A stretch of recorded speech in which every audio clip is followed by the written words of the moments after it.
la, la, la, my chérie amour, lovely as a summer day.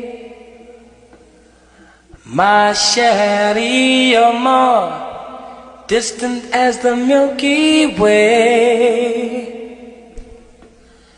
My chérie amour, pretty little one that I adore. You're the only girl my heart beats for. How I wish that you were mine. In a cafe, or sometimes on a crowded street, I've been near you.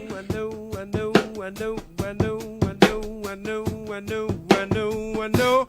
Hey, I ought to leave the young thing alone, but ain't no sunshine when she's gone. Ain't no sunshine when she's gone. Only darkness every day. Ain't no sunshine when she's gone, and this house just ain't no home anytime she goes away. Melodies, that's how easy love can be. Sometimes I dream I have huge dreams. I love when they look 5 sizes too big on me. There's so much room, So much room. you might assume. Like Mike, I want to dress like Mike. Like Mike, I want to dress like Mike.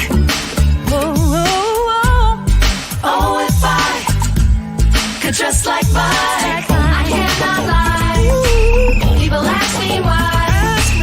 So many rips and tears, they really came that way. I dream of pleats And cloth dragging past my feet. Like Mike, I want to dress like Mike. I want to dress like Mike. Like Mike, I want to dress like Mike. I want to dress like Mike. Like Mike, I want to dress like Mike. Somebody, when I can't say nothing else, I like to say, The name above names, worthy of all his praise, that still ain't enough, yeah. You don't know how hard I prayed, and he looked in my grave and he told me get up, yeah. At times I wanted to give up, told me trust him, even with faith the same size as the mustard seed, yeah. That was enough to meet me right where I'm at. Free me from places that I can't go back. Reckless to righteous when Christ is in that. Called on his name cause his power's unmatched. Had me in shackles till he broke the chain. Killing my flesh, he's my license for that. Renew my mind, so my mindset for that. When it's set up, I can't be set back. Ready, set, go. Yeah, he made me ready, he set me up, then told me.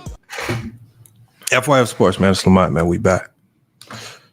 Salute to everybody in the chat today, man. Gonna give it a few more minutes, man. We're gonna get some people in here to cook on this topic, man. This is a call-in show. This is an open panel show, man. Unlike some of the last shows we've been having. So no worries, you guys. Salute to H-Town Black Man Goes 2000. Lethal Weapon, AZ Ishmael. I see you here, Trey. A couple guys got here early. See B Jones. Says, haven't you heard? There's nothing any player could do to surpass MJ. I don't know. I don't know if I think that way. Salute to Jalen Spicer, man. I see you in the chat. You was in here early. John Wick. Max, I see you, man. Appreciate you guys being in here today. Gonna have a good show for you guys here on FYF Sports. We're gonna react to a little clip that I saw on Gilbert Arenas. They actually had a conversation, man. They brought in a special guest, John Salley. I like listening to John Salley talk because similar to even like a guy in Scott Williams that we brought on, is not too many people on this planet that have played against Jordan at the highest level, with Jordan at the highest level, with Kobe at the highest level, right? Witness LeBron James at the highest level. There's not too many people on this planet that have seen that level of basketball up front, up close and personal. And I listened to this conversation on Gilbert Arenas, you guys, and they kind of broke it down. They were breaking it down. This is John Salley, this is a Jordan guy. He believes Jordan is the greatest player to ever play. And they were having a conversation, and it wasn't even really a GOAT conversation, which is the craziest part about how it concluded.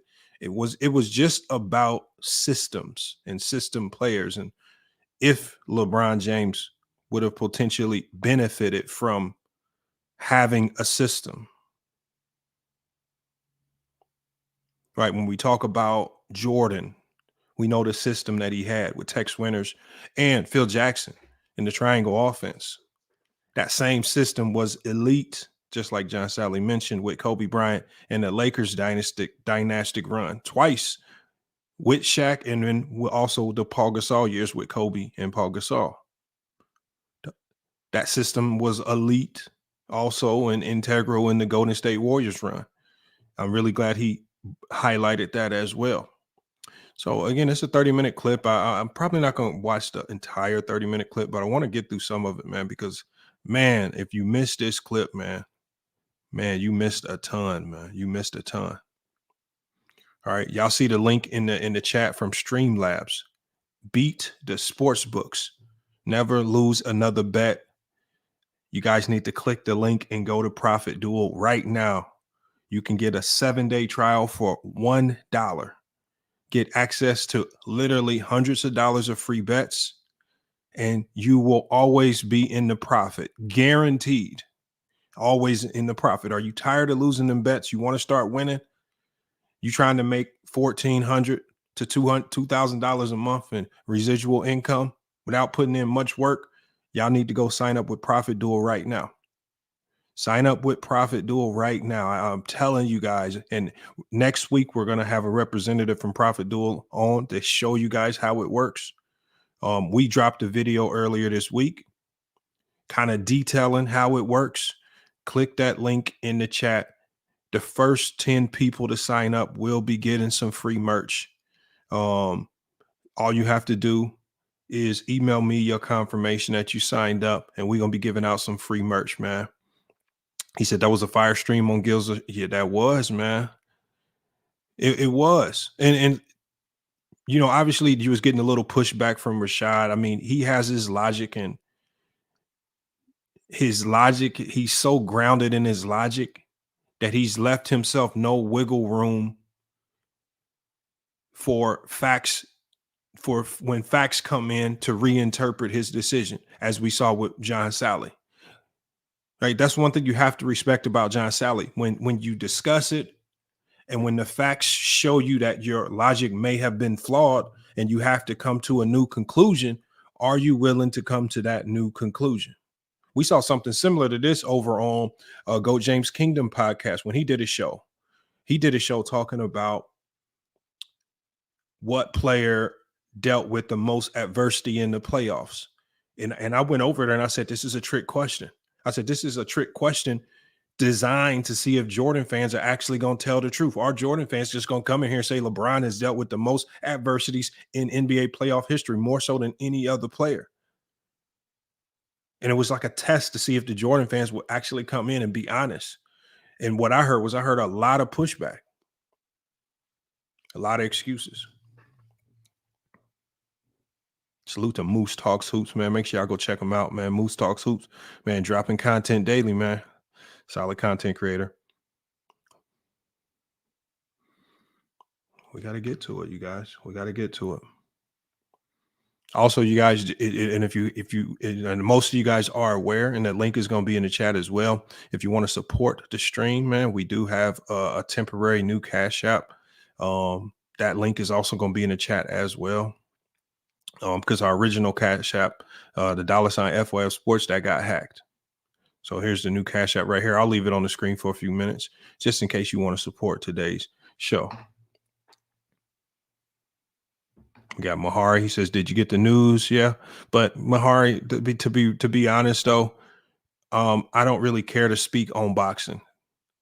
I mean, primarily because when you look at Showtime, when you look at HBO, when you look at all of the channels that cover boxing, they won't even allow content creators to react to the film. After there's a crazy knockout, we can't even do reactions to it. They sitting there striking and copyright striking everybody, even if you do a legitimate reaction to the fight. I'm not about to sit here and deal with a sport that's so money hungry that content creators can't even react to fights. So is it unfortunate for Ryan Garcia? Yeah. But to be honest, the sport of boxing cannot afford for a guy like Devin Haney to take a loss like that. Garcia surprised everybody. They weren't going to let him hold on to that win. They have to make it seem like Devin Haney got beat by something other than Ryan Garcia. We all saw the beat down, just like everybody lied to us. About what's his name, the other guy that got knocked out by Earl Spence. They keep lying to us about these guys, propping them up, and then they get beat down by scrubs. I'm not trying to hear it, man. The only guy that can fight right now in the lower divisions is Gervonta Davis. Outside of that, I don't really give a damn. Doesn't matter he cheated. I don't care if he cheated or not. Yeah, if Devin Haney wants that asterisk win, all right, he can have it. I don't care what type of steroids he took. He got a class. He got a full on beat down. Haney walked into that fight unprepared. You telling me steroids can get you to beat Devin Haney? Boxing's a skill sport, not a strength sport. Boxing's a skill sport, not a strength sport. Clarissa Shields got feather gloves, can't knock nobody out to save her life. She at the top of the women's division. Floyd Mayweather, feather gloves, could arguably be the GOAT. Y'all talking about steroids, man. I'm not trying to hear that. He got outboxed and outclassed. He's trash, man. Trash boxers. And the organizations that run it are trash, man. I'm not about to sit here and talk about no boxing. All they do is sit here and strike content creators' channels like I'm gonna give them the time of day. We can't even react to the film. I don't care.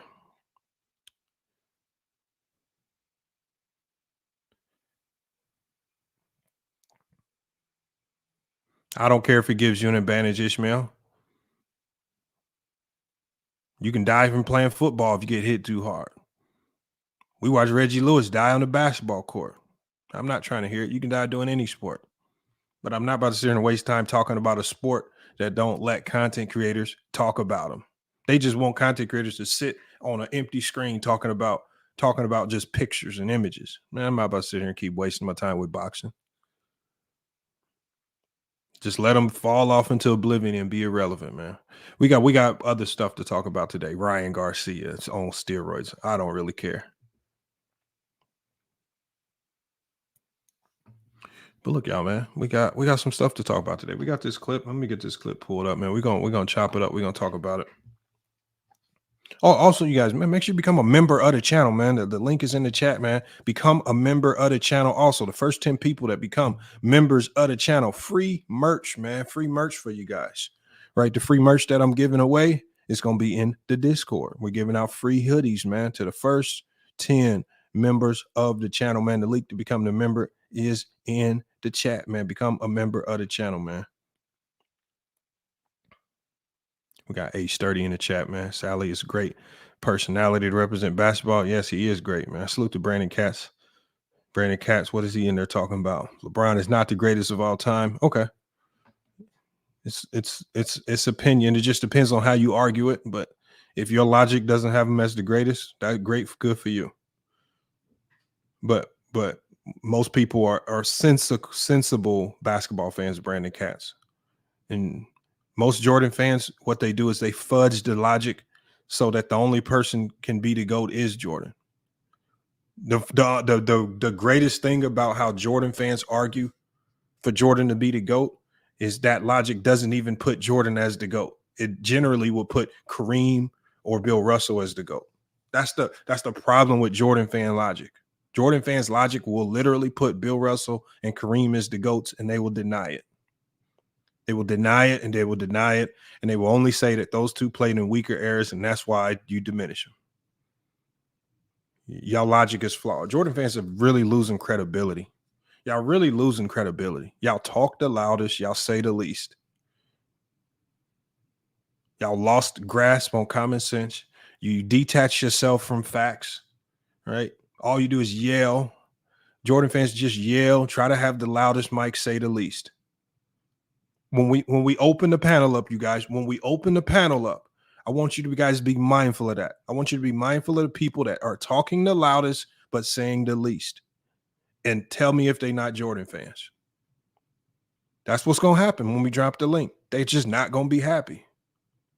Salute to Spiffy, Lil Kenny. Spiffy, man, we can do a reaction to, man, you gotta send me the link to that video, man. We got to do a reaction to that video ASAP right now, man. Spiffy been on IG dropping some heat, y'all. Think he just dropped a new album, Spiffy. If you're not a mod, let me make you a mod so you can drop the link in the chat, man. We got Spiffy, Lil Kenny, man. Put your IG in the chat, man. Y'all need to all go follow Spiffy, man. Follow his new music, man. Salute to Spiffy, Lil Kenny, man. Rick One Ball says, I agree, Jordan fans. Yeah, Jordan fans are lost touch with reality, man. Disassociated from facts. They try to selectively use stats when stats favor them, but then when the stats go against them, they want to throw them in the garbage can. That's a casual take by Lamont. Jordan is the best clutch scorer in sports history. Brandon, the problem is, and this is exactly what I'm talking about. See, I don't know what measurement that you're using, Brandon, to determine who's clutch and who's not clutch, but statistically, by the numbers, LeBron James is the most clutch scorer in NBA history. Statistically, by the numbers. So I don't know what number you're using to come up with clutch scoring, but based on the numbers that the analytical data that's been put out, because I'm assuming you're talking about analytical data, but the numbers say that LeBron James is a better clutch scorer than Michael Jordan. You're fighting against pure numbers. Now you can say that your eye test, right? Or you can say that it's not about percentages and you just want to take a subjective approach. But then you're going to have a tough time arguing that, because now that becomes all emotional based. Stop saying stuff that makes no sense, man. Y'all got to stop saying stupid stuff. Stop saying stuff that can be fact checked. And then when they fact check it, you get mad when people pull up the stats and say that you're wrong. Yeah, there are stats that say LeBron James is a more clutch player than Michael Jordan. As much as you guys want to harp on the fact that he missed a few shots here or there, he didn't take a shot here or there, the numbers still say he's better in the clutch than Michael Jordan. You can even run to this year and say, oh, LeBron missed shots this year. No matter how you slice it, the numbers don't say that. Doesn't matter how you feel, Brandon. I mean, even me as a coach, if I needed a last second shot and I got Jordan or LeBron on the team, of course, I'm going to give the ball to Jordan. But if you're going off numbers, right, you would have a better argument to say that Jordan is the best tough shot maker in late game situations, right? Jordan has more intestinal fortitude, right, to take tough shots in late game situations. He's more clutch. He's not more clutch than LeBron. LeBron's been more clutch than Jordan defensively. LeBron's been more clutch than Jordan offensively. He's been more clutch than Jordan as a scorer in the clutch, if you look at the numbers. So I don't know what metric you're using other than your own emotions. And then on top of that, LeBron did it against far more significant competition. These are not things that are arguable. Come up with something else. Come up with something else. Y'all need to stop.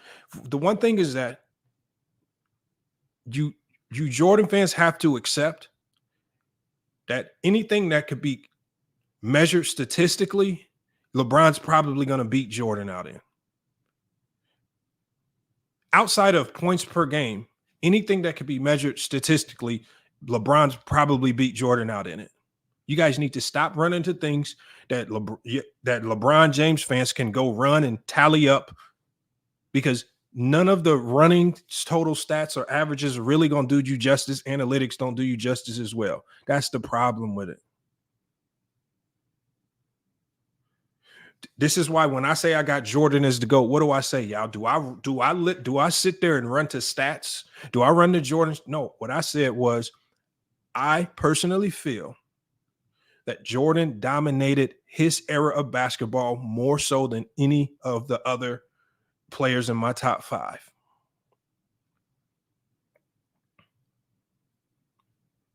And it could be argued that Kareem was a bit more dominant. It could be argued that Bill Russell was a bit more dominant.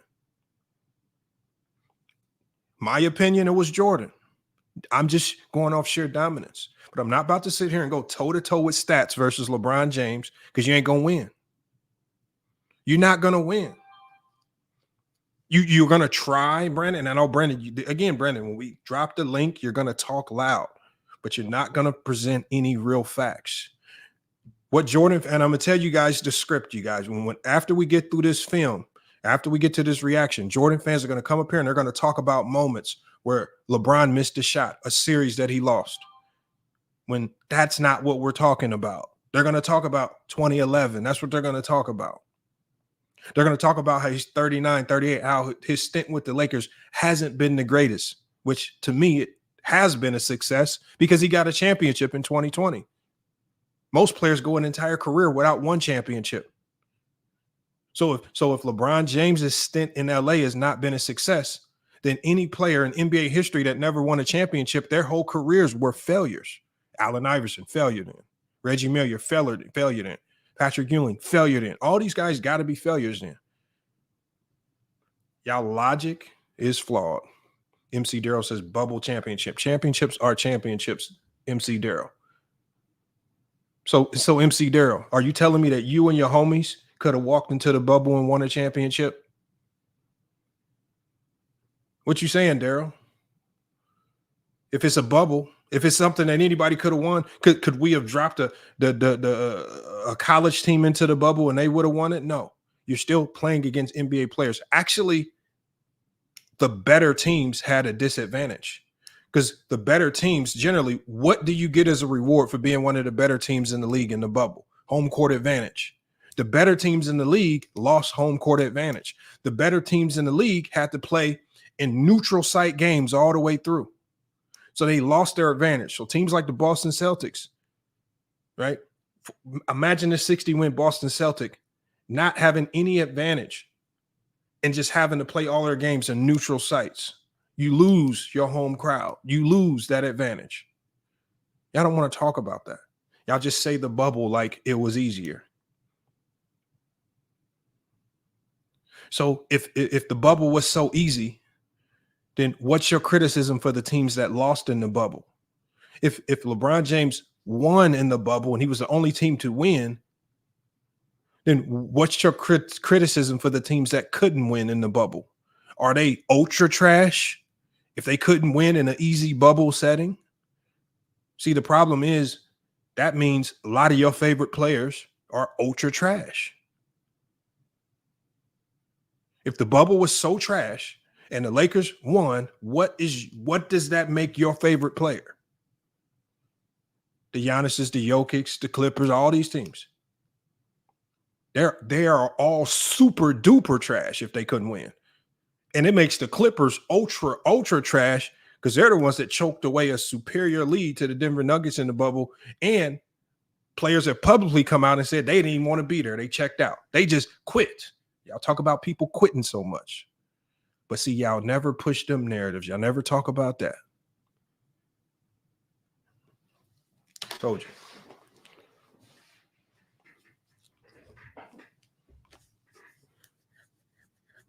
Yeah, I think y'all just say bubble like the bubble made life easier for every team in the league. Oh, it did, didn't it? Oh, come on, man. Y'all got to stop it. Y'all just try to find a way to denigrate anything. That's just you making stuff up. That's the Brandon Katz logic. Just make random stuff up that makes no sense. What clutch sports agenda Lamont pushing today? Clutch sports. I don't know. This is just basketball, Alonzo.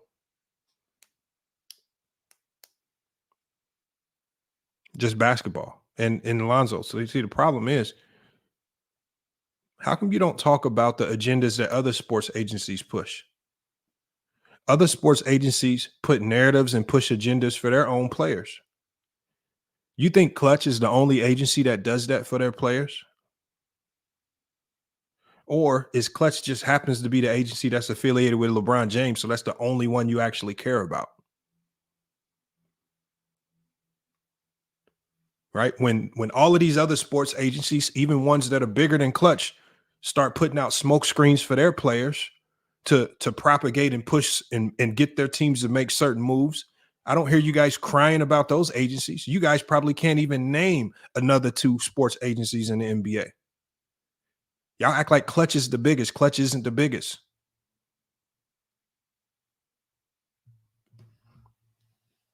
Y'all only people who be saying this stuff, y'all, they are hyper focused on LeBron James. They don't truly care about agendas being pushed. They don't truly care about agents pushing agendas or leaking stuff to the media. I can give you guys multiple stories about things that were leaked to the Phoenix media out here from the star player on the team. You guys won't care. It's not LeBron. Y'all think KD don't do it? Y'all think all these players don't do it? It's just LeBron, right? Complete idiots, y'all. Come on, y'all. Don't come in here and be idiots today. Don't come in here and be idiots today. See, Brandon, you just got to stop calling people a clown and just start dropping facts. You just say it's a lie to say LeBron played better competition than Jordan. No, that's just an evaluation. It's not a lie. That's one person's opinion versus another. It's just an opinion. Opinions aren't lies. It's just one person's opinion versus another. The problem is, Brandon, is that most logical basketball minds will easily say that LeBron faced more significant competition because people are not blinded and stupid. And if you have any facts to support if you have any real facts that support Jordan playing more significant competition, bring forth those facts. And please don't tell us that Jordan played more 50-win teams, because 50-win teams does not tell us the strength of a team. It just tells us how many games they were able to win in a weak league. Jay says Lamont's a bronzexual. No, I actually have Jordan as the GOAT, so don't know how that makes sense.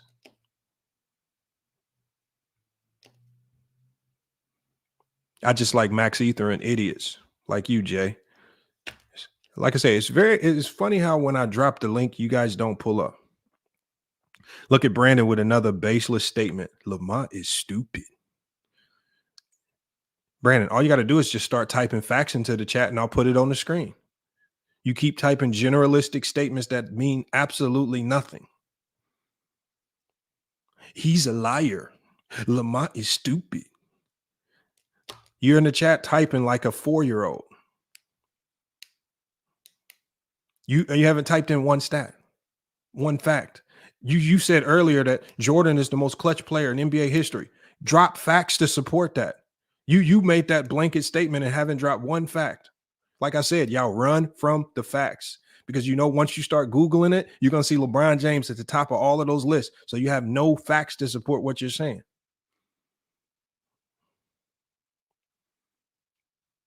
But you know what Brandon's next statement is going to say?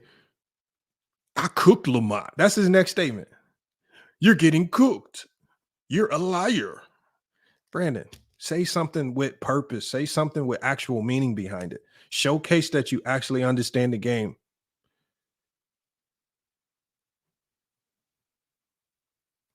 That's all we ask. Act like you have some portion of a brain active cell were activated today.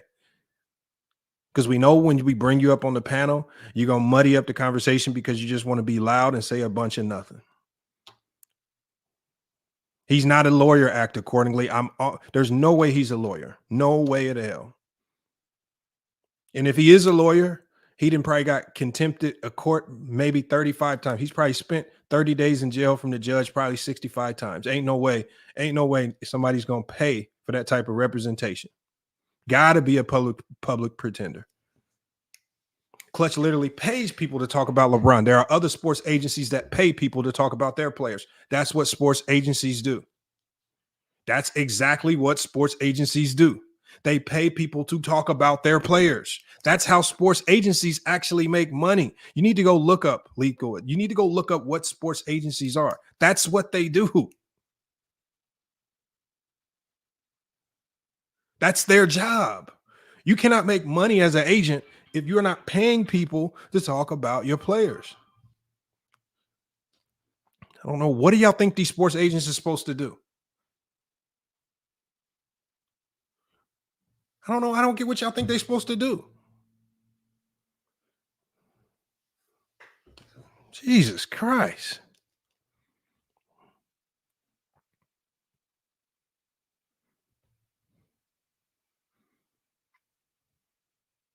This is how these players get paid. These sports agencies leak tons of stuff to the media to push narratives for their players. And if you're not doing that, you're a bad agent.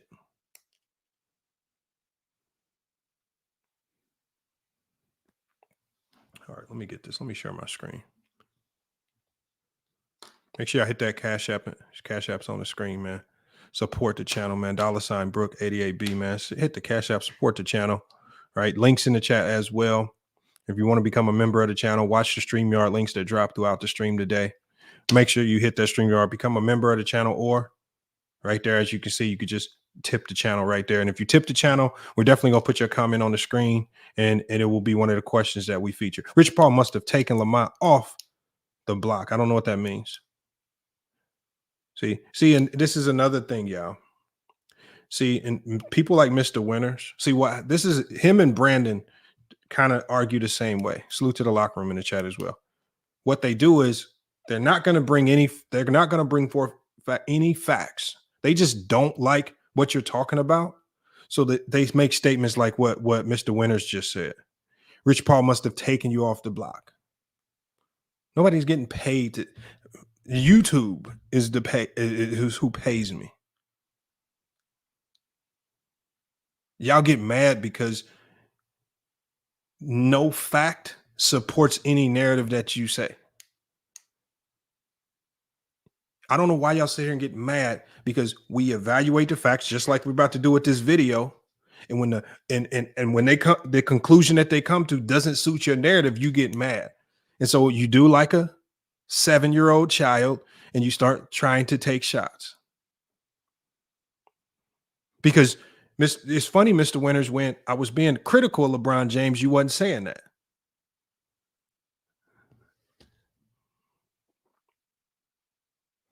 Moose, it's wild, Moose. That's why I say, Moose, when you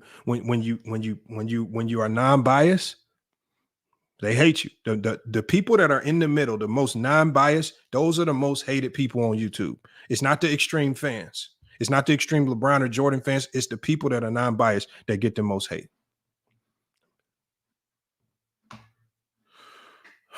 Let's get this on the screen here. Okay, salute to Hitman X in the chat, one of the OGs of the channel, man. Hitman X. Make sure y'all check his channel out as well. Y'all need to start subscribing up to Hitman X so we can motivate him to start pushing out that Phoenix Suns content. Because, boy, all he did was just put out Phoenix Suns content. He was getting hate. Hitman X, that was the OG days, man. We got to get you back going, Hitman.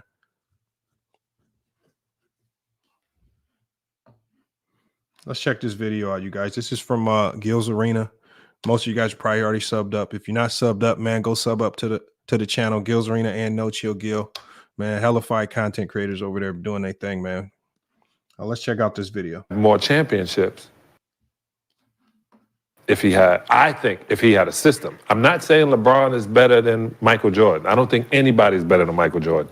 For about 12 years, I said Kobe and Mike. I did that because I needed to stay relevant and y'all to hate me. Yeah, we did. Right, I know how to do television. We did, yeah. I need to give you an idea. Yeah, you know, you only doing TV. I learned from somebody. Right, so, but this is what I think. And I thought about the system. I thought about it because when I knew I was coming on today, I'm telling you, if LeBron, the reason it seems like LeBron is like firing people and getting out because of what you said. He only wants to win and everybody else wants to be cool. Mm. And I think if there was a system where you can see automatically when things are going wrong, like in the triangle. Kobe broke the triangle, Shaq broke the triangle, Michael broke it all the time, but it was set up till it hypnotized whoever's playing defense is when you can do your thing. Because they were just like, he's going to cut and beat me again. I'm not helping this guy. It confused everybody. So when I said that on my podcast, that's what I was talking about. I was talking about if he had something he can go down to, not when it's down to 5 seconds and everybody just goes, everyone stands there and go, what you gonna do? Every time it's what you gonna do, you really can't get it done. Now, mind you, I made that same statement about LeBron James and the Lakers this year, and I was getting slammed because all I'm saying is this, and just what John Salley said, whatever offense they were running in LA, whether you want to blame LeBron or whether you want to blame the coach, whatever they were doing left LeBron James dribbling ball to the end of the shot clock, and everybody was standing around watching him. It was stagnated. Second half versus the Denver Nuggets, ball wasn't moving. Ball was in LeBron James' hand late game. And as John Salley just explained, this is what you're stuck with. This is why this conversation of systems is being brought up, because when you watch this team, especially late game, no matter where you want to dole out the blame, give it to Darvin Ham, give it to LeBron. I don't care where you want to dole out the blame. That's a whole nother conversation. The problem on the court was there was no ball movement. And some system needed to be implemented, especially late game, because they could not score the basketball. That's just the fact of the matter. And it's not about dishing out blame to any particular player. That's just what was going on the floor. And it's one of the reasons why they lost that series to the Denver Nuggets. And so you talked about that. Let's show that clip from your TFU podcast. Are you making those comments? LeBron doesn't have more championships because LeBron never played in a system that breeds championships. The triangle offense had Phil and Michael win 6 championships. They would have won 8 championships if Michael didn't go away. Ain't that the truth? Then to prove that point, they come to LA and he wins 5 championships with the same offense with a great player. But it's the system. They couldn't beat the triangle system. Then this guy named Steve Kerr goes and takes a version of it and wins 4 championships with it. It's a system. LeBron never had this triangle system. It was all put the weight on him. And anytime you put the weight on somebody without the system, they didn't win. LeBron, yes, you got to go to Golden State, buddy. Yeah. Yeah. Kevin Durant was the smartest move. Because you guys I watched it the whole time. Gil, you don't have a championship, but you're a winner, right? There's a difference between a winner and a champion. You can't come on the other side of the velvet rope, but you're still a winner. And I just think I've been watching him, and I played against Magic, and I still have nightmares. I still if I think basketball, I think about Kevin McHale and that, smelling like garlic on purpose type stuff. And Larry Bird just going, I still have those thoughts because I didn't sleep the night before. And then when you got to play, you real sleepy, you take a nap, all this different stuff.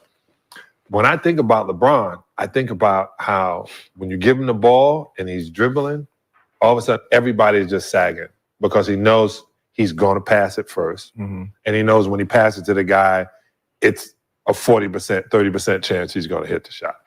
In the triangle, LeBron passed that ball and run off second guard option. Now you have to stay on LeBron. He just keeps opening, and then when they adjust, then he scores. Yep. When they adjust back, that guy scores. And you put in those positions to do it. It's to the next man. You help the next man, and that's what I meant by he didn't have a system. They even get down to the coaches where the coaches will go.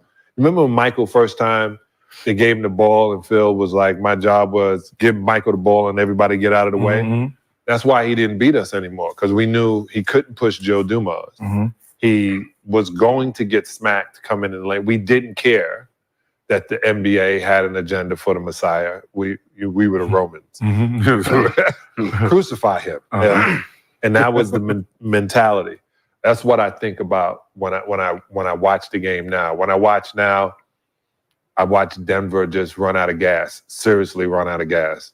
There was nobody on the squad to kick them in the ass, nothing for them to go, all right, let's go to sequence one. Mm-hmm. Yep. Sequence one and build it back up to sequence. I just don't think that's happening anymore. Let me say this about the LeBron thing. And so my whole take was LeBron's skill set would have been enhanced and we would have been able to reflectively look at Mike, Kobe, and LeBron if he's in the triangle. Because the way Mike and Kobe trained their skill sets inside of the triangle helped them with the mid-range shot, the fadeaway shot, the elbow ISO shot, the top of the key ISO shot. All of these different skill sets were enhanced on top of their natural abilities. Right. Mike's natural abilities from the 80s to the 90s, he was just God-gifted with athleticism. He knew how to play. But the triangle helped him structurally understand how to get buckets in a system. Right. Same with Kobe. When he first came in the league, it was just athletic Kobe. Once he started breaking the offense in the triangle, he started enhancing his skill set. By the second two championships, you've seen a Michael Jordan type Kobe because he understood the triangle. LeBron has always been isolated on an island without a bag. Yeah. Without being able to break a guy down and do that because he wants to pass first. I don't need a bag though. So solely on being that guy without that skill set or a system, we can't compare him to the other two. Right. So I said, well, if you put LeBron in the triangle, he automatically is going to enhance his skill set because now he's isolating his movements. That jump. See what Rashad is saying here. See, I don't know if Rashad knows it in the moment, but he's actually creating the narrative or the argument for LeBron James the more he talks.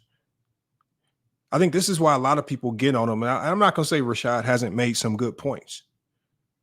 He's actually talking his own logic into a corner with what he's talking about. The system is like a crutch because he talked about how the system made Kobe better, how the system made Jordan better. We saw Jordan without the system. Jordan had a losing record in the NBA. Right? We saw Kobe without the system when he wasn't getting coached by Phil Jackson. They were getting their brains beat in. They was not winning nothing. Whenever they had that crutch, which is what Rashad McCants is talking about, the system, they could win. And then he starts talking about LeBron James not having a system. LeBron James has played his entire career with no true system, no elite coaches, no crutch. Still has a resume comparable, if not better, than Jordan, Kareem's. All these great players, definitely better than Kobe's. And he's done all of this with no crutch. And I think they do a good job of breaking it down. I don't know if Rashad actually ever picked up on what he's saying, but you follow his logic. His own logic takes you to one specific conclusion, man. Let me get back to it. Shot that he doesn't have that they're sagging on, he's going to work on that because it's a part of the offense.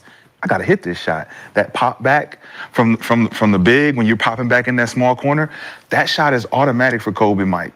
Yep. They were looking for that option because they practice it. But Bron never had that option in the offense where he's going to practice this over and over and over and over again because I'm going to get these options. That was my thing with Bron. He could have been the best to play the game, but he never was set up for his skill set to enhance. But it sounds like he better than all of them. What I'm saying is that he won four without a system. You keep saying, but that's what I'm saying. But he won four of them without a system. So how good am I without a system? Skill set. What skill set? Better than them. Okay, but your sound is 40,000 points, and I have a better than them. That's the thing that's killing me, and it seems like it's a contradiction to what is being said. If Kobe and Jordan had a handicap by a system, they got enhanced by a system, and one has 6, one has 5, and this guy had to just play rogue basketball and got 4. why aren't we giving him the benefit of the doubt? Right? Because I did. I got killed. And that's the problem. You take away Kobe's 3 championships because he's playing with Shaq, right?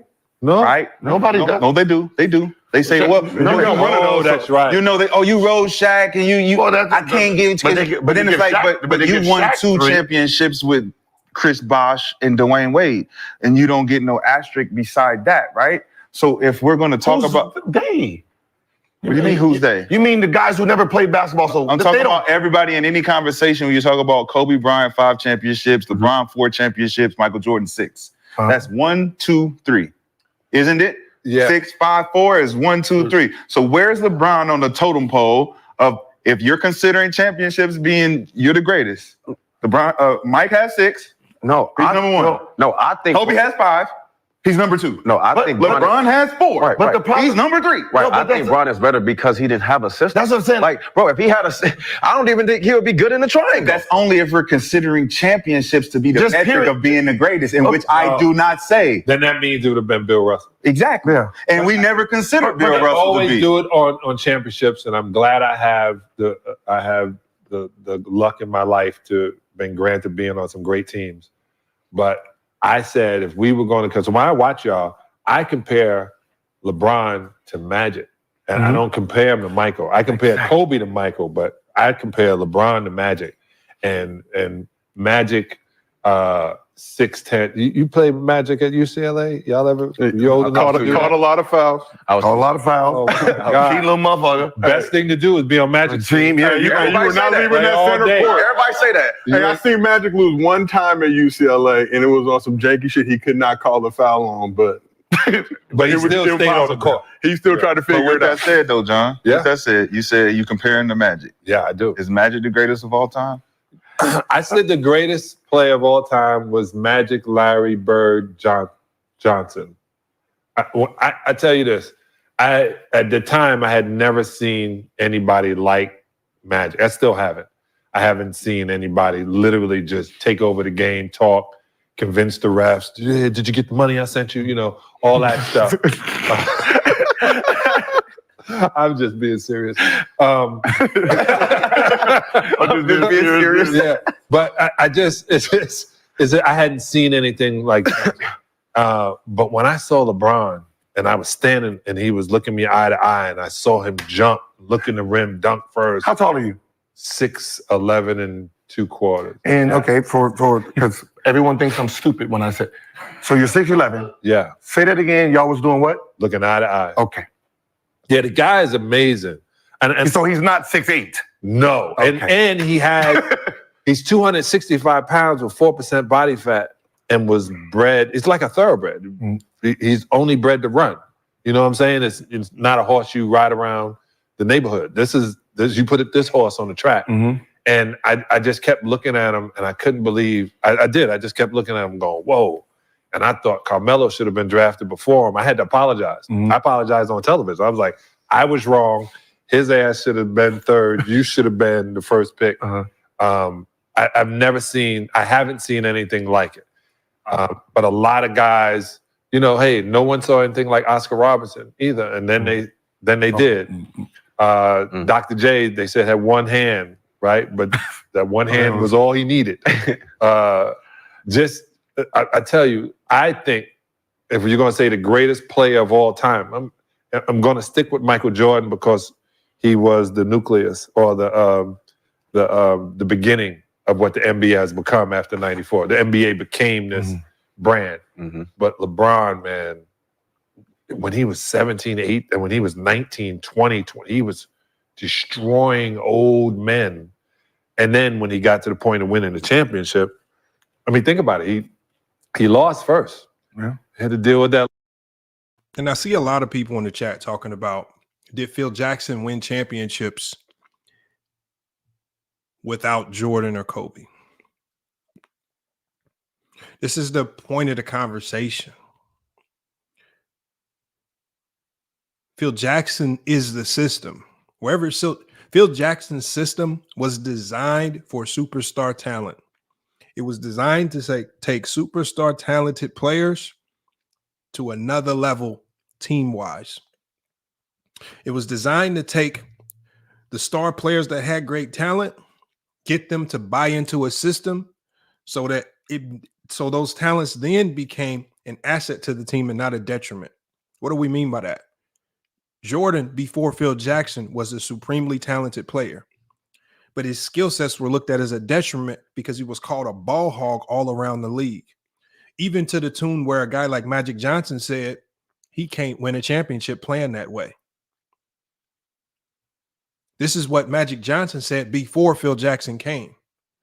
The only thing that Phil Jackson did was, with that system, he was able to create something basically that I would call organized chaos. You organize things into a structure where your star player can still shoot 25 shots a game, but it's designed within the system. Just like when Phil Jackson talked about Kobe Bryant's efficiency, their system was designed for him to take a ton of bad shots. That's how it was designed, and it was supremely effective. But we saw what Kobe looked like when Phil Jackson wasn't there, and he didn't have that organized chaos of a system of the triangle helping him out. This is what Gilbert Arenas called it, the crutch. Jordan and Kobe both, no matter what we think about them, and these are two of the greatest players in NBA history, as far as going to that next level, just like what John Salley said in this conversation, he called Gilbert Arenas a winner. But then there's another level of winning championships that you can go to. He said on the other side of the velvet rope. Jordan and Kobe were winners. They were good, really good players, but they weren't on the other side of that velvet rope without the system. They never showed that they could do it without that system, even to the tune where Jordan said, I don't want to play for another coach. Whenever Jordan played for another coach, it did not look superhuman. He was just another really good player without Phil Jackson. Kobe was just another good player without Phil Jackson. Without Phil Jackson there, he was beatable. He could be beat. That's why we say the system was a crutch for those two. And now we have to determine, does it impact how we look at them overall when we do these rankings? Lost, and his ass was right back to win it again and then win it again. He caught the Spurs. Yeah. What I'm saying is he don't get, like, it's like you have to give someone the benefit of the doubt, right? If it's like, what do they call them when you don't have a record label? Independent, right? Yeah. So if the system is the record label and no system is independent, and I'm selling just as many records or more records than you, right? You got 5 platinums, he got 6 platinums, I got 4 platinums. How are you penalizing me when you have the clear advantage over me? But you're not being penalized. You are. You're not. You're penalizing me, but one, I outdid more numbers than you. Like the man was Magic Johnson 2.0, right? And I hate when Jordan fans say this. He was a pass first guy. That's a bad take for you because he has the scoring title. So the guy who didn't want to shoot the ball got the most points. That is not a good take for you. You might want to lose that out because the guy who second nature was scoring has the most aggressive stats. I think your music take is more right on than anything because you talk about independent versus majors, right? And the independent don't got the machine behind them. Mm-hmm. So you're talking about like somebody like Master P. Master P sells all of those records, right? But he doesn't qualify for a Grammy. He doesn't get any of those accolades, right? Because he's an independent. And because you're independent doesn't mean that you don't get the acknowledgement that you deserve because the numbers are the numbers. You sold 100 million independently. So that the metric of like your hypothetical is, well, imagine what happens if I have the machine behind me. No, that's what you're hypothetical. You're saying if he did have it, he'll do this. We're saying he still has the Emmys and the Grammys. You just got one more than him. So No, the point is you're saying is what happens if he does have what Kobe and Mike No, had? you're saying that. No, I'm You're not. saying if he had a system, this is what it been. We're both saying his skills would have been more honed in. So think about an independent guy. An independent guy doesn't have access to the major label, the singing, the engineers, the producers, Studio. the singing coaches, the vocal coaching, all that stuff, right? They're raw talent. Yeah. It's raw talent, right? So these are the guys like a Drake, Rihanna, Jay-Z, all these guys mainstream, they're killing it because they've mastered recording artists. You're independent on raw talent. So the hypothetical is, imagine if I had what they had. Okay, but that's the hypothetical. We get that, but you're not. But as an independent, you're not better than these guys based on your numbers. Your raw talent is your raw talent. But that's what we're saying. If you're Drake and you're Hove, and I'm an independent. Well, why can't he be Drake? Okay, you can be Drake or I'm good. But what I'm saying is, at the end, thank you. If you got six Grammys, you have 5 Grammys. I have 4 Grammys being independent. I sold more records than you and did. I think I might not have the most number ones like you guys, but the fact.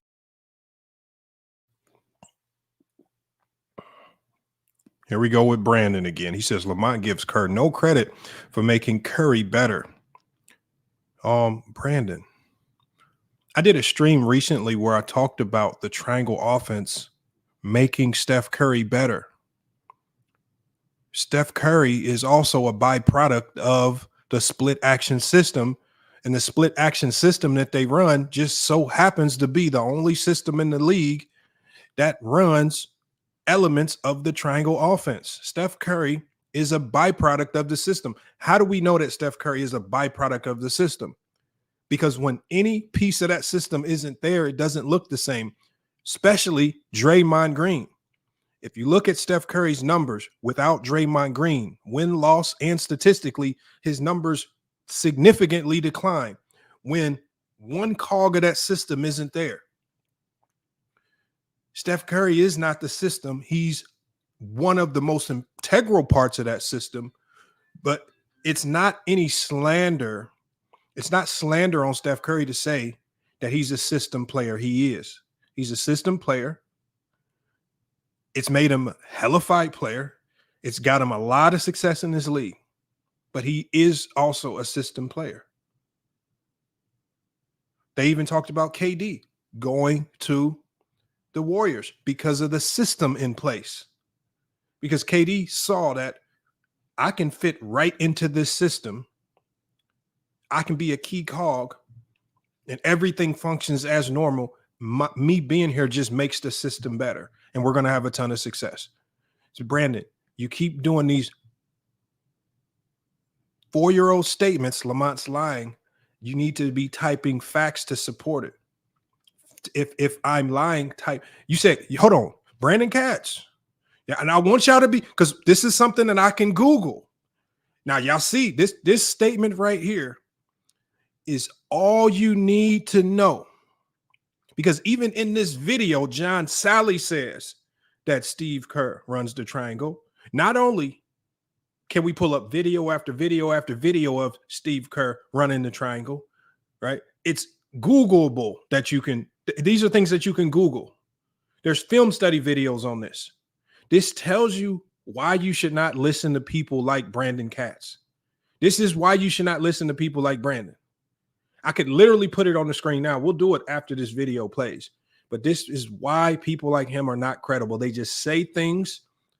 This is an attorney, you guys. This is a so-called attorney. This is the public defender that you guys have entrusted to get your sons and daughters off these dope charges up in South Dakota from wherever he's at. How is he going to beat a dope charge when he cannot Google basic information like this? Steve Kerr is known to be one of the only coaches in the league that uses the triangle offense. This is a fact. You cannot get around this. Anybody in the chat, just random. Just do a simple Google search and tell me if I'm lying. This is something you can Google. Jesus Christ, Brandon. And that system that Steve Kerr learned from Phil Jackson has made Steph Curry one of the greatest players of all time, because it's gotten him not just statistical success, because we saw Steph Curry getting statistical success with Mark Jackson, but the system, just like John Salley said, put Steph Curry on the other side of the velvet rope. Now he has 4 championships, which puts him into a different conversation. That's what I like when John Salley said, you're still a winner even if you don't have championships, but those championships put you in a different conversation. And that's what we're talking about here. Brandon, I compel you to type a sentence that has more than 5 words. You keep typing 5 words, and I feel like you got a 5-word limit. I need you, if you say I'm contradicting myself, all I ask you to do, be like a lawyer and start going into in-depth explanations for everything that you say. Salute to the Pope B. Frank, man. Make sure y'all check out the Pope B. Frank. He be over there cooking on a lot of topics. He be saying he has some unpopular opinions, but he still be cooking nonetheless, man. Salute to the Pope B. Frank. We're going to get back to this video. Fact that I have one less than you, more sold albums, more, and I don't have a This is a great analogy. A push behind me. Why am I not the greatest? Because you're if you missing got the point. you guys have the advantage. you're missing the I'm point. the one that's at the disadvantage, but I'm on the same road as We're y'all. missing the point, though. We're all interchangeable, because if you take Kobe and Mike and put them in the independent market like you did LeBron, their sales will go out the blue. We don't know. No, That's a hypothetical. So Michael Jordan without the triangle, he's going home again. He goes home. He goes home every time. But look, he is the NBA's leading. Rashad McCants just admitted it. Michael Jordan without the triangle, just like John Salley just said, is going home again. Prior to the triangle, Jordan was by record, was a losing player. They had a losing record in the NBA. They could not win. They could not win regular season games because they got to the playoffs with a below 500 record, and they definitely could not win playoff games because they got swept multiple times in the playoffs. And this was the system where they were basically saying Doug Collins would just give Jordan the ball and tell everybody else to get out the way. This was that same system. That same system. So basically, when you put Jordan in the role that we've seen LeBron James in, basically put the ball in your hands, everybody get out the way, and you do all the scoring and playmaking, we see what it results in with LeBron James, but we also see what it resulted in with Kobe and Michael Jordan. And with Michael Jordan, it resulted in a whole bunch of losing. And I think that's what they're trying to highlight here. And they're really trying to highlight LeBron is just that independent artist, kind of like when NBA YoungBoy hadn't signed. But NBA YoungBoy was getting more views and Spotify plays. He would just record his own video in his house and drop it on YouTube, and he's getting more plays. He's probably not going to collect the accolades that some of these artists getting pushed by major labels would get. But he's definitely getting the recognition, the notoriety, and the sales. Tyson says, not fair. Those teams were perennial losers. Yeah, so were the Cleveland Cavaliers until LeBron James got there. Some of the teams that he took to the NBA Finals, you guys struggle to even tell me who the starting lineup was. When LeBron James left those teams became perennial losers because without him, and with no system on top of it, those teams were nothing.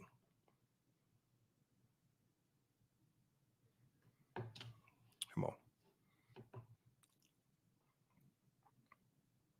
Brandon, I'm going to drop the link, but once again, Brandon, I'm compelling you to type sentences that include more than 5 to 6 words, okay? You say a lot of things, but you have done nothing to explain anything that you said.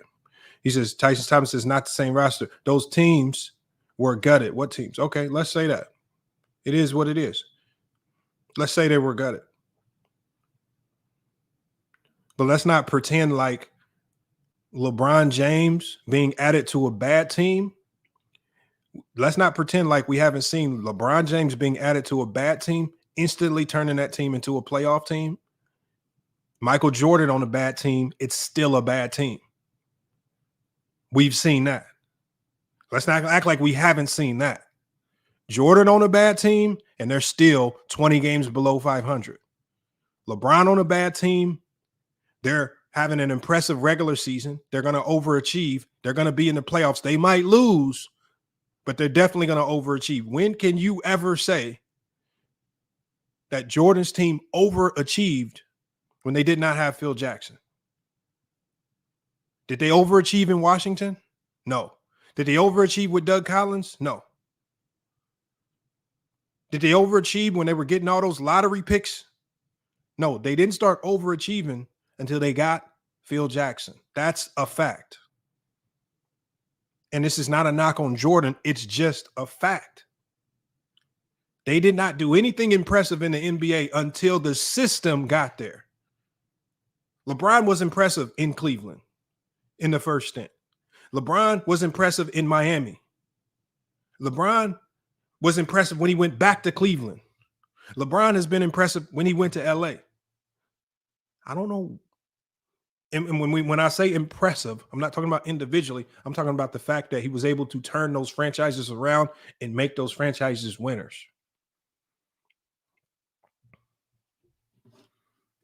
Score an all-time history. He goes past 40,000. He doesn't win a championship. That's what. Right. So if the championships don't matter, if LeBron's 4 and Mike's 6, and we're talking about raw talent should give him more, that means that if Mike doesn't get 6. it's not give him more. But if Mike doesn't get 6, but he breaks all the records that LeBron has broken, then he would be LeBron.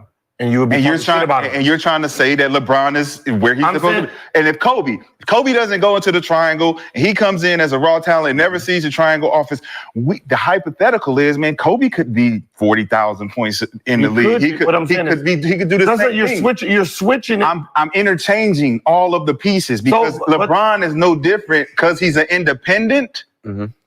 And you're trying to say, well, if he had this. No, you're saying if he had this. Okay, so what are you saying? I'm saying since he doesn't have this, he's number 3 still. No, since he doesn't have it, that's what makes him so raw and better to us. But because he didn't have the system. He didn't have it. He didn't have it. But he's number 3. You see what I'm saying? So we because like he didn't have it. Figure it out. If I'm boxing, if I fight Mayweather right now, right? Before this fight, what should it be? An ass whooping. Mm-hmm. If I take him all the way to decision, right? Who won? Who really won that fight? Are the metrics? Right? If I don't have no purpose, I don't have no. If you don't knock him out, Gil. If you don't, it ain't about me knocking him out. You're talking about Floyd. If Floyd takes him 12, and that's all you're winning on is taking him to 12 because boxing is a punch stat. I just got to go in here and win on the numbers and win on the card. But I'm Mike Tyson and I'm knocking these niggas out because this is what they came to see: fighting, boxing, knockouts. But I'm 50-0 because I've never challenged myself to do anything more than win on points. Ooh. But I don't. But are you saying? But what is the analogy? What is this analogy? Is the challenge of your skill set being a skill set not based on how many championships, how many points. Is I'm this good and I can work in any scenario, independent. We don't know or not. We don't know. You're trying to blend it. Your take was this. If LeBron James had Michael Jordan and Kobe's triangle system, he would have more championships. No, I said his skill set would be enhanced. His skill set would be enhanced. Okay. I believe he would have more championships. You believe he have more championships? His skill set would be enhanced. We're saying, well, okay, if you have him 3 without this beautiful system, how good is he? That's what I'm saying. Like, so if he didn't have that, but we don't know what the other two look. It don't matter. Yes, it does. You're the one making the analogy. But I'm not making it. I would make that analogy. We're saying that analogy. I would say, well, then Kobe and Mike without the system wouldn't have the skill. Look just as good as LeBron. But you're not even saying LeBron looks good. You have them in front. LeBron is the one getting. I'm not saying LeBron looks good. No. what we're saying is, if you take LeBron and put him in a system and take these guys out, then you will be saying, fuck LeBron and fuck No, Kobe. I would not. How you just saying that I would say that because you think that I don't like LeBron. I'm saying LeBron. Well, I've been watching the show. You don't. Okay, listen. I literally say LeBron's skill set. Y'all see, that's why I like having John Salley there. He just gonna call it like it is. This is and Rashad has now gotten lost in his point. Rashad talked himself into this corner because he bloviated over this system. And then when now he has to sit back at the realization that I have LeBron James at number 3 all time. He's had all of this statistical success, accolade success. He has 4 championships without a system. And now they're just basically saying, now imagine if he had the ability to play under this, like what Gil just said, this beautiful system of the triangle. Do you just have this crutch that Jordan and Kobe had? John Salley says he feels that LeBron James will have more championships. Rashad McCants says that he feels LeBron James will be a more skilled player. So essentially what they're saying is with the triangle offense, you're looking at a super player. You're essentially looking at a player with the infinity gauntlet with every stone in it. That's what you're looking at. That's how good that they're just literally defining how good LeBron James is. It's now backfiring. How you just saying that I would say that because you think that I don't like LeBron. I'm saying LeBron. Well, I've been watching the show. You don't. Okay, listen. I literally say LeBron's skill set would enhance if he had X, Y, Z. That means if they didn't have it. He likes some deep. No, what I'm saying, so if you're saying if LeBron had it, he will have these skills. That means since they have it, and you're saying if they didn't have it, you got to take away their skill. I'm not taking. You have to take away the skill. Bro, I'm saying that the comparables of the being the greatest, if Mike is the greatest and Kobe's a mirror image of the greatest, the skill set beyond that is based on the fucking system that they were in. So if they're not in the system, they don't have that skill set. No, they don't. Okay. So the both, raw talent that they both had before the system would be in place. So the Black Jesus that we seen before the triangle, you would have to compare that to LeBron right now. Okay. And then you would say, who's better? Okay, so Black Jesus is by. So if you do that, if you compare Michael Jordan before the triangle to LeBron James, LeBron James is the far superior player and is not close. If you literally do what Rashad McCants just said, he's literally just killed his own logic. That literally makes LeBron James the GOAT in his mind. That talking yourself into the corner because you talking too much. This is what Jordan fans will do. They have no consistent logic. They're constantly trying to craft logic that puts Jordan at the top. And in the midst of doing that, they're really just arguing for other players. That's all they're doing. Just like I said at the beginning of this stream, the most common logic for Michael Jordan being the GOAT by Jordan fans really puts Kareem and Bill Russell as the GOATs. But they'll make excuses all day as to why Kareem and Bill Russell ain't the GOATs. They'll run and cry and say the competition and all this other stuff, and Kareem was the only big player to make every excuse in the world, even though their logic supports it. This is his logic. He's walking himself into a corner, man. This is how you literally max ether yourself, man. This might be the first time ever in debate history we've seen somebody debate and lose to themselves. He's max ethering his own take, man, as he goes. Far better than LeBron. So if Black Jesus did all the scoring and never won a championship, and LeBron, we know what LeBron has. Yeah, without the system. We know what LeBron has without the system. Player. Now, 88 Mike. What I'm saying or 2023 LeBron. What we're saying is we know what LeBron has without a system. We know what Michael Jordan didn't have without the system.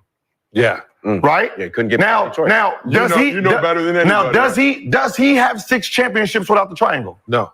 Okay, so without 6 championships, is that a hypothetical? No, I'm it's not guaranteed he wouldn't. Huh? Okay, guaranteed. Is that a hypothetical? Oh, he guaranteed. You can't guarantee shit if we You can't go can't. back and do Spider it. made the This is guarantee. We can't go back and do it, I right? just thought about it. I'm glad I'm listening. See, I learned to be a listener as I got older too. This is the deal. When they ran the regular offense, our job, I'm going to tell everybody right here on the show because Gil deserves it. My teammates are going to be really pissed off, but I'm going to tell you the Jordan rules. Fuck him up. No, I'm joking. It looked like it on TV. We knew that. No, the Jordan rules were this. We knew he was going to put the ball on the ground, right? So, and everybody saw this, and we said that. Our deal is to push him left. And they said, well, he can't go left. He can. He's just going to put it in his right hand, but he can go left. And we knew that Joe Dumars was 215, 220 pounds. Michael was 190, 205 or something like that. I don't know. We knew that if we came in big, he was going to try to shoot over us. He was not going to pass it, right? The difference is LeBron can see over us. LeBron can see. So we knew that we take away their one threat, the rest of the guys didn't have what it took to beat us.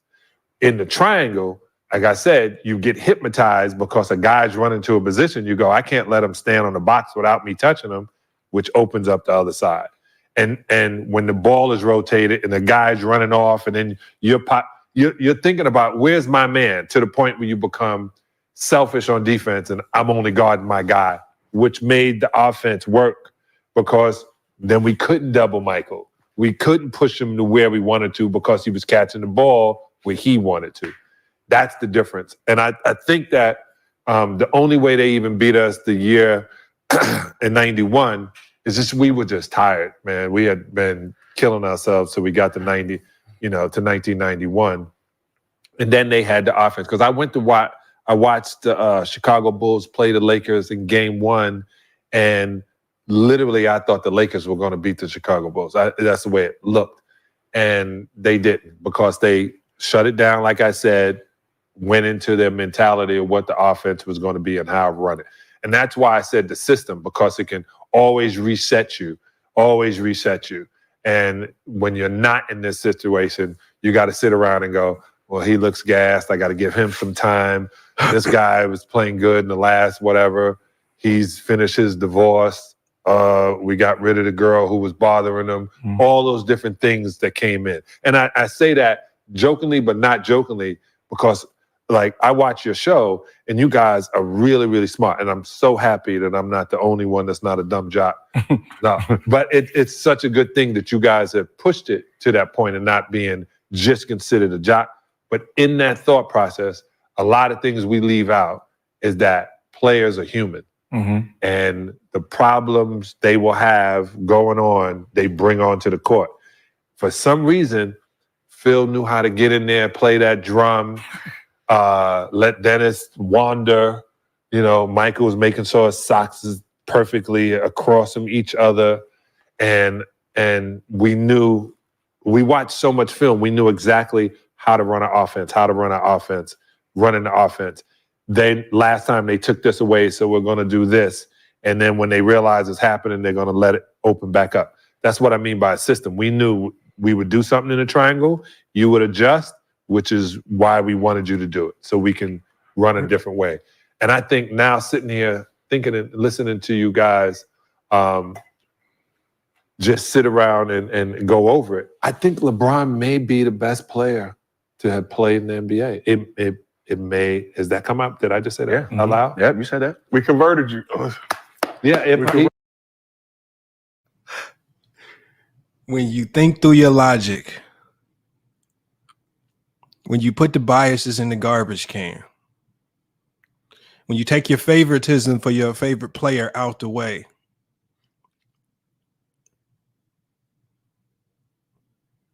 when you take the hate out for certain players, when you stop judging them on stupid things like Brandon talking about the bubble.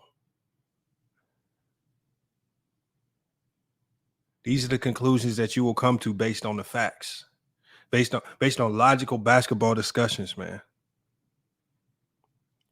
And the craziest part about it this only happened because Rashad McCants, who was avid in his stance, kept talking. And his own logic created the very argument. It created the very conclusion that he did not want anybody to come to. His own logic created the very conclusion he did not want anyone to come to. Remember, in this particular conversation, just like I said when I dropped the link to this panel, who was the loudest one talking and who was talking the most? And the loudest one talking and talking the most said the least. Talked his own logic, Max Ether himself, talked his own logic into a corner. And John Salley, who started this conversation off saying that I have Jordan as the GOAT, just concluded the conversations with saying, I think LeBron James is the best player in NBA history.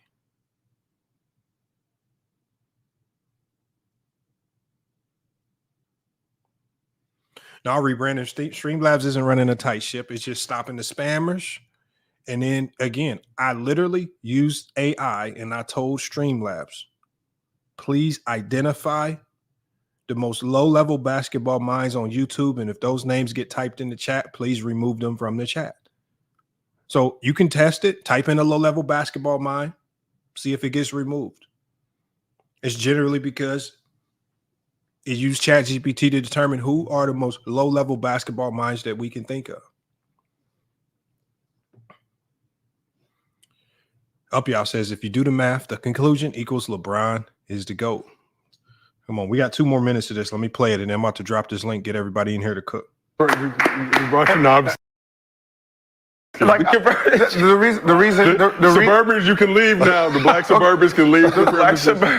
The reason because we've been around coaches, and we missed the opportunity that he could have played with Phil or Pop, right? Yeah. And he had to win with mediocre coaches, newbie coaches. Like when people talk about, oh, he fired his coach. I'm sorry that he don't have a resume that he should keep this job. Like the fact that he even got to coach LeBron, he should just be happy with that, because majority of these guys, Michael Jordan would have got rid of too. Yeah, Michael didn't, and I don't really think Kobe would have definitely got rid of too. Yeah, but Michael, this was another thing great about MJ. Michael only wanted to play basketball. Everybody else wants to do the politics. And that politics, you can really get you into something, because they went like, when I got to get on team, they were like, well, we got to talk to the players. I said, which ones? He said, MJ. I said, that's my frat brother. I'm Omega Psi Phi Incorporated. I want number 22. I was ordering stuff before they even had the conversation. So I don't really think, I just think now too many people have too much to say. But I would listen. If I was the Lakers, I've been thinking about this so much. Would I listen to a player? I would listen. I would listen to what he has to say, because he's so smart. But I also would say, okay, we can do that, but we're going to change a couple of things. I would go in to change it, because I explained to my boy who was thinking JJ Redick shouldn't be the coach.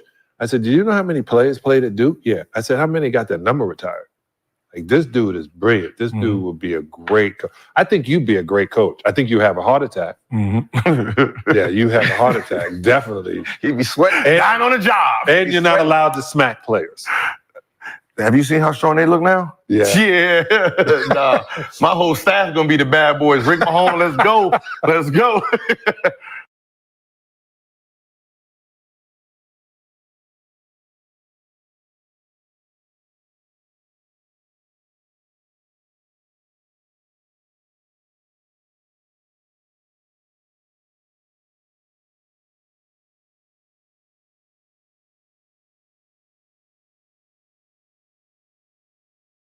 My bad. I was on mute. But look, y'all, that's Brandon Jennings, Gilbert Arenas, Rashad McCants, John Salley, all cooking on this topic. And I think they gave us a new way to look, or a new element of criteria to maybe throw into this GOAT conversation. Because I actually never considered this. And the one thing I think with the GOAT conversation, because you're talking about 3 of the 5, depending on who's in your conversation, because you're talking about 3 of the 5 greatest players in NBA history, I believe you have to start being nitpicky and really breaking down the finite details of what made this player great, what road or paths led to this guy's greatness. Were there any resources or handicaps, like we talk with the triangle, that added to their level of greatness that really wasn't there before? And I think it's a fair conversation, and it's even more fair of a conversation when the Jordan fan brings it up and that logic is used and it just completely backfires on him. And it's hard for him to make a sound case with that logic. Salute to Real Debates, H the Truth, Mingle Jester, Mahari, Mac Def, Brandon, and New World. Man, Real Debates, man. You heard what they had to say, man. What you got on this? Round of applause. Love it. Salute. Love it. Love it. First and foremost, salute to the panel, salute to the host. What I think about it is it's truth.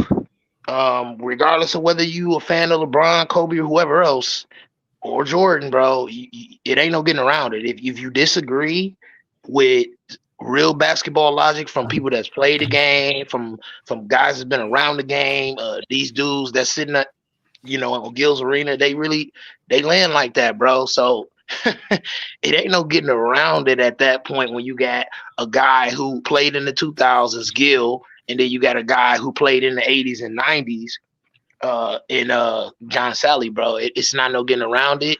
It is what it is.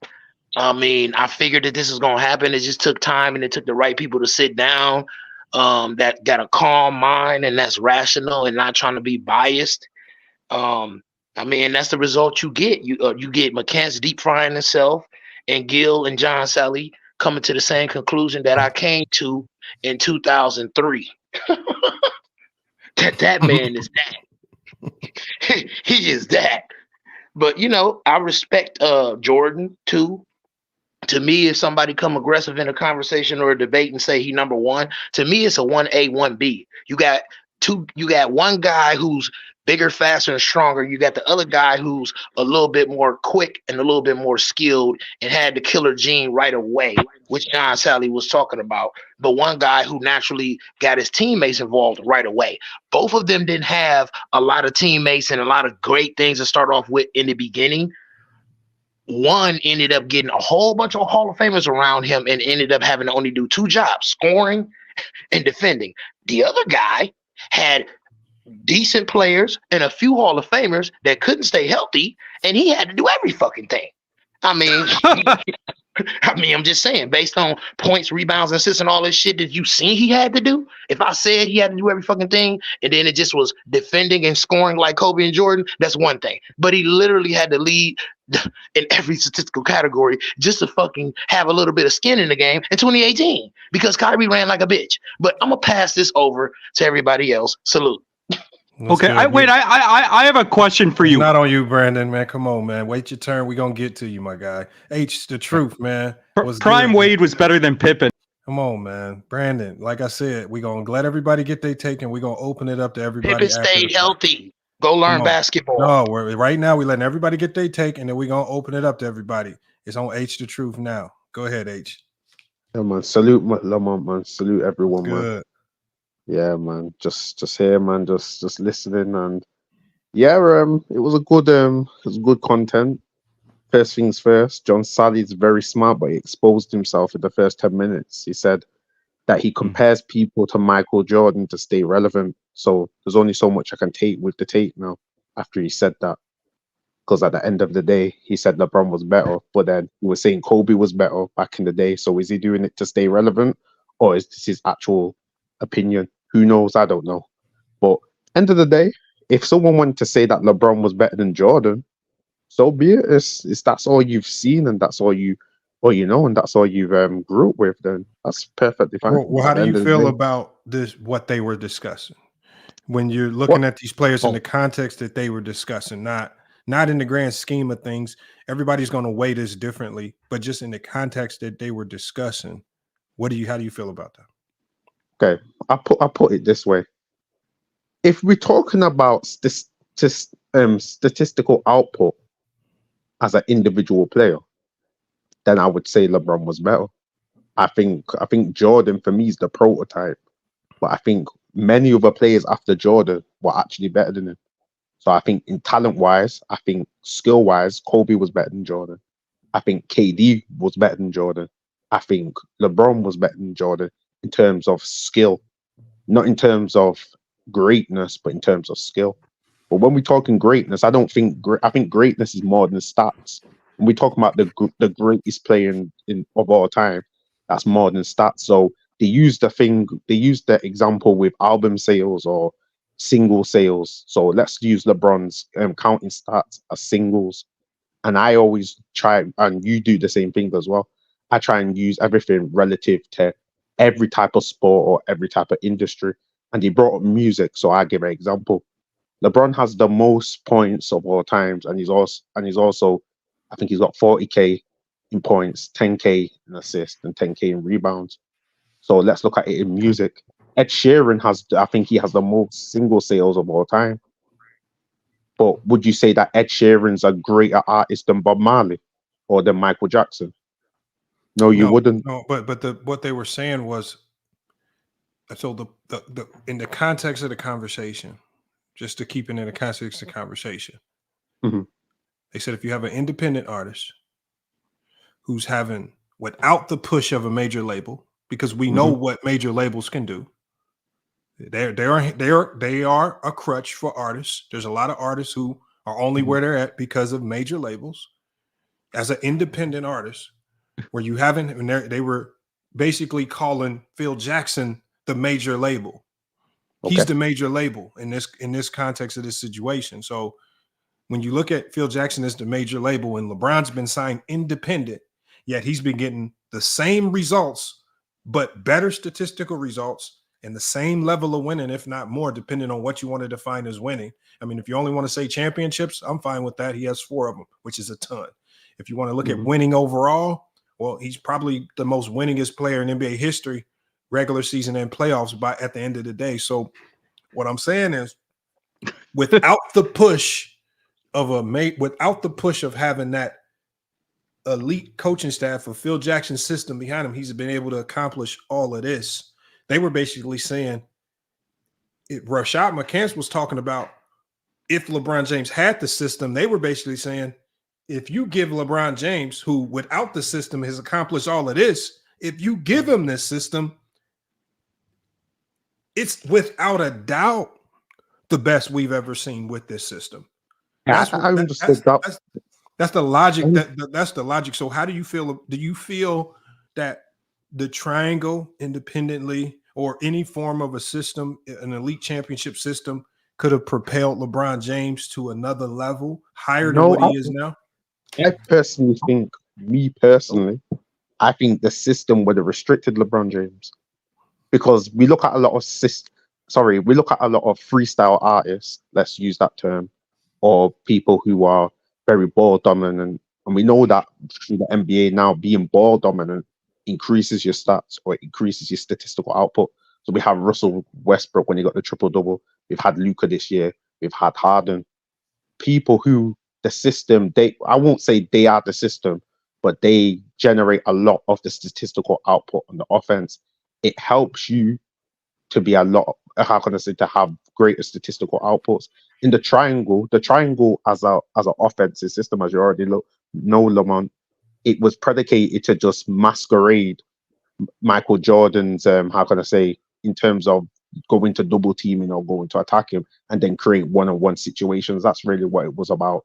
Try and make everyone really a threat, but you know that the ball's going to Jordan and you're trying to create the ISO one-on-one situation.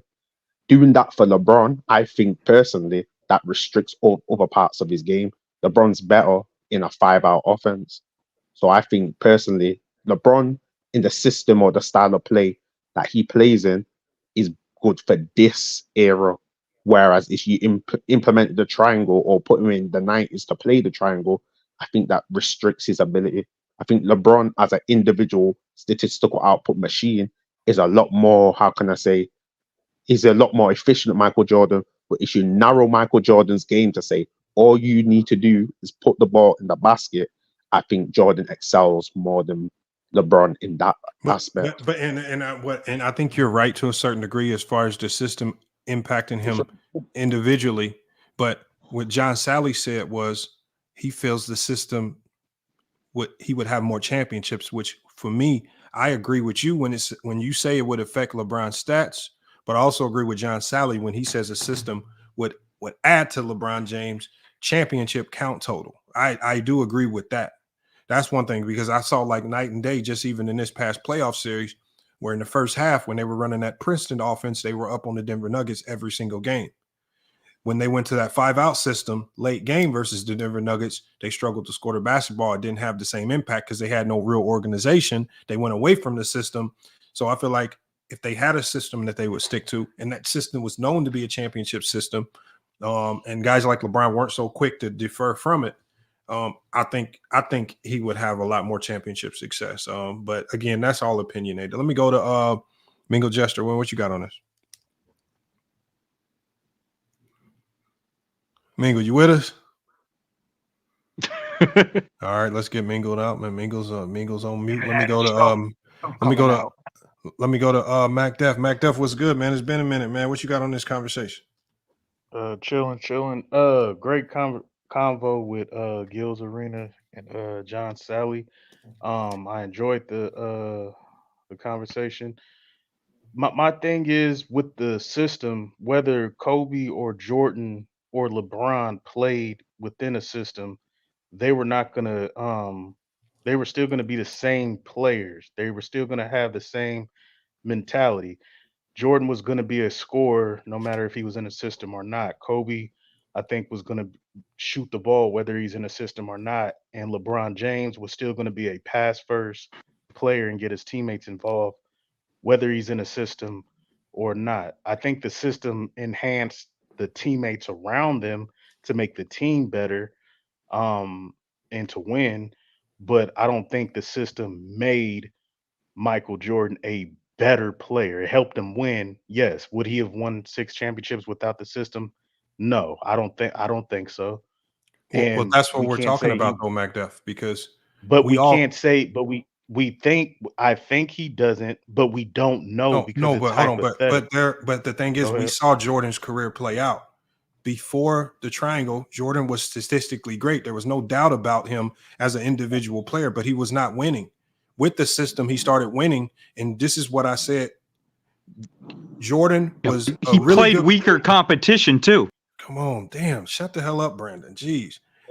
What I'm saying is Jordan, before the system, was a great individual player. Nobody doubts that. But John Salley alluded to that velvet rope. Good player, but championships get you on the other side of that velvet rope. And in this particular case, the other side of that velvet rope is the GOAT conversation. So are you telling me that Jordan would still be in the GOAT conversation without a system that got him 6 championships? Are you saying that Jordan with 0 or 1 championship would still be in the GOAT conversation? And the way it was looking without Phil Jackson, the way it was looking those first 6-7 years, looked like he wasn't going to get any without Phil Jackson. Right? And in fact, he never won any without Phil Jackson, just like Kobe didn't win anything without Phil Jackson. So what I'm saying is, if you're telling me that these guys are still going to be in the GOAT conversation without the system, then I can accept that argument. But me and you both know that the championships are one of the primary reasons why both Kobe and Jordan are in this conversation. It's not just the fact that they're good players. All the 3 of these guys are good players, but being a good player doesn't put you in the GOAT conversation. It's what you achieve as a good player that puts you in the GOAT conversations, primarily what you achieve with regards to winning, which elevates you into that conversation. So that's where I'm saying is, we're not saying this, the system made them good players. They were all already good players, but the system definitely added a layer to their career that put them in a different conversation. And now we're talking about these guys amongst the best of the best in the NBA history. That's what I mean. So are you saying that Does Jordan a and Kobe? championship have to be Are you saying that Jordan and Kobe would be in the GOAT conversation without Phil Jackson? That's not what I said. I So no, said without the I'm system. asking you. Do you I said, believe and I'm Jordan and saying Kobe no. will be in the GOAT conversation without Phil Jackson? No. Now, Now, do you go ahead. But LeBron, who's never had a system, is in the GOAT conversation, correct? Correct. LeBron's had a system, his own system. Hold on. So Yeah, what? but LeBron wouldn't let coaches put a system in. Hold on. Brandon, it's Let me reply. Let me reply. It's on MacDuff. What I said was with or without a system, their mentality as a players would have still been the same. Now, do I think Jordan would have won 6 championships without the triangle and Phil Jackson? No, I do not. But that's my opinion, and we don't know because do I think he could have won a championship with Pat Riley? Yes. Do I think he would have won with Chuck Daly or any other great coaches, Larry Brown? Yes. But we don't know. But we do know. But we don't know. No, the funny thing is, MacDuff, is we do know. Jordan's career's over. He won. He won nothing without the triangle. He tried it pre Phil Jackson and post Phil Jackson. He only could win with Phil Jackson. His career's over. He got to the conference finals. Kobe Bryant's career is over. Kobe Bryant won nothing without Phil Jackson, but Kobe Bryant only won when we're talking about championships, because when we're talking about the GOAT conversation, Brandon's bringing up conference finals. Conference finals don't get you in the GOAT conversation.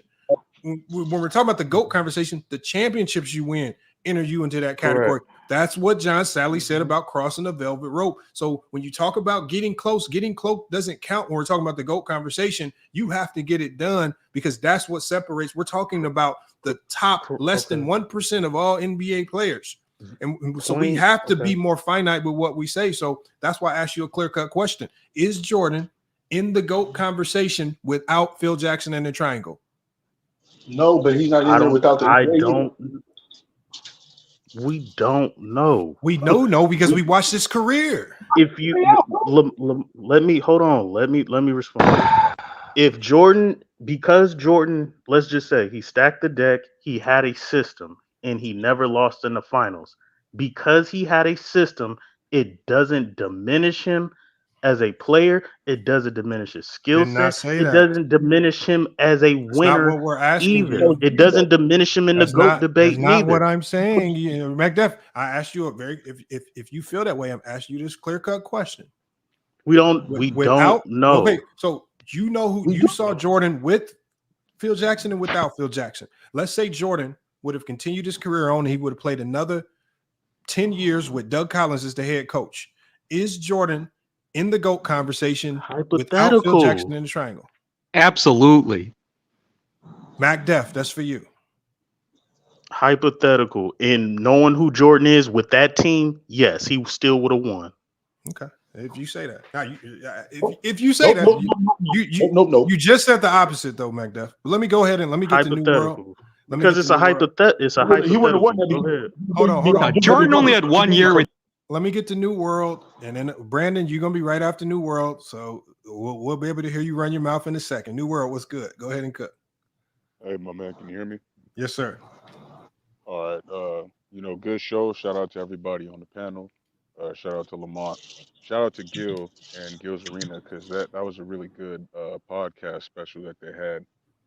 You don't really get to hear perspectives from players in the 90s very often, and that also continued their careers into the early 2000s. So seeing John Salley on there, it was a breath of fresh air.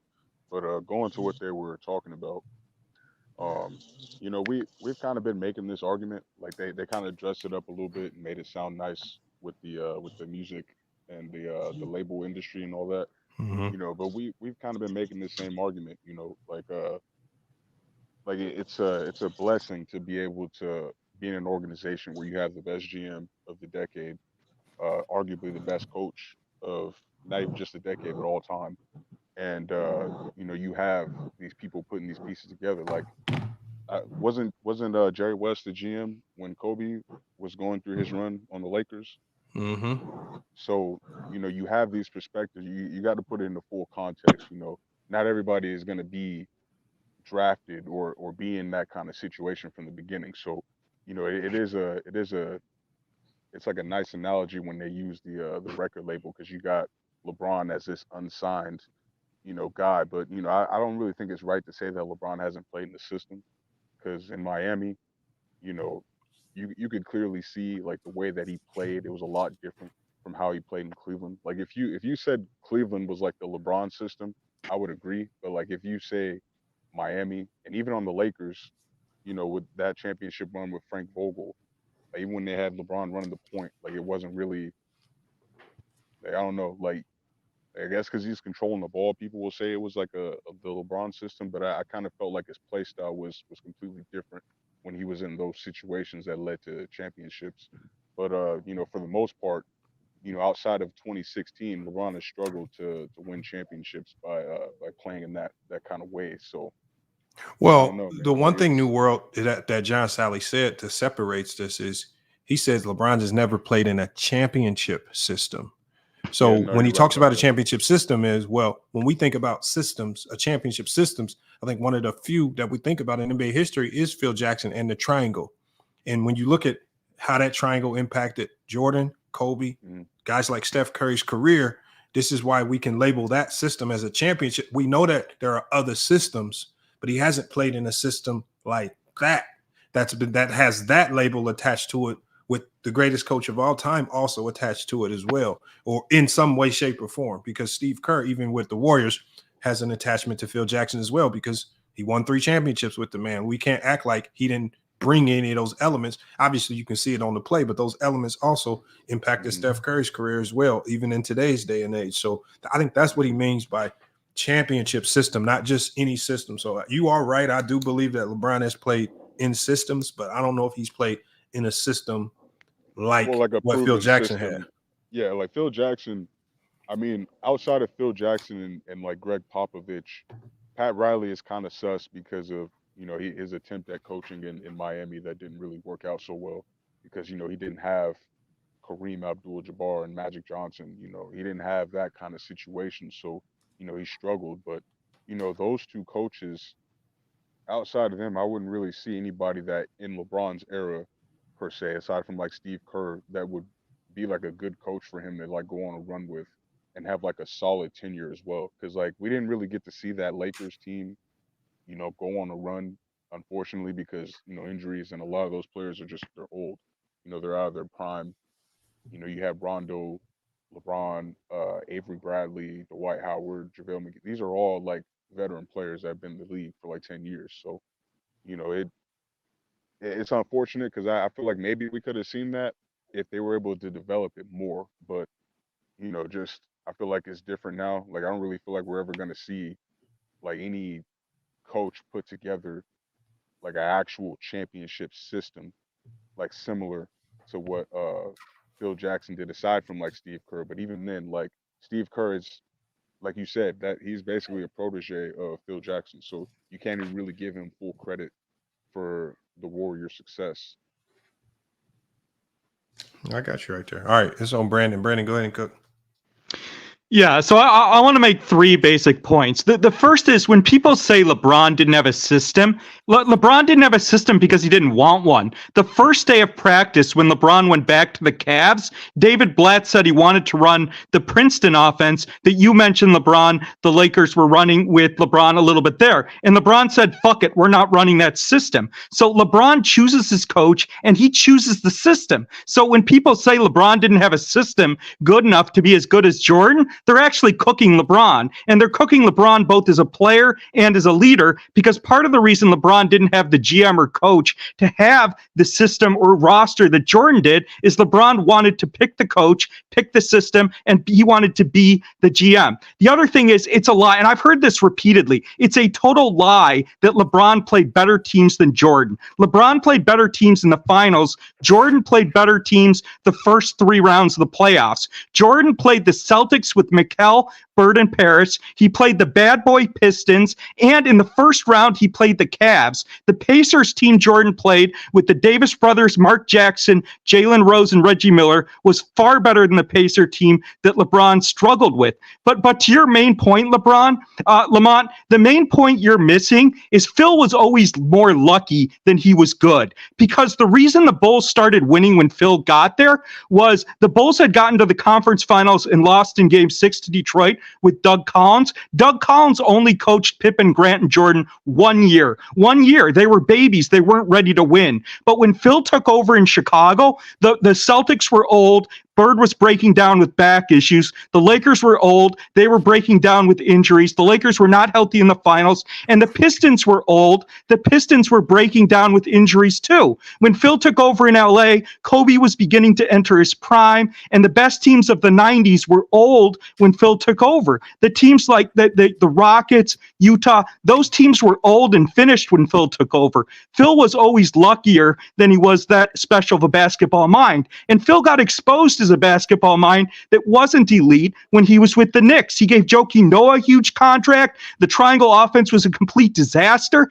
in New York. Phil couldn't even get out of the first round with the Lakers when he didn't have it Gasol or Shaq either. Phil was good at managing personalities. He got Shaq and Kobe to get along. He connected with Rodman, who didn't work out with Dallas or San Antonio. Phil did things well, but the triangle was a very simple idea. And the Bulls were never an elite offensive team, even when they won 6 titles. They were an elite defensive team. The Bulls offense in the fourth quarter was an ISO offense through Jordan. And when Jordan got doubled, he passed out of double teams. But the Bulls offense was very simple. It was not a complicated offense like the offenses that Popovich ran or the Princeton offense that Jerry Sloan ran.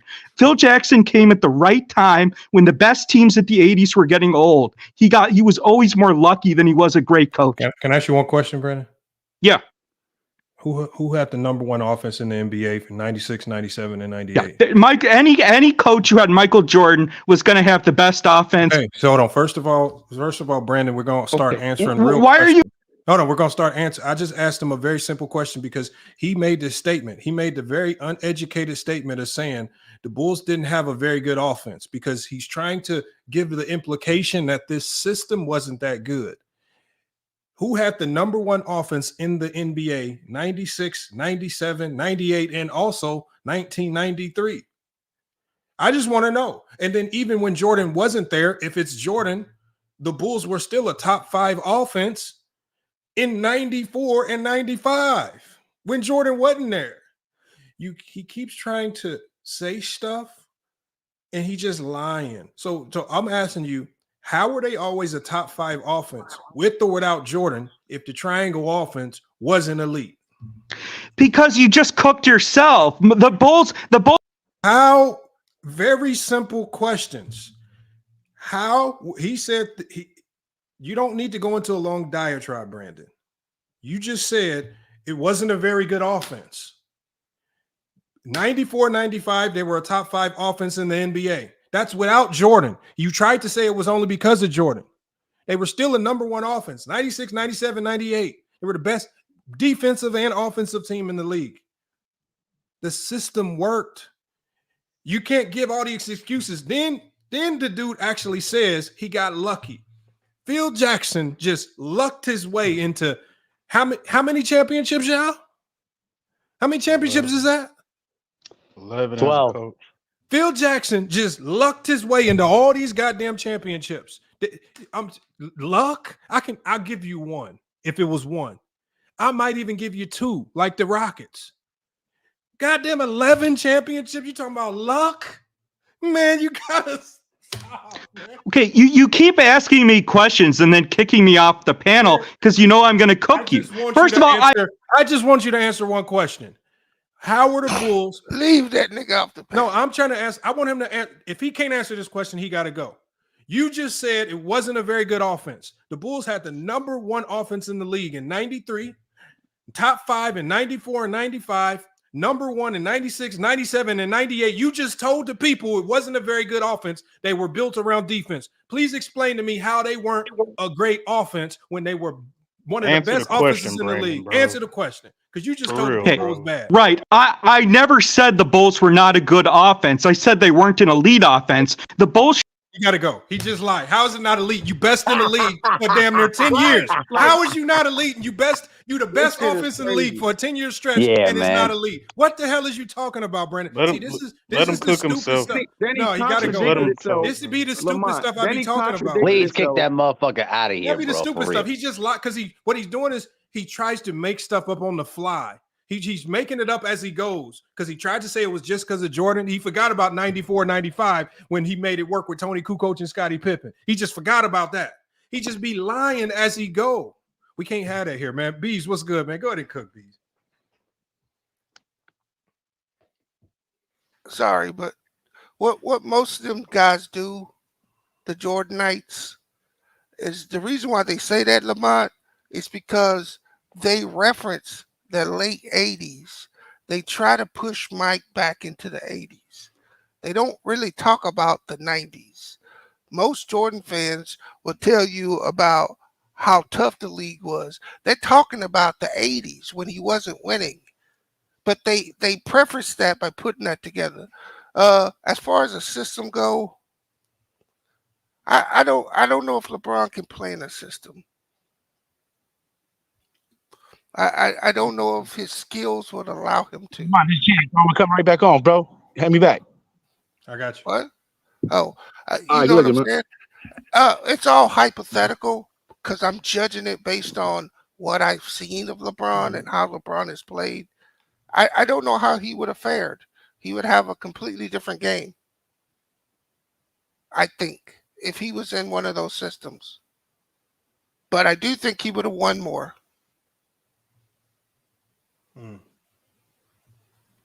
I agree. I don't know That's how what I you. said. And it's always a trade-off when you win more. Yeah. Whenever you push for winning, it always affects. Just even you can look at Jason Tatum this year. When they push for more winning, and it starts to impact his individual statistical stats. And this is why, for whatever reason, he wasn't even in the MVP conversation, because statistically he didn't have the same numbers as some of the other guys that didn't win as much. When you push to win more, your stats will Right, will because you would be looking at LeBron as a two-headed monster as opposed to a five-headed monster or four-headed monster, because some of those other things that he does, other people would do. So I don't know what that looks like for LeBron. I do think he gets more chips. I don't know what that means for him as a player. I got to see Michael Jordan without that championship system, and what I saw is a really good offensive player that could play defense. That's what he was. The leadership and all the other things that he gets credit for, I don't think he was that great of a leader. I don't think he ever deserved all that. Thank you, Bees. And the same with Kobe. Same as Mike. Very good scorer, very good defender. That's just my take on him. They needed other guys to do the other little things, but I have no idea what LeBron would look like or how LeBron's game would have been if he would have actually been in the system, because a lot of the things he does, he wouldn't be doing. I agree. That's all I got. I agree. Mahari, man, what's good? Salute to Lo, just pulled up as well. What's up, Lo? What up? What up, Mac Dill? What's good, Beef? All right. Well, let me take the mic here, because what B just pretty much said is it's the 100% the truth.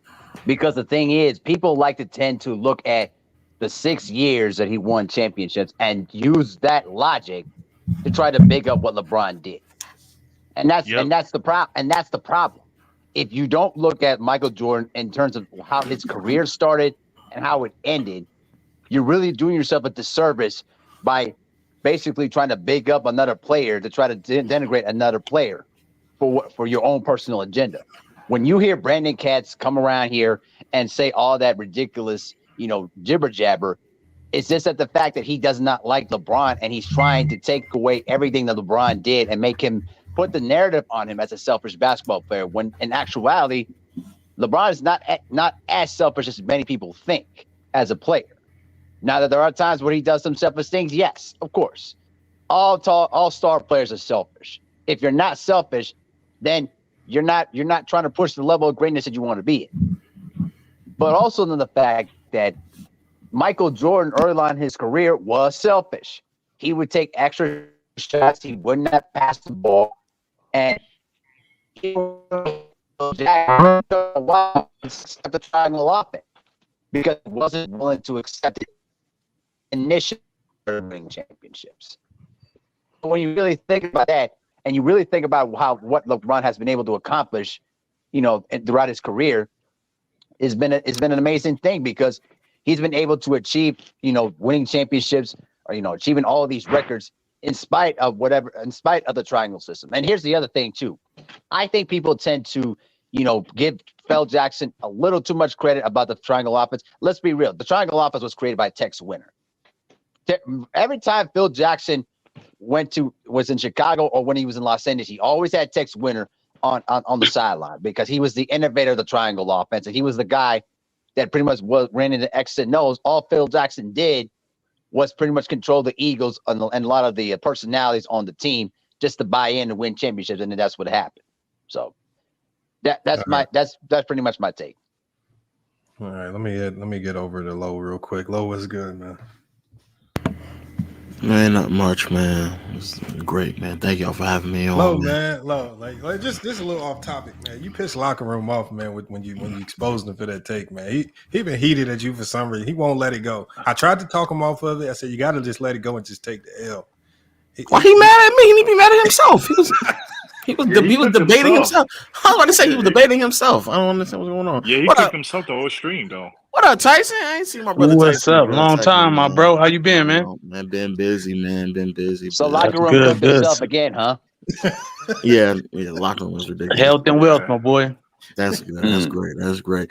I didn't make it short just because, especially, I'm kind of prepping before the game, about to come on in an hour. But one thing I noticed about the ongoing conversation that I can't believe we still haven't is that many people's concept of greatness is solely structured around if LeBron can't be better than Jordan or vice versa. And what ends up happening is that y'all structure arguments based off of this concept without even really understanding what y'all might be implying about other players or just narratives in general and how that may be implying to other players. So that's what I was gonna say.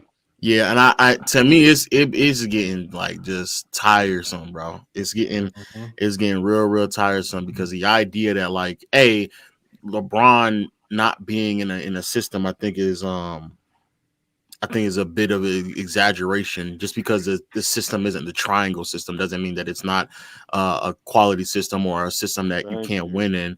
And if LeBron was in a triangle, he probably wouldn't look as good because it doesn't favor some of his strengths or weaknesses. The same way that if you told Jordan or LeBron, if LeBron wasn't in a triangle, it doesn't favor his strengths or weaknesses. You should build a system that favors your best player's strengths and weaknesses.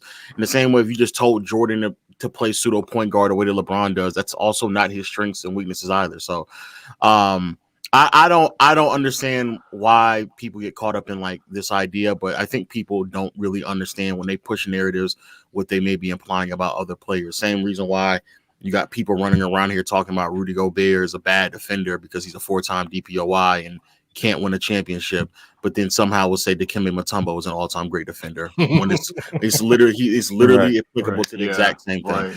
So that's a good point, Lo. That's a good point. Yeah.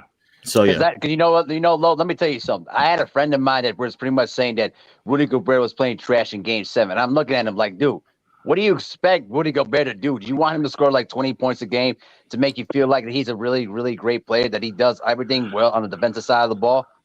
Come on. I mean, I'm just saying, some people just, I think it's simple with Rudy Gobert. I think with Rudy Gobert, he would never get credit for this because there's really no stat that shows it. But I think he elevates teams defensively so much that he hides how bad they are defensively, actually. He does. That's what I mean. So what I mean is he overworks defensively. This is why he gets burned sometimes because he's doing so much to make up for the deficiencies for other people. When he gets burned, it looks really bad, and it looks bad on him because he's really giving most of his energy on the defensive end. Yep. And I think he's a mistake eraser for sure, but I just think people don't know how to give him credit. And I said this on another show. They don't know how to give him credit without some type of running tally stat to where we can point to and say, oh, this is what makes you a good defender. You got this stat over this person. And I mean, I just think defensively, I mean, for that price tag, you probably don't want him. I think he's a bit overpaid. I'll give you that much, but every team in the league would love to have a Rudy Gobert on their team.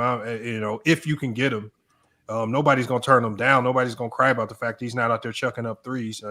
So he definitely the leader of the defense. But he's not a perfect player by far. But to get somebody to play that hard on the defensive end, man, that's hard to find. Yeah, I think it's like, just the offensive explosion of the NBA has kind of just devalued what people, really think defense is. Like, I don't know if it has something to do with, the fact that people only count the defensive accolades of the 90s, but they completely disregard the ones that, we have in this current time. Like, Draymond Green is considered an overrated defender by a lot of people for some reason, but the man was elite for every single championship run that he had been through. So it's kind of just hard to understand, like what people are arguing, when they bring up these points. And here's my other problem with that too, because the problem with that is that I think the NBA, what they've done, I guess to their own detriment, is that they advertise offense more than value defense. Because what you're seeing a lot of the highlights is guys, breaking you off the dribble or shooting threes over your head or basically dunking them right in front of you, and not intake the fact that there are a lot of guys out there that work their butts off defensively. I mean, I remember the time when Gilbert Arenas was trying to explain the ticket, like, you think these guys are not trying defensively. Like, you have to understand, a lot of these guys today are more skilled than what they were in other eras. And these guys are having much more of a difficult time trying to figure out how we try to slow them down. What are their weaknesses? It's just that a lot of these players are just far better. And I think a lot of fans, if they start understanding that, they'll appreciate the fact that like a guy like a Rudy Gobert, who's working his butt off to try to help everybody's defensive deficiencies and have much more appreciation for him. I think that's where the problem comes light in from my perspective. Yeah, but going back to just the subject matter, because I'm about to skedaddle real quick. Yeah, the idea that Phil Jackson is an overrated or lucky coach, that's the first time I've ever heard some nonsense like that in my entire lifetime. Crazy. I know, right? Like literally the year before Phil Jackson was a head coach, if it was that easy, Doug Collins was coaching that team to only the 12th best offense, and that was with Michael Jordan also having, like, statistically speaking, just points, rebounds, and assists wise, the best year of his entire career, and yet it still only resulted in the 12th best offense at that time, which is roughly average offense because there was only 25 teams. So, hey, Brandon, congratulations! I know you got to explain that to us, and then more importantly, and be clear, Phil Jackson, and as soon as Phil Jackson got there, the very next season they went from the 12th to the 5th best offense. So yeah, but also just to be very, very clear as well, as great as like what a lot of people, what Phil Jackson has done, yes, like you need the personnel and players to execute and maximize that, but to marginalize who Phil Jackson was as a coach just solely based off of his personnel, when effectively every great coach has had great players as well, is kind of, a bit irrelevant in that conversation. And I think that the bigger picture here is that we have to look at how they schemed and how they played well in that offense and what was their role and responsibility. But those are just conversations that I'm starting to realize that a lot of people don't want to have. Right. Not only that, I feel like when you have a system, it's easier to identify your needs as a GM. You know what I'm saying? You can identify, oh, okay, this is what we're missing. When you don't have a system, you're just going out trying to get the best players or trying to get whoever that not necessarily complement your other players. So I think that's a big part of it too, is making the GM's job easier to identify what you need as a team when you have a surefire system. And that's something else. I mean, to credit to what Chicago did, like Jerry Krause was a really, really great at that. Yeah, really amazing at that. And to Brandon, who keeps bringing up this more. Yes, Horace Grant and Scottie Pippen were much better between 89 to 1990, but you were the one who said that. If just because you have Michael Jordan, that's what the result is going to yield. That's what you said. And then in 1995, without Horace Grant and Michael Jordan only playing 17 games, as Lamont tried to highlight to you, they were still top 10 in offense. So that's without Horace Grant and without Michael Jordan. So yeah, I just got to make sure I put that out there. No, and I blow to he's a great coach. The key to the triangle, what people forget is the hardest thing, and because Brandon was asking about why it wouldn't translate to the Knicks, my explanation is when he tried it with the Knicks, that we were starting to the NBA game started to turn more into a player-driven league and not an organization-driven league, and the detriment to the triangle is that you couldn't get players to buy in anymore because players trying to get paid are chasing stats. They're chasing the metrics that they need to get paid. And when you talk about that Knick team, you had a whole bunch of players chasing stats. You had no guys willing to sacrifice their stat lines, allow Carmelo Anthony or whoever was there just to be the man. Like nobody bought in. That's the only downfall to the triangle. You need everybody 1 through 15 to buy in or it won't work. And Phil Jackson did a good job of that. He wasn't the head coach of the Knicks, so he probably didn't have as much control. He did, he asked the coaches there to run it, but without Phil Jackson at the helm, without him being the man on that court, it wasn't going to be how he ran it with Tex Winters when he was with the Bulls and the Lakers. So it's just a tough system to run if you don't get people to buy in. He said that in 95 the Eastern Conference was trash. One solo conference has nothing to do with you ranking in the entire league. So I'll repeat this again, Brandon, because I know you have a hard time comprehending this.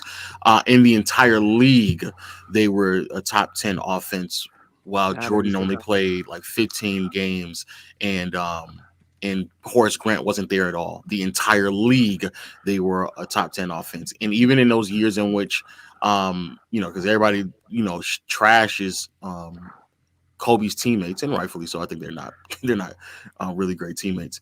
But when Kobe was playing with Smush Parker and them, et cetera, they somehow still had the 8th best offense in 2006.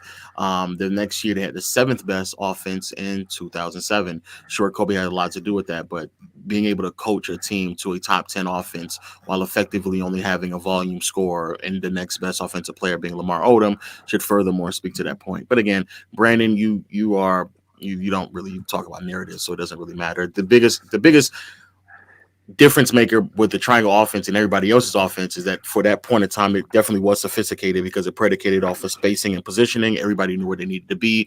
And like Lamont said, you had to kind of buy into like cutting and understanding where you need to be and having spatial awareness, especially at a point in time where a lot of offenses at that time deviated to leveraging illegal defense as spacing. Yeah. But instead, there actually was an offense that predicated spacing and positioning to give the proper spacing behind it. So there you go.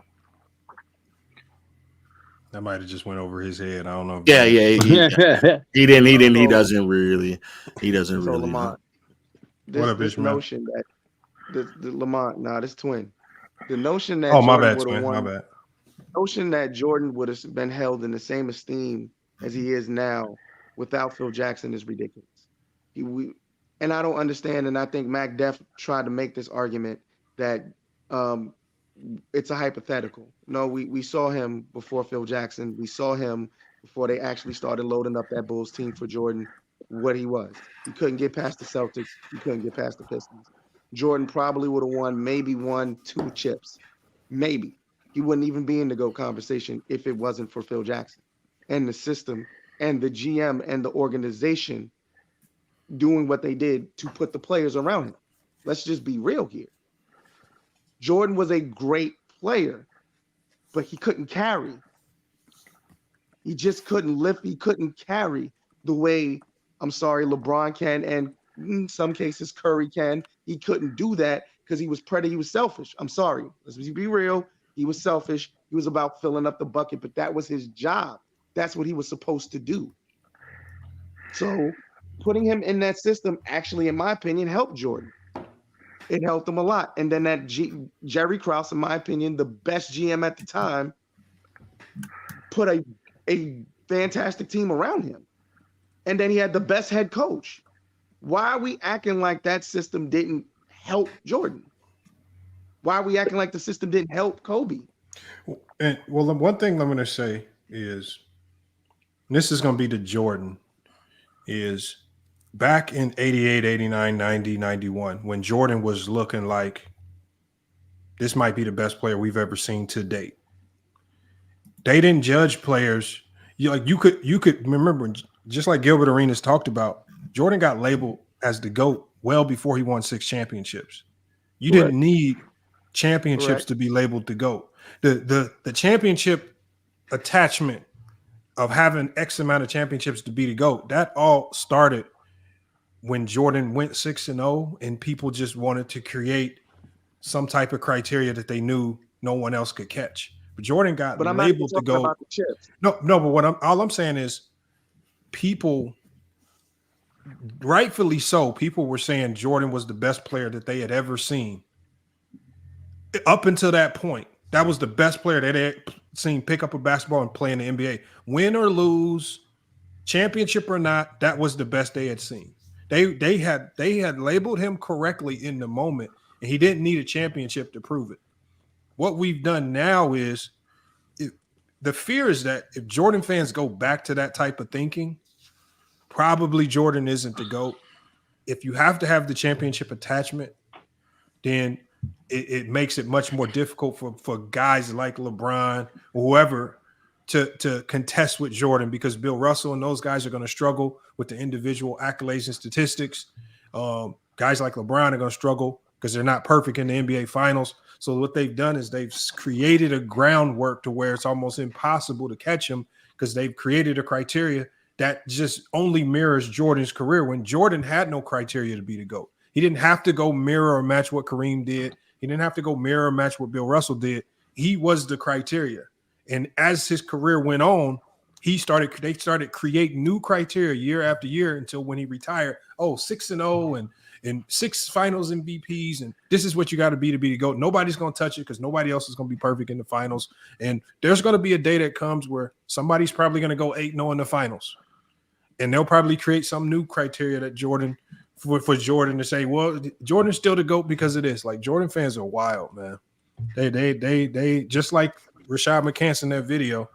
Y'all seen, he just talks himself into a hole, and I'm sure he's gonna have another excuse on the next show to just try to wiggle his way up out of it. Brandon is talking his way in the hole right now too, though. What'd he say? Lamont, he made it seem like. Hold on, what did Brandon say? Oh no, I was gonna let him finish, but Brandon is in the comment because he's saying, "Why am I not responding?" Brandon, I'm not responding because 2 other people are talking. I'm not going to stop them from talking to talk to you. But in the conversation, you said that's why the clown Low can't name a single great team Phil Jackson beat with the Bulls. So I can't name a great team that Phil Jackson beat with the Bulls. So now he's talking himself into a corner, because now that also implies that Jordan did not beat any great teams. Competition, right? Yeah, that's literally what he's admitting, that Jordan did not beat any great teams. That's what he's saying now. He's all over the place. 95, the East was trash. Yes. So that means that the East was trash in 95.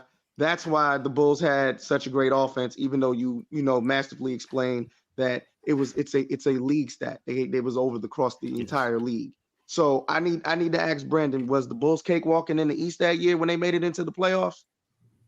Well, he said they never beat any great teams, so apparently there were no great teams. I think there was some disingenuous takes that was said earlier by him when he said something about like LeBron chose not to play under his system. And so I think it's I'm not mistaken. I'm not saying LeBron wanted to get Spoelstra fired, but he wanted, because he chose all the way to his second stint in Cleveland. And by that time, LeBron James is already choosing like his own pathway for sure of what he wants in terms of a successful team. And so he wanted to play under Pat Riley. He wanted Pat Riley to coach. So I'm sure that he wanted to play under a system, but a system is not just coaching. I think people are not like really understanding that it's the totality of an entire organization within that system. A front office, you have to have a competent front office in order to have the right pieces in order to have that system work. And so when he said things like, "Oh, Phil Jackson didn't win until wasn't winning with Kobe Bryant until like Pau Gasol," no shit, yeah, because you have to have like you have to have that system, you have to have those players to fit in the right pieces, and so that's the same thing with anybody. It's not just due to coaching, but that system is so great, and it really elevates a player with the front office, the right players around that player, the right role players. That Michael Jordan, didn't he quit? Or supposedly he retired because like Phil Jackson was leaving because he didn't want to basically restart or have to begin a new entire building process because that system is so valuable and so important. So when we say that, oh, it's because this or it's because just Michael Jordan made the offense so great. No, that system is important. That front office is important. And LeBron James hasn't had the ability to really have a competent front office as such a Kobe Bryant or Michael Jordan later on. You know what I'm saying? So I'm just saying that was disingenuous. Hold up. Can I comment as well on my take? I 1000% agree with the guy who just spoke. I was going to lead to that. We undervalue the importance of the front office. Kobe Bryant had a privilege to be around like Magic Johnson, Jerry West, and in the best organization that was stable for decades. LeBron walked into the Cavaliers. They really didn't have a history of winning like championships at all. It was a broken down system that he was growing with the organization. During his early years with the Cavaliers, they depended on LeBron. They really wasn't adding no pieces like to help him, like no superstars or no stars like to help him. Like they, I kind of think there was thinking more about like market, like let's just have him for sales. Let's not try to win a championship. But over there on the Chicago Bulls,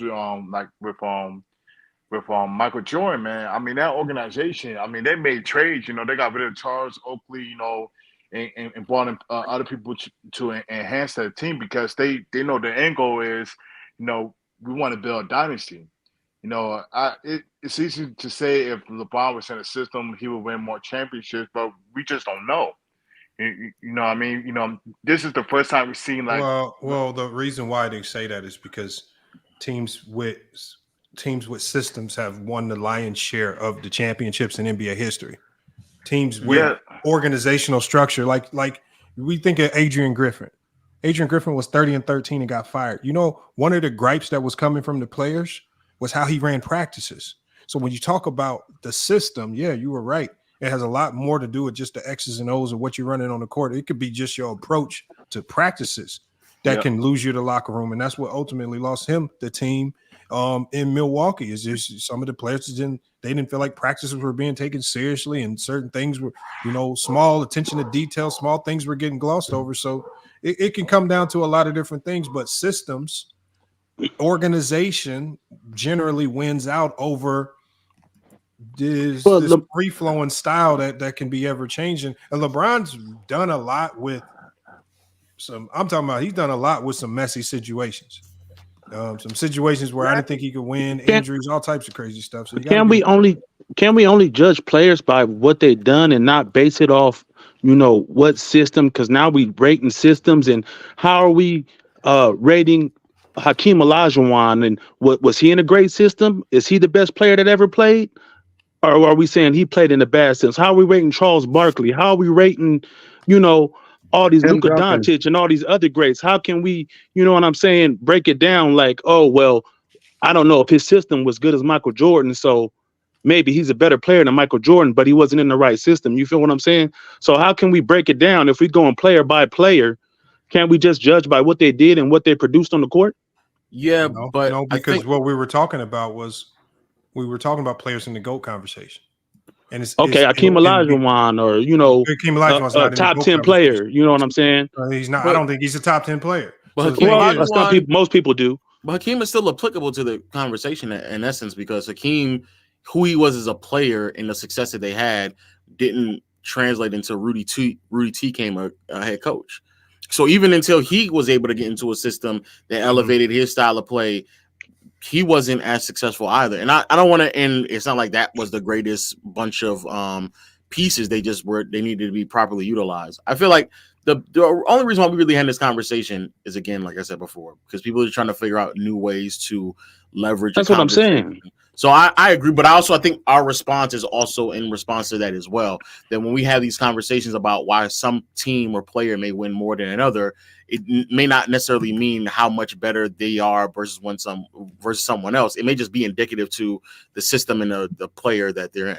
The system or the team that they're on. Right. So what are we basing our evaluation of this top 10 players then? You feel what I'm saying? Like, are we basing off the pieces around them? Are we basing off the system? Or are they basing off their skill set? You feel what I'm saying? I think it's production. I think personally. Yeah, no, but I think what you're doing, Tyson, is you've changed the whole conversation. Okay, how so? The conversation when we reference into this video, what they were saying was, okay, look at the success that Jordan and Kobe had with, I'm talking about an all-time great system. Sure. They were saying, look at why you put that comment up, Lamont? No, I put that comment up because locker room he basically giving me and Low credit. He basically saying that we a super team. Like you put us together. Like if you put me and Low together, I mean, the only way it can be a super team if we both already elite as individuals. He calling y'all D Wade and LeBron, bro. So that's what I'm saying. So we gotta be. I'm talking about we damn near. I mean, if you see Low on the panel and he calling us super team, damn, I appreciate the compliment, locker room, and I know you. I mean, I always know you thought highly of us both, man.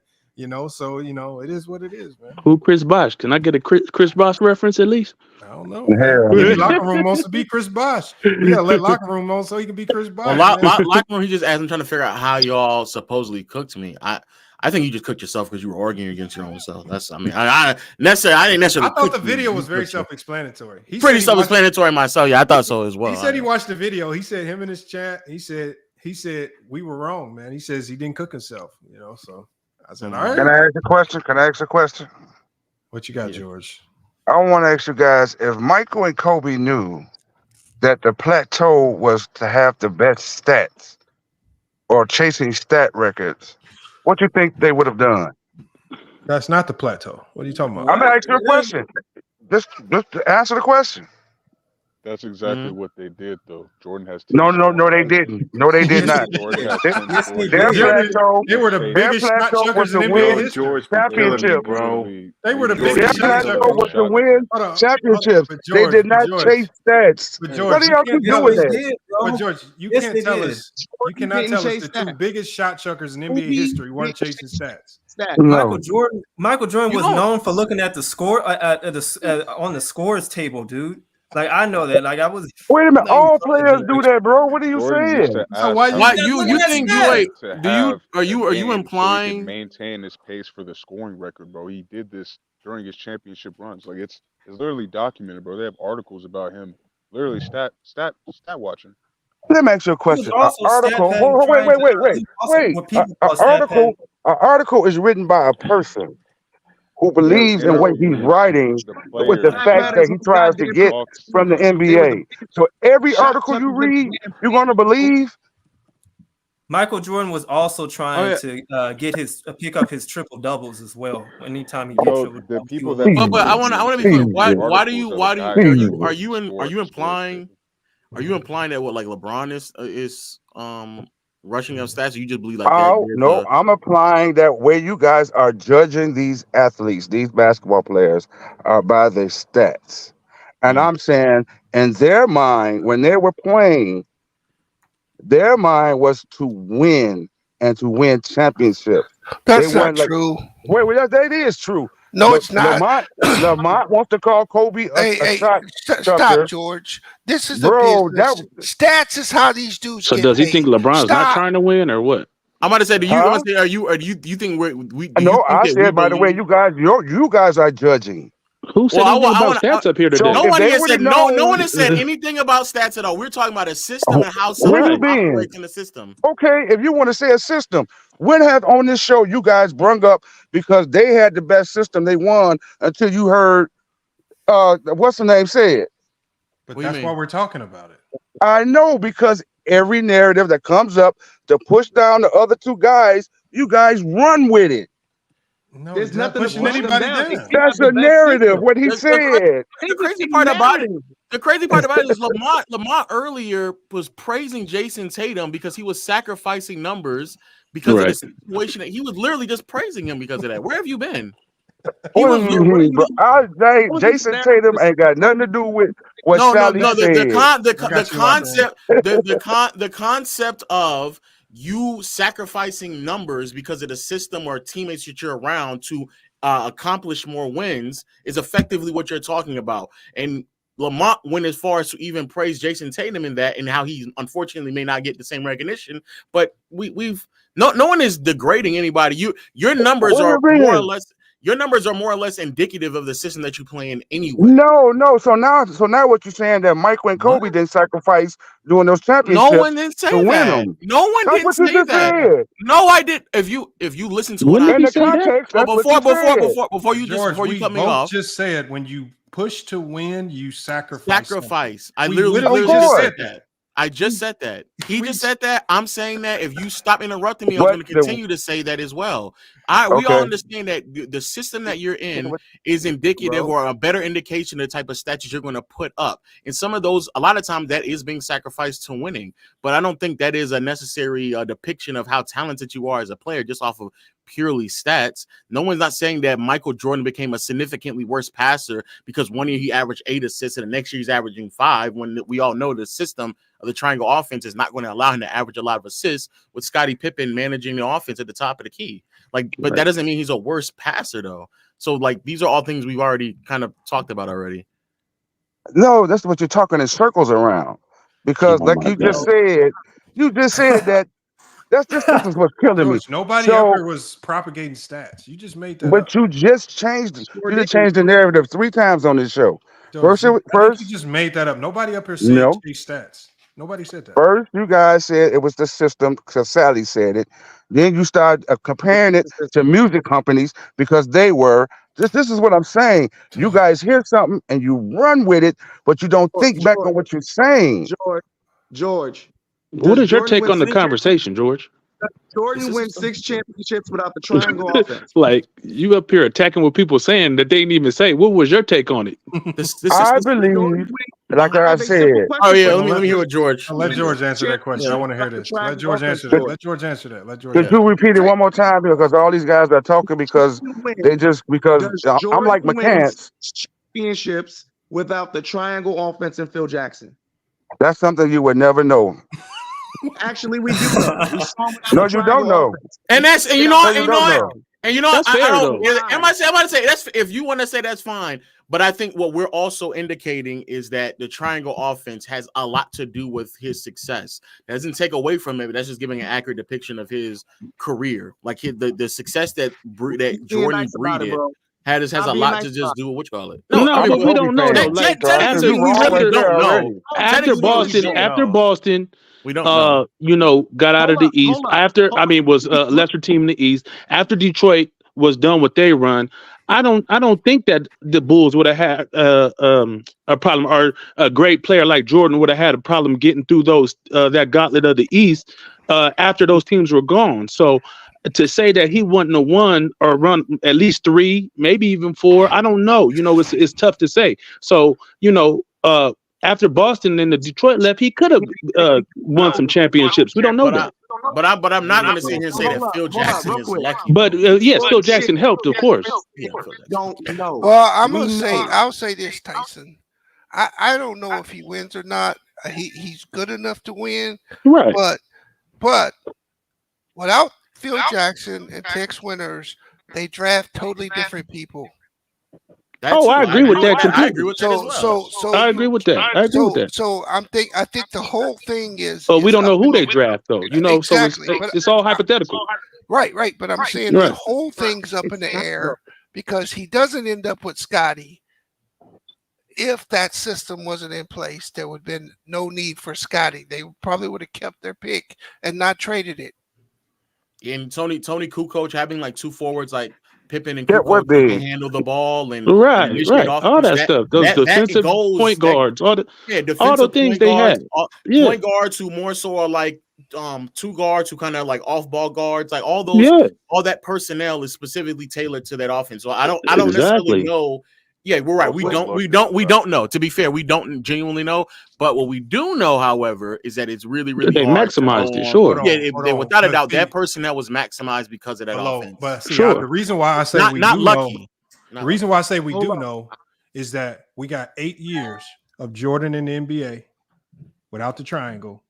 Exactly. And he was completely hot garbage as far as winning and losing. I can't go. So when you tell I can't go with that either. I can't go with that logic. Because he was young. He was young. The role players were different. It's not fair, Lamar. Years not be a big enough sample size for us to take six of them are his first 6 years in the league. They were a young team. They were a young team. You got to look at that personnel, the roster construction. Come on, Lamont. See now, Lamont being nasty right now. That's nasty, Lamont. That is nasty. Does that all the time. I said that in the chat earlier. That wasn't fair, Lamont. I'm saying this low because low. Hold up, that's not nasty. He didn't when have you the have system. a young player, even when you have a young when he player, had the system, he was able to win. Yeah, but you have a young player. Even you can start to see the team trend a certain direction.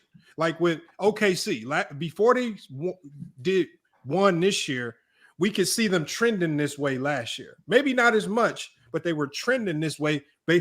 Did we ever see the Bulls trending in any particular direction? Yes, they made the conference finals. They made the conference finals and had a good run. That's what I'm saying. Come on, Lamont. That's what I'm saying. Okay, so he got bounced in the second round. Yeah, I'm about to say, come on, Lamont. I don't think they were trending. They were definitely trending in the OKC. You gonna say the Bulls not trending, but OKC is trending? They were definitely trending. That's wild. That is wild. Yeah, that's not fair, Lamont. Locker room was out here because I'm about to go. Locker room. I got like 5 more minutes. Go ahead and go locker room. Get your You always got to go. We know. Now listen, Lamont. I got money to make. Listen, Lamont. I find it funny, right? Because you had this clown Low call into the show when I left the last show we was all on. He called in after I left. I didn't even see him on the show. Y'all, like I said, y'all trying to create this super team. You putting out content about me, right?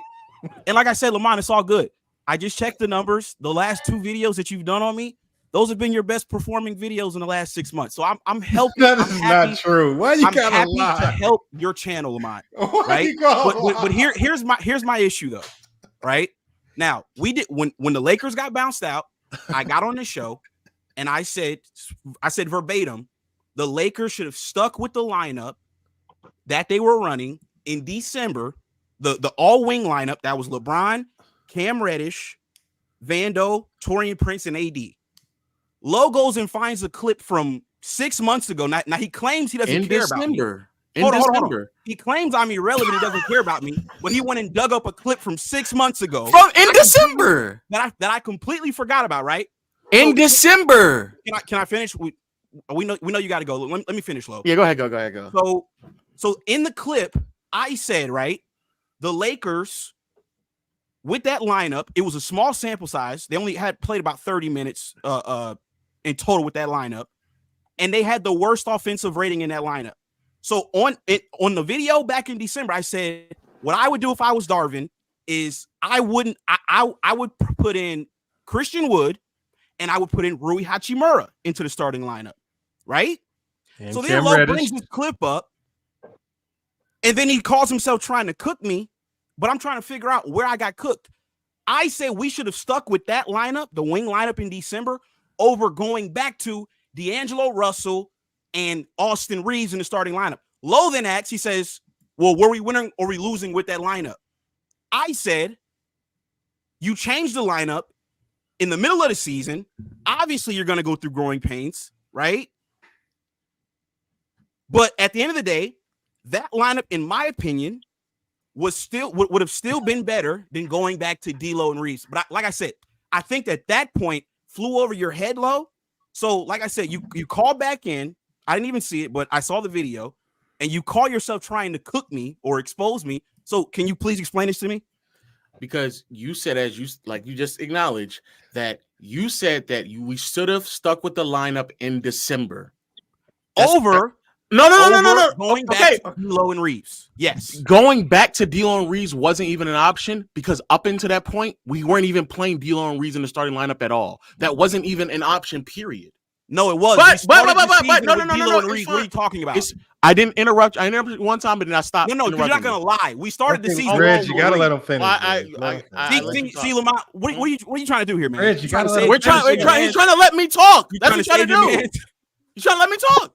No, you can talk, but you don't tell the lies though. All right, Reg, let him cook, Reg. So in December, no one was talking about putting Austin Reeves in the starting lineup because that wasn't an option. Because Austin Reeves was in the starting lineup after the first 8 games in the regular season. Yes, they were.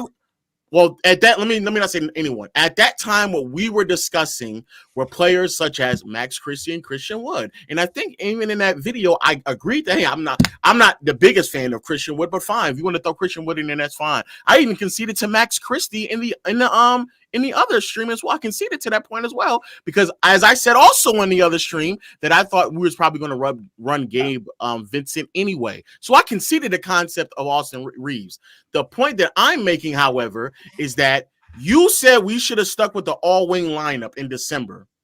And it sat there and said, well, of course, if it's only a handful of minutes, then they're going to go through growing pains. But in December, when the all-wing lineup was going on, you said we should have changed that lineup and we should not have stuck with it and inserted other players in, such as Rui Hachimura and Christian Wood, and take out either Vando and Cam Reddish. That's literally what you said. Okay. So on one hand, you're saying, I'm almost done. On one hand, you're saying that we should have stuck with it longer, but in real time, you were saying that we should not have stuck with it. Okay, you can't change it in hindsight. Hold on. No, it's not changing in hindsight. That's what you did, though. Lamont, this is my issue with you, Lamont. You got this fucking stream bot in your chat talking about no low level IQ in the chat, but yet you have low level IQ niggas on the panel. This doesn't make any sense, Lamont. This doesn't make any fucking sense. So I'm gonna say this again slowly because I know this continues to go over you niggas' head. Right? Once again. Once we got bounced out, I called into the show and I said the Lakers should have stuck with the lineup. And you changed your take over going back to the lineup with D'Lo and Reeves. Because you're using hindsight. No, that's not hindsight. In the moment, you were complaining about the wing lineup. And who did I say put in? In the moment. And who did I say put in, Lamont? But it don't matter. Answer the question. Who did I say put in December? You came on the channel. Who did I say to put in the Lakers lineup got ousted? He said people like Jovan, Buhai, and them were complaining about the wing lineup, but you forgot to include you were also complaining about the wing lineup too. Okay, thank you. We acknowledge that. Now, who did I say to put in? Christian Wood. And who else? Rui. Thank you. Is that D'Lo and Reeves? Okay. All right. So we still kind of get back to this point. How can they play Cam and Wood if they were not available? So who else were they going to play? When we went back to D'Lo and Reeves, Cam was available. Cam may have played another 10 games, but at that point he was effectively done for the remainder of the year. Lie. When we benched, how many more? How many came back from injury? Hold on. When we went back to D'Lo and Reeves in the starting lineup, Cam was available. All them players was available. I'm not saying. I say for maybe another 10 more games. He wasn't really that much more available. Okay, that's a bullshit point, but whatever. Like I said, Lamont. Hold on, wait, no. Can you share my screen? Yeah, I got you. It's not a bullshit point. Hold on, let me show it. Don't worry. I'm gonna make you stay right there. Don't worry about it. So Cam was starting in January, even up to the middle of January. Then he got hurt. Then he got benched. Then he got hurt all this time. And then he came back at the end of the season. By the time he was benched, we were winning games, which is why I keep asking you, were we winning or losing? I keep asking that question. And once again, Lo, let me explain this to you. Because like I said, you're a low-level basketball mind. Because there's a possibility that we didn't really. Well, let me say. I'll let you go. Let me just say this one real quick. There's a possibility that if he never got hurt, he would have never got benched because he was starting up until he got hurt. But go ahead and go. I'm sorry. Now let me explain something to you, Lo. When we benched Cam and the other guys for D'Lo and Reeves, you keep saying were we winning or were we losing like that fucking matters. You do understand, right? But did he get benched or did he get hurt? Basketball is completely different from playoff basketball. So I've been saying this on my show the entire season. D'Lo and Reeves fucking suck. They're regular season superstars, and then when you get to the postseason, they don't help you win. Your whole argument, which is, oh well, were we winning or were we losing with these guys? Lo, do you remember the first game when D'Lo and Reeves came off the bench? I don't know. He's going to talk about the OKC game where LeBron I'll tell you what happened.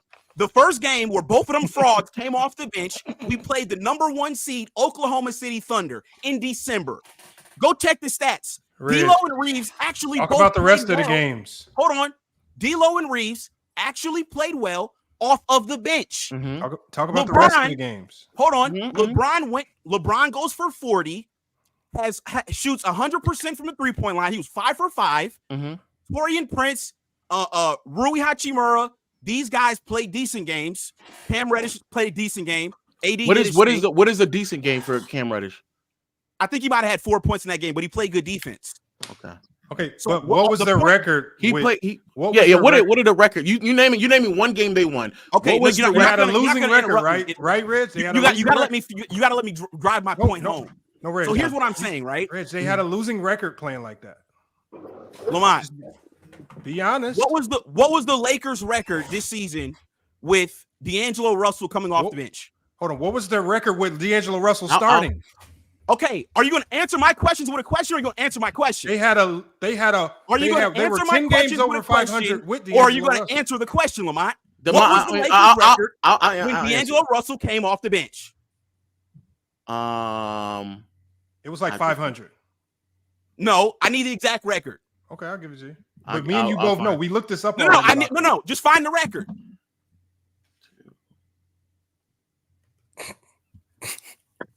And they had a much better record when he started. What was the record when D'Lo came off the bench? They were 4-3. Thank you. Now, can you look up what our record was when Austin Reeves? Let's finish the conversation. What's the record when he started? I'll go to Austin Reeves. When he started, though, the Lakers were 46-30. We were one game above 500. When he came off the bench, is one game above 500 a winning record in a 7-game sample size? Both are winning records. Now which one? Now I know use your thinking cap. Which one is a better record though? Who has a better win percentage? Obviously, the record when he started was a better record because it's a bigger sample. No. I'll say it again. Which one is a bigger winning percentage? 4 and 3. Obviously, it's a bigger winning percentage because there's more games played. What? Hello, how many games is that? You don't know what percentage is. You said 46 and 30, right? You said 46 and 30, right? Percentages. You said 46 and 30, right? Oh my God! No matter how many games you played, the percentages stay the same. A percentage is a percentage. It doesn't matter answer the question. You said 46 and 30, right? So how many games is that, Lo? Add that up. How many games is that? 69. Pause. 69 games. No, I'm sorry. No, I'm not.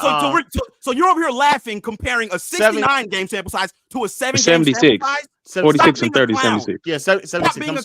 I'm sorry. 76. You are the one who is making the argument for the 7 games. Well, why are you making that argument if it's only 7 games? You are. Let me be clear. You are the one who's making the argument for the 7-game sample size. Can you pull up Austin Reeves' record as a coming off? I'll do that as well. But I want to be clear. You are the one who's making the argument for the 7-game sample size. Thank you. Now, can you pull up Austin Reeves' record coming off the bench? Well, I'll do that. I'll do that for you. I want to be clear again. He asking what's the record and then saying it's only 7 games. It don't matter. So what's the point of bringing it up? I don't know, but why would you ask us to pull it up if we can't use it? I might say, are you going to tell me can't use it? If I pull up the sample size and it's a 15-game sample size, and you're going to tell me that I can't use it? Can you tell us what? No, Reg, you ain't making no sense, bro. I'm biased in this, but you're not making no sense right now. Lo, can you tell us Austin Reeves' record coming off the bench? If you, I'm gonna look it up, but I'm telling you right now, Reggie, if you waste my time and I look up a 15-game sample size, Can you just tell us you tell me I can't use the 15-game sample size because the small sample size. Just tell us what it is. I'm gonna look it up, but I'm telling you, Reg, if you waste my time and I go look up this 15-game sample size, and then you tell me I can't use a 15-game sample size, just tell us what the record was. I'm gonna look. I promise you, I'm gonna just look let him it up make right his now. point first before you try to. Well, this is the same point that he's effectively was making just like 5 minutes ago. But I just said just let him get it off. All right. There's So no let me point in arguing about it. Let me see here. The Lakers didn't play Denver in the first round. Could they have beaten any other team? We do the matchups. I think so. Yeah. So I mean, No. Okay, all right, but I think so. I mean, I didn't think Denver was that good this year. I was proven kind of right. They could have beaten Denver if they executed better down the stretch.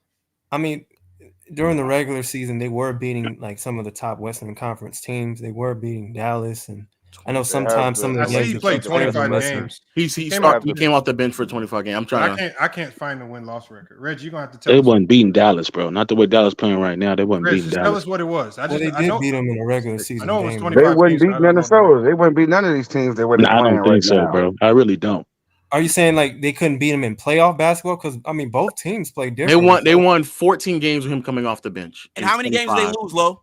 In 25 games. How many games they lose, Lo? What was the record? 14 and 11 if it's 25 games. So Lo. So once again, so they had There were another one or two. Hold on, Lo. Let me finish my point. So they had a winning record when D'Lo came off the bench, and they had a winning record when Austin Reeves came off the bench. Correct? Thank you. Okay, now, which record is better though?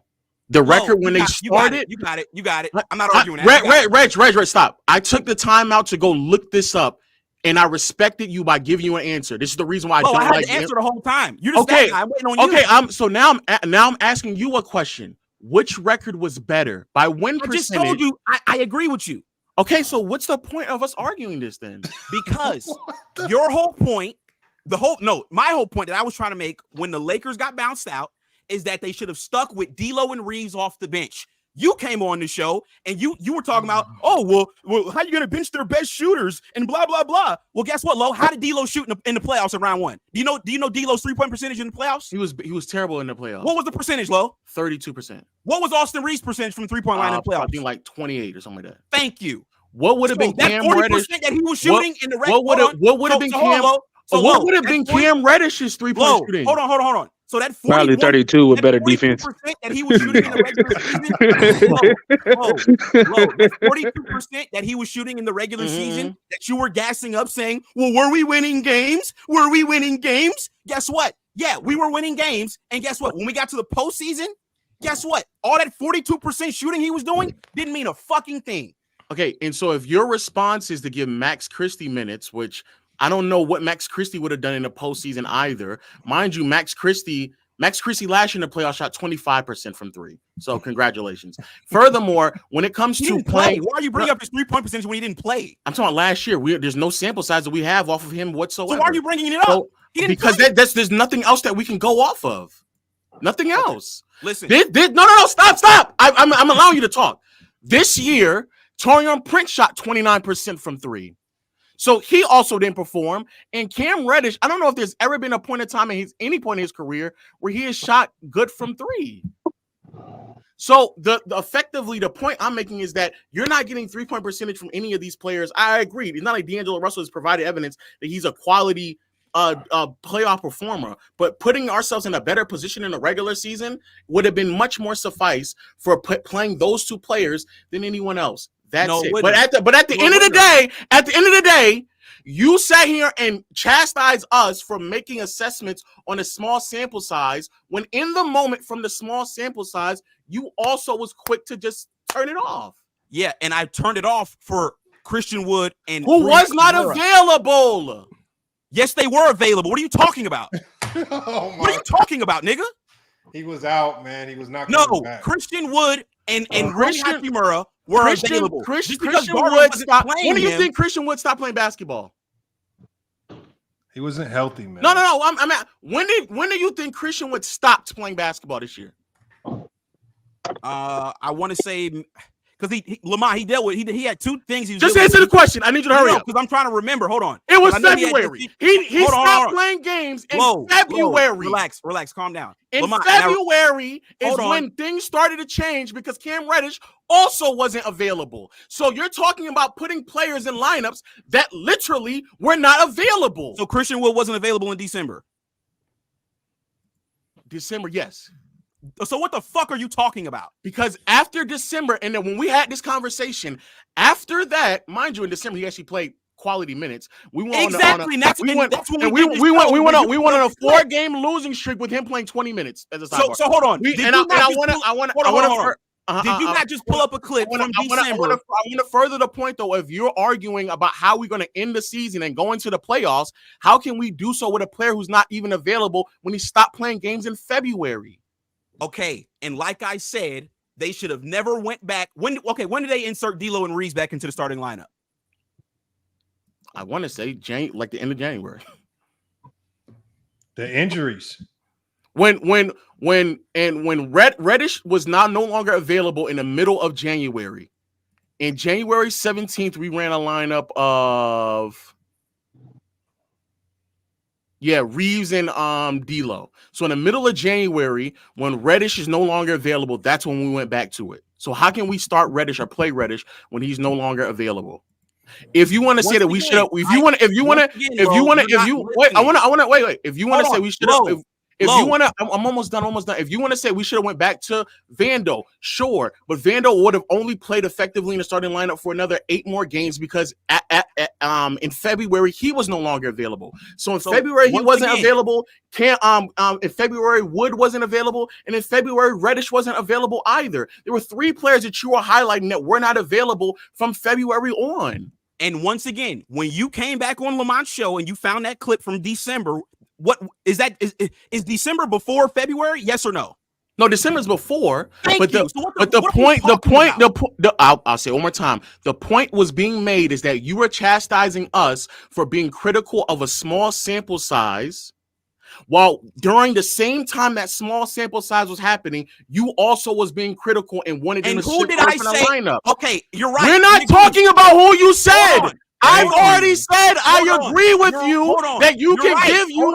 I've already said Max Christie's fine. I've already said Christian Wood is fine. Your argument wasn't about the arguments that we're making. Isn't about your solution. It's about you arguing about why we shouldn't be critical of a small sample size. Can I say this? Also critical of the small sample size. That is right, Reg.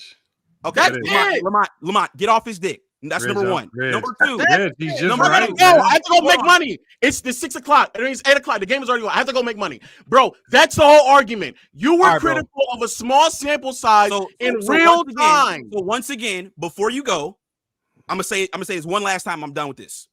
When you found the clip from December, when I was being critical of that lineup, who the fuck did I say to insert? Doesn't matter. Agree. Christian Wood, and I agree with you. Then I agreed. Who else? And Rui. I agree. I don't even know if Rui was Rui available at the time. Yes, he was. Yes, he was available. But that's not the conversation, Reg. The point that the point that we're making is that you listen. Go do your stream, Lo. Lamont. All I'm gonna say is I think you need to take that bot. You criticize us. Take that bot out the chat, Lamont. You criticized us low-level minds for being and all critical you do is have low-level of a minds on small this show. sample size. You criticized us for being he gone. You criticized us for a small sample size and us being critical of that small sample size. When in the moment you were also critical of that small sample size. Your solution to that criticism is different from ours, and there we can agree to disagree. But your criticism of us at the end of the Lakers season was criticizing us for not giving the lineup that was all wings more time, when in the moment you also didn't want to give them more time either. No one wanted to. Solutions could have been different, but no one liked that lineup, which was essentially the concern that everybody had. That's it. But acting as if like no one cared about that, or you got to just give them more time, because that was what your argument was. Your argument was that you should have given them more time, but in real time, you were not willing to give them more time. Stop being dumb. This kind of Your a fans silly is waiting, argument, bro. Your fans is waiting, Lo. because- Go ahead, man. Because I wanted to know that if any of the lineups, the starting lineups, had changed during the playoff, can any of the if you change any of the starting lineups in the playoffs of the Lakers, can they beat the Denver Nuggets? Like, No. would that matter? No. Okay, so I don't understand. So the only Ishmael, my thing is, I believe yes. I don't think I don't believe a lineup change was necessary. Like, so for me, so when I look at a series and I'm looking at 5 games where going into the third or fourth quarter, you had a significant lead. You had in all 5 of the games you had double-digit leads. In most of the games you had the lead going into the fourth, and in most of the games you had the lead mostly through the third. That tells me right there that you have a winning formula. Okay. And so now when I rewatch those games, I said, well, let me see what they were doing different from the first and second quarter versus what they were doing in the third and fourth quarter. And so the first thing that I picked up on was, and this takes us back to the original conversation that we were having, was I didn't even realize it in the moment. I had to go rewatch it to pick this up. In the first and second quarter, they had completely stole the Sacramento Kings Princeton offense. The ball was moving. Y'all remember when they went up 20 when Bryant went out the game? Yeah. AD kept getting them touches and was barbecuing Jokic. I'm talking about play after play. Yeah. I'm talking about I thought it was going to be Dominating. a 20-point route. I'm talking about, ball movement and everything. But then in the second half, I want everybody to go back and watch that, primarily the fourth quarter. You go back to the fourth quarter, Princeton offense in the garbage can. Princeton offense completely gone. Then they went back to that high pick and roll ball screen. And some of y'all might remember that one post up where Bron posted up, dribbled it to the end of the shot clock. He lost the ball because I think KCP tipped it, rolls to half court. Austin Reeves picks it up. Shot clock runs out. I mean, I'm talking about everybody stagnant. Even John Salley in that video talked about it. I understand. So what I'm saying is, Ishmael, what I'm saying is this.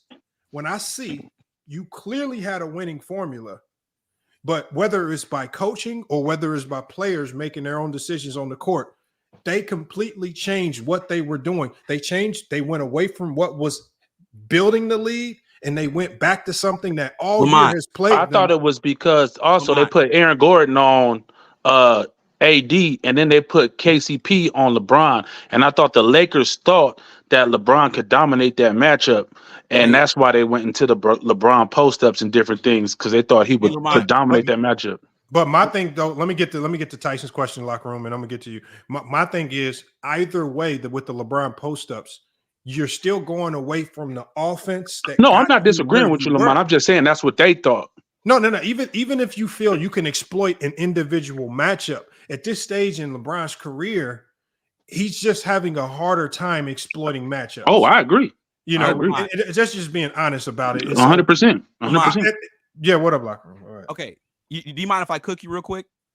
Okay, go. I mean, do what you gotta do. Okay, so the last 2 weeks since we've gotten bounced out, all your whole talking point with the Lakers is, well, they were up 20 in the first half. How did they lose the lead? Right now, what I find to be funny from you, Lamont, is that you don't use that same logic with the chicken nuggets.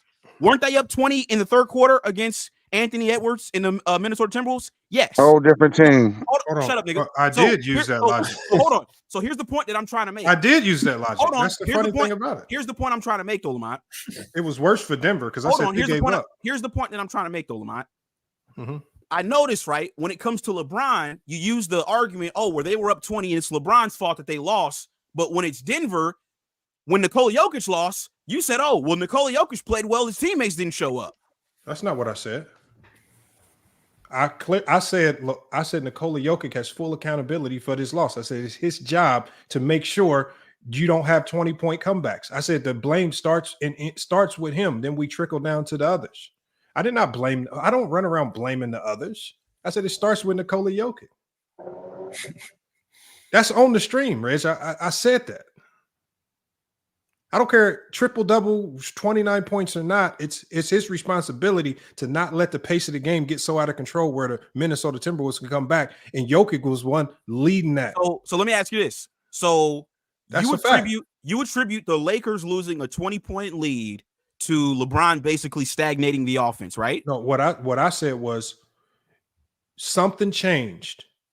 Whether it's by coaching decision, I said I don't care who you blame the change on. You can choose to blame it on Bryant or Darvin Ham. No matter where you want to put the blame, they changed their style of play. And they went to the same style of play that we've been seeing all year long that cost them games late game. And why they went back to that, I don't know.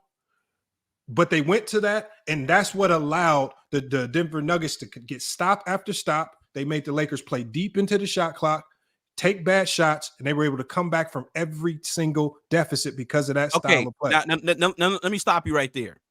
Okay. You watch Game 7 of Minnesota and Denver, right? Different game, but yeah. We know it's a different game. Now, let me ask you this. What do you attribute to Minnesota getting back in that ball game? What was the primary reason to you? The primary reason was Minnesota played faster, obviously, because they were down, and Denver stupidly started playing faster right with them, taking bad shots, taking quick shots, and their offense was out of flux. So they fell into it. And who's the leader of that offense? Nikola Jokic. He is the number one reason. He is the number one reason why the Minnesota Timberwolves were able to come back, because as the facilitator of that offense, you have to slow the game down to a bore.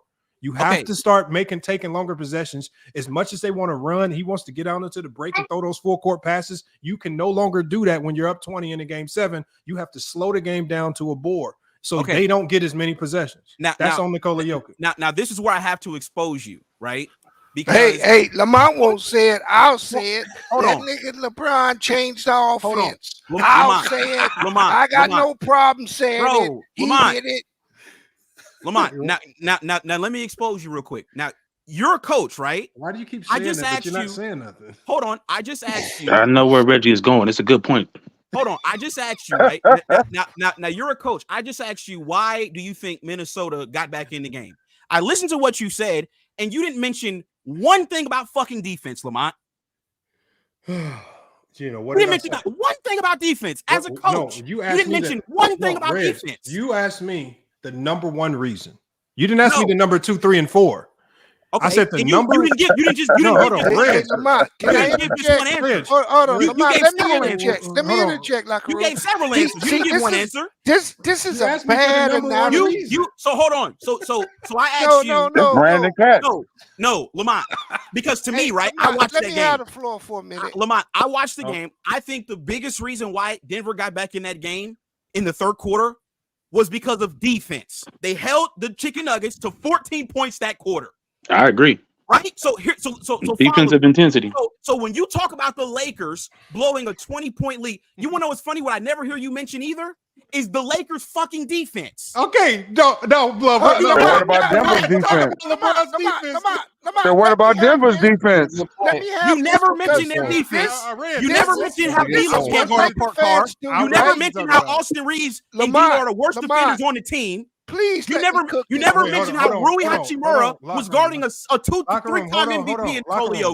Locker room. First of all, come on, man. What are we talking about here? First of all, what are we talking about, Lamont? I'm about to go to Beast. Hold on, locker room. First of all, if we're going to talk about defense, we're going to be honest. One of the best defenders in this series on Jamal Murray was Austin Reeves. Man, get the fuck out of here. I'm about to listen. Hold on, locker room. Jamal Murray. Hold on, locker room. Hold on. I'll let you get your spill off. Now we're going to get to the facts. Hold on. I just want to get to the facts. They did hold Jamal Murray very good. The best defenders in that series was Austin Reeves. Now, I want you to get to your favorite player. Let me go ahead. Let me cook, because we know Jamal Murray wasn't 100%. But he still did a good job. The reason why locker room's analogy is really bad, it's a really piss poor way to try to explain the Lakers' failures. The Lakers led for 75% of that series. Denver did not lead Minnesota for 75% of that series. That is not the same. The Lakers came out in every game and ran that offense and got the same result. It didn't matter what Denver did, what adjustments they make. The Lakers got to the same position in every game. And then the switch happened. I'll just say it. The nigga LeBron was not ready to win without his name being in the lights. And once again, that's what it was. And you Laker fans need to admit the truth. Once again, I disagree with these that. are the low-level basketball lines that Lamont claims he doesn't want in his chat, but yet he's more than willing to bring them up on the panel. Okay, so Reg, let's just go. I think it was a schematic thing. Hold on, Reg. No, see, that's the problem. Hold on. See, we can't do this. See, we like to blame Darvin Ham, but when you got the I'm not blaming Darvin Ham. Hold on. When you got the lead, to get the lead against a team, the game plan was solid. So when D'Lo goes, they won the Nuggets made adjustments though as well. Hold on, bro. They won every first half. The Nuggets never made an adjustment. Yes, they did. They tried. They could not stop it. They could not stop. They put Aaron Gordon on AD in the second half. That didn't work either, bro. Do you mind if I explain something to you? Please, it did work. No, it didn't. AD stopped shooting. Well, okay, because Aaron Gordon. So why are you not giving Aaron Gordon no credit? Look, bro, because it wasn't Aaron Gordon wasn't the reason why he stopped shooting. I thought LeBron James was the closer throughout the entire season. I mean, he had some of the most top points and whatnot. Right, and so they put a smaller, and so they put KCP on LeBron James, and that's a matchup that you, as LeBron James, you should exploit. And the Lakers are right in thinking that he would exploit that, and he did in some scenarios. Hold on. So what we gonna do is we gonna give Bron credit when he go out there and change the plays and they win the game. But who said they changed the play? No, I'm not saying. It's been reported. Hold on, bro. It's been reported throughout in the season. playoffs.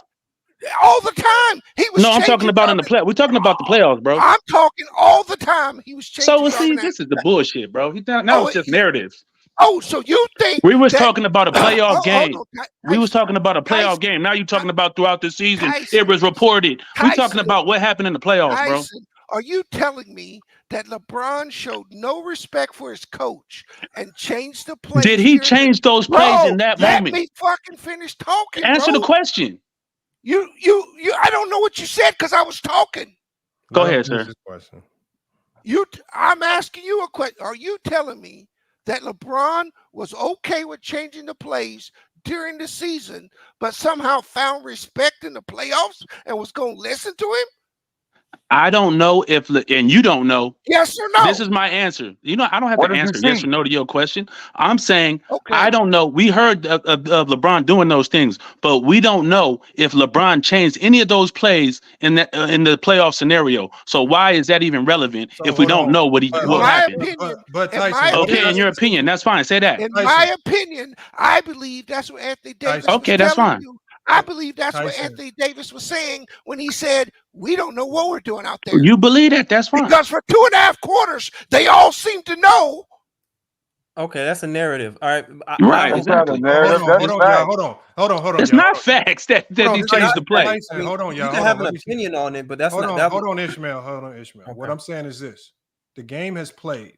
We can go look at the film. Sure. What I'm saying, Tyson, is this.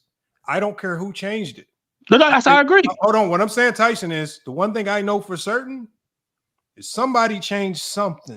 Agreed. And the same offense that they were running in the first half, whether D'Lo was making or missing shots, they somehow found a way to get a double-digit lead in every single game with D'Lo making or missing shots. Right. They somehow found a way to have the lead going into the third, going into the fourth sometimes. Mm-hmm. But somehow in the fourth quarter, the offense all of a sudden went back to that same high pick and roll ball screen that gets the ball late into the possession shot clock. They're trying to dump it into AD where they were doing a good job of ball denial and they were taking bad shots at the end of the shot that's clock. What I was saying. So they made adjustments on AD. What I'm saying is they went back to an offense. Oh, right. I agree with that. Because what did I say? I said because somebody's when I high IQ kicked in. When I said in my film study, I said, what's the easiest thing to guard in an NBA basketball game? It's a post entry from the top of the key. And somehow, possession after possession after possession, the Lakers found themselves in a position where it was LeBron with the ball at the top of the key trying to do a post entry from the top of the key, which is one of the easiest things to defend. To me, it's one of the worst passes in basketball, trying to post entry from the top of the key. And so when I see things like that, when I see those changes, I don't care who made the change. The change was made, and to me, that's what cost them the series. You guys can place the blame where you want, but that's what my problem is, placing blame on LeBron or saying he was glory hunting and all this other shit. Tyson, but what I'm saying is, only reason why I said he was glory chasing, that was specifically in the game where he missed that three. Because if you play time and score, late game scenario, game tied, 11 seconds. When it's 17 seconds on the clock, 11 seconds on the shot clock, you don't take that three. And when you got a wide open lane to the rim, you got to put the pressure on the referees to go make a call late game. When you have that much time on the shot clock, you also have the best offensive rebounder in the NBA to miss that. That does a hell of a job cleaning up missed layups. If you even miss the layup. So what I'm saying is hindsight. You're speaking. No hindsight. Why do y'all keep talking about hindsight? There's a such thing that teams practice called time and score. I said I agree with you. I said I agree with you. I don't know why people act like LeBron James is the dumbest person in the world. You don't take that shot in time and score. When you're under 50 seconds in an NBA game, the shots that you would take in the first quarter are not the shots that you take in the fourth quarter. You're supposed to play time and score. And when he shoots that three, I don't know any other way to describe it other than chasing the glory, because what you're supposed to do is run more clock and get to the rim, put the pressure on the refs to make that call, or the other team to not foul you because they don't want the refs to call a petty foul. Can I get it? Can I say something? But no, by chucking up a three, you completely throw out time and score principles. You don't put any pressure on the refs to make a call. You allow the Denver Nuggets to get a head of steam up the court, and then they're able to knock down a game-winning shot simply because you didn't do the basic principle of time and score, which is run shot clock. If you run that clock down and you shoot that last shot when the clock is running out, Denver don't have enough time to go do what they did. He left too much time on the clock. Even with the miss, he left too much time on the clock. Denver wins that game because they start breaking down late game. Who else am I supposed to blame? These are basic basketball principles that you're taught in high school. That's hindsight, because no, there's no hindsight. Time and score. Can I explain? You can literally hear coaches yelling it. Time and score. I understand what you're saying, but at the same time, nobody does understand what I'm saying, because none of y'all played any level of basketball where coaches emphasize time and score. What the hell are y'all talking about? That was a good shot. That was a horrible shot. You don't shoot that shot. There's too much time left on the clock. It's time and score. What do y'all mean hindsight? Yes, hindsight, it was a dumb shot. That's the only thing hindsight should tell you. And it's not wrong of me to point out something that LeBron was completely boneheaded in doing. It was a boneheaded decision. Sometimes people make bad shots. If he would have can I rebuttal or no? LeBron making a bet. There's no rebuttal to time and score. That's in your opinion. Basketball. Oh wait, what? Okay, as a head coach, what the fuck would you have done? All I'm saying. God damn, y'all say some of the stupidest shit I've ever heard. I ain't get to say nothing, bro. No, because you can't say nothing to it because there's no rebuttal. You run clock in that situation. You got it. There is no other option there. Y'all act like there was another option. The only option you have there is to run clock. It's 11 seconds on the shot clock. What the hell else you supposed to do? Time and score principles kick in. Y'all act like LeBron is stupid. Did y'all not listen to his podcast? He says the same stuff. He made a boneheaded play. Why don't y'all hold him accountable for it? That was stupid on LeBron to shoot the three. Damn, it's not that big a deal. Just say he did something stupid. Damn, y'all act so retarded, acting like, in hindsight, no, time and score principles kick in. Go get to the rim. Put pressure on the refs. Allow the AD to be an offensive rebounder. You don't do none of that because you shoot a boneheaded three. That's a long rebound, goes to Denver, and then they go win the game. And then you're looking crazy because you had 80 in an ISO situation. None of you guys understand the game to that level. Y'all only understand if the ball goes in, they scored. I do understand the game to that level. You're not letting me say nothing, though. Okay, so tell me what time and score principles are if you understand the game. Time and score principle is time of the game. Is when you do 2 for 1. That's a time and that's a time. That's nothing. No, that's not. That is timing. No, Okay. Yes, it is. He just told you what it was. No, I'm saying, but that's part of time and none of y'all can cook me on this because this is universal knowledge. None of you. That is not time. You might take a bad shot in that situation because you're going for a 2-for-1. Let you go off. Swish, Do you mind Swish, if I please come cook up now? here, Swish. Swish is the only one. That's not time. Swish is the only one. Lamont, do you mind if I cook you now? Let's get a college basketball player up here to tell me if I'm wrong. Let's get somebody to 2-for-1 is time. What are y'all talking about? Two for one is not something you do late game. When I'm saying, I said you said I'm talking about. No, I'm talking about end of quarters. That's time. That's controlling time and possession. First of all, Tyson, coaches are only yelling time and score on late clock. No, time and score applies to just more than late game. Okay, so that's where it mostly applies. I agree with you. We're talking late game situations. Okay, if we're talking late game situation, 2-for-1 doesn't apply. That's all I was saying. About a late game situation. But I'm saying that. But you said what is you said a general question? What is time and possession? You didn't say as it applies to late game. Based on time and score, did LeBron do the right thing? No. That's all I'm saying. Okay, but I was just making a point, but you didn't even let me. I agree with you. I said I agree with you several times, brother. He had time to even think about it. He stood there for a second, thought about the bad shot, then took the bad shot. Right. And they lost the game. That was on Bron. When it came to game, do you mind? And then y'all get mad just because I say LeBron did one thing wrong, as if I'm saying I'm not. I always say bad shit about LeBron. No, that comment's for the locker room. He acts like LeBron is not culpable for anything. He can't blame LeBron. LeBron can completely. LeBron had his worst 3-point shooting percentage of his career last year against Denver. He says nothing about it. All of a sudden this year, when D'Lo shoots bad from the 3, it's a big deal. But when last year when Bron did it, LeBron underperformed from all of his season averages. It's no longer a big deal. Bron can do everything that D'Lo does. Do you mind? No. Bron can literally do everything that D'Lo does wrong. And when Bron does it, it's okay. He's gonna pat him on the back. But when D'Lo does it, it's the worst thing in the world. The problem you comparing D'Lo to LeBron that's the flaw. No. When every time I use an example, you say it's me comparing players. That's because that's stupid logic. I'm just giving you examples of your hypocrisy. I'm not comparing no D'Lo to LeBron. I'm just showing people how hypocritical you are when it comes to this stuff. You will blame and you will get on Austin Reeves and D'Lo for shooting poor from the 3. But when LeBron was historically bad from the 3 last year, I never heard you step up and say that's one of the reasons why they lost the series. You consistently blamed D'Lo and Reeves, even though Reeves was giving you 20 points per game versus Denver last year. Right? We all know you point to the lowest hanging fruit in the room. You say D'Lo played bad. What rocket scientist, what person in the world doesn't know D'Lo played bad? Of course he played bad, but it was also other people that played bad as well. His name was LeBron James. But all you're going to do is you're going to run to the stats like you normally do. He averaged 25 points, man. He played good. No, he didn't fucking play good. He is historically bad from the field is one of the reasons why they lost.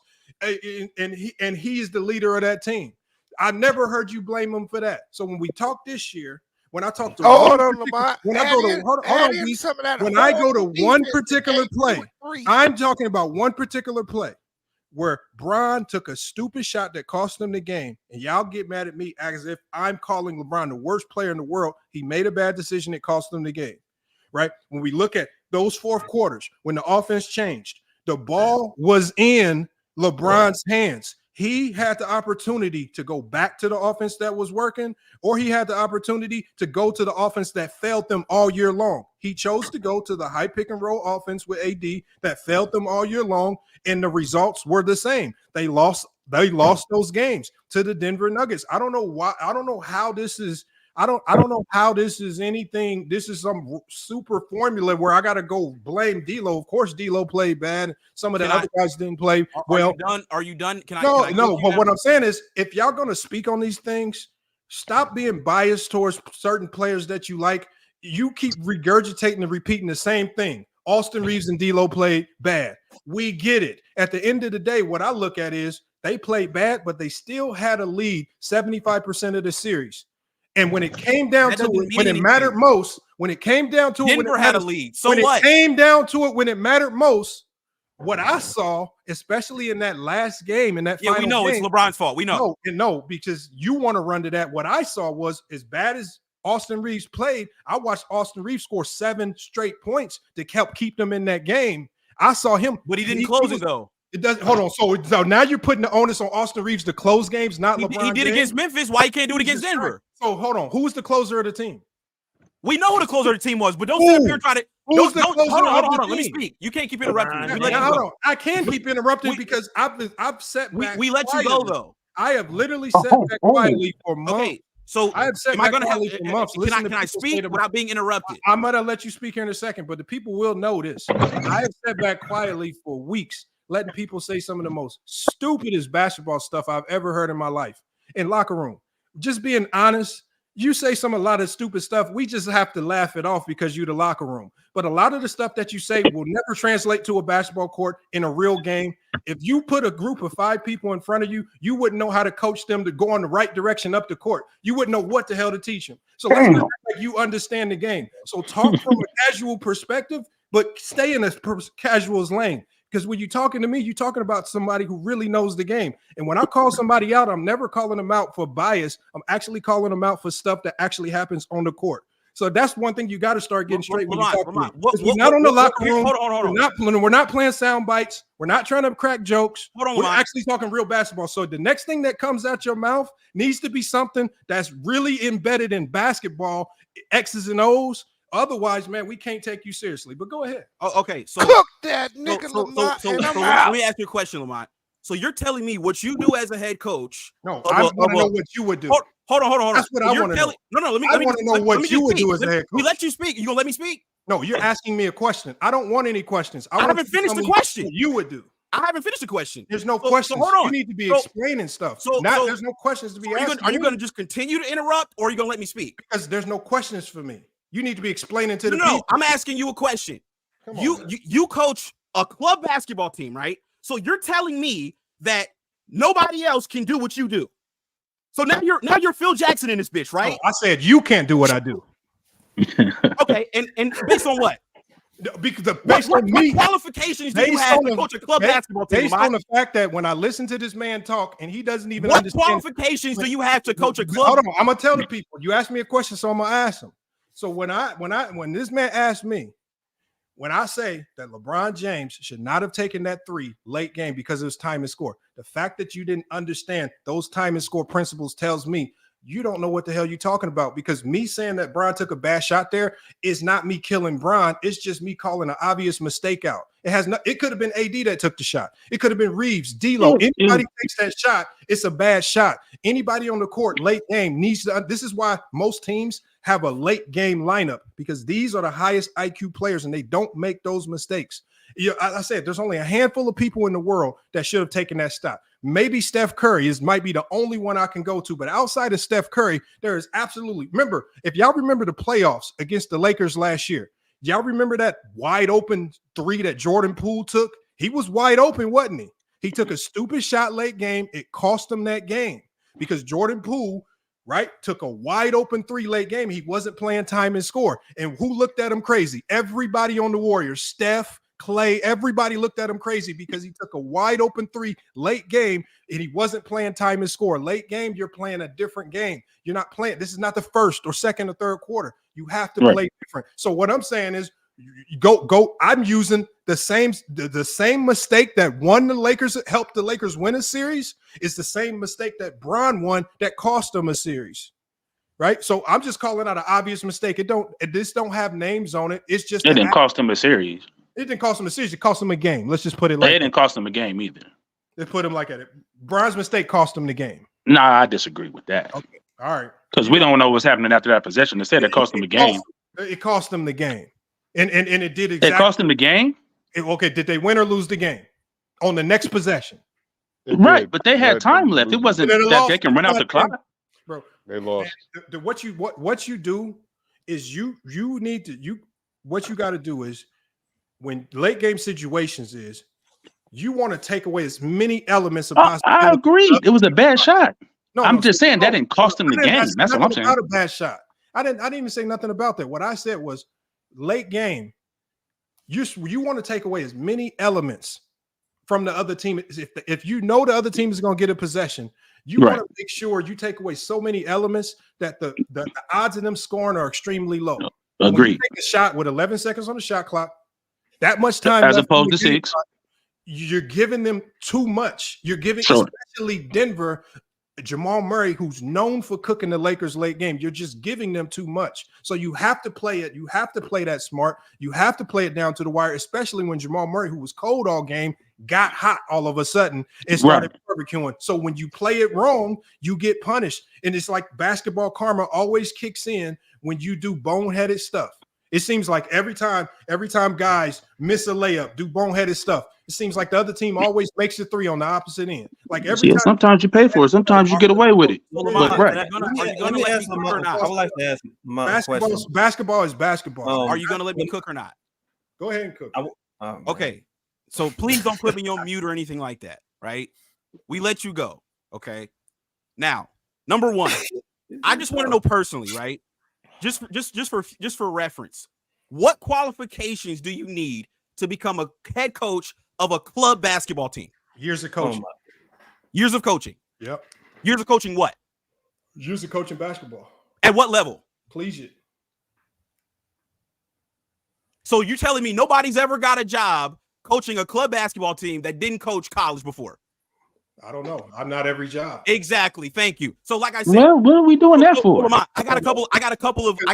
Reggie want to talk about the game. He want to talk about he emotional right now about what I said. No. It's not emotional. I want to talk about the game.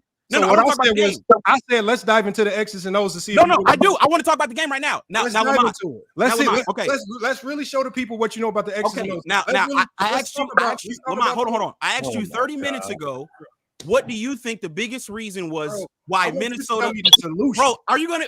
We can't have a conversation. You're gonna keep interrupting me. Keep asking me questions. I want you to give the people solutions. I'm trying to talk and you keep interrupting me. All right, man. Come on with the questions. So once again, 30 minutes ago, I asked you. I said, Lamont, what do you think the biggest reason why Minnesota got back in the game in Game 7?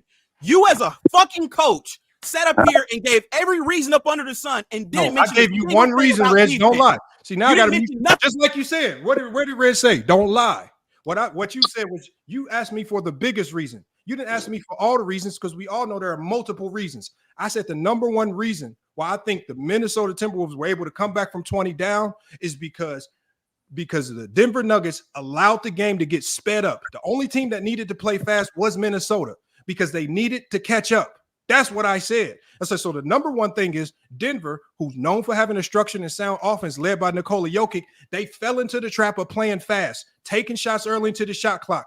They're not a great rebounding team against Minnesota, so they were only getting one possession. It was one and done, and they were allowing Minnesota to also come back down and score fast. We can get to the defense, right? But the first thing I said was they started taking too many early shots in the shot clock. They weren't running clock. They weren't running real offense. They were trying to play fast with Minnesota, and that's the number one detriment. They kept giving Minnesota too many shots at the rim, right? We can go to defense. We can go to all the other elements. You asked me for one element, not all of them. So let's not act like defense wasn't a thing or I wasn't going to say defense, but you asked me for my number one thing. My number one thing was they let the game get sped up.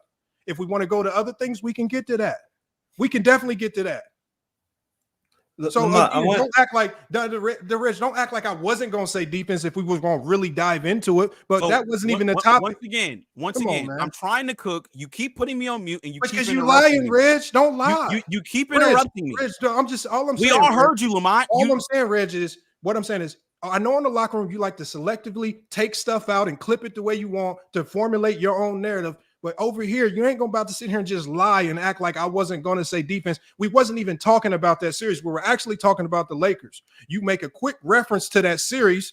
Why you make a reference to that series, I don't know, because they were two completely different series. And I gave you a quick thought on that particular series. Why you keep going back to that, I don't know. But if you really want to get into the X's and O's of that series, we can.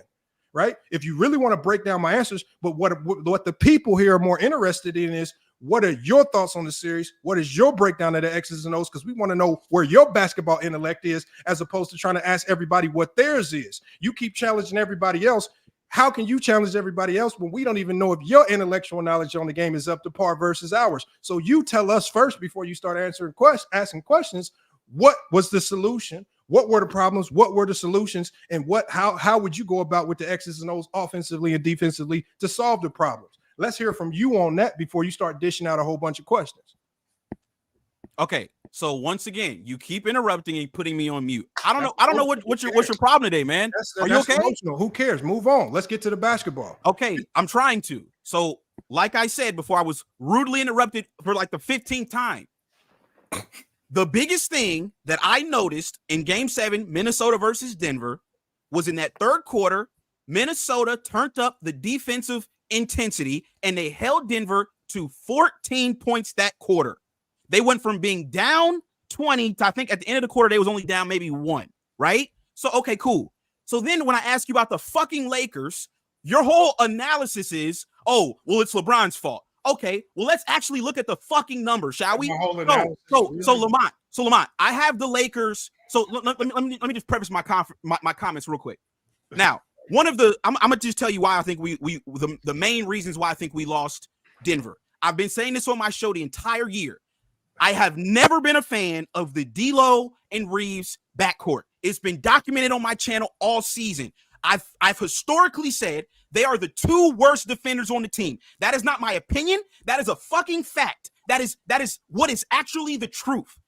So you and your boyfriend Legend of Winning, y'all might disagree, but that is what the reality of the situation is. They're the worst defenders on the fucking roster. Cool. So another thing that I noticed why we lost, we got Rui Hachimura, a 6'8" small forward, guarding a 3-time MVP named Nikola Jokic. I'm watching the game. Nikola Jokic, when Rui's guarding him, is literally turning around and shooting over this nigga like he's not even there. So then I go and look up the defensive numbers, Lamont.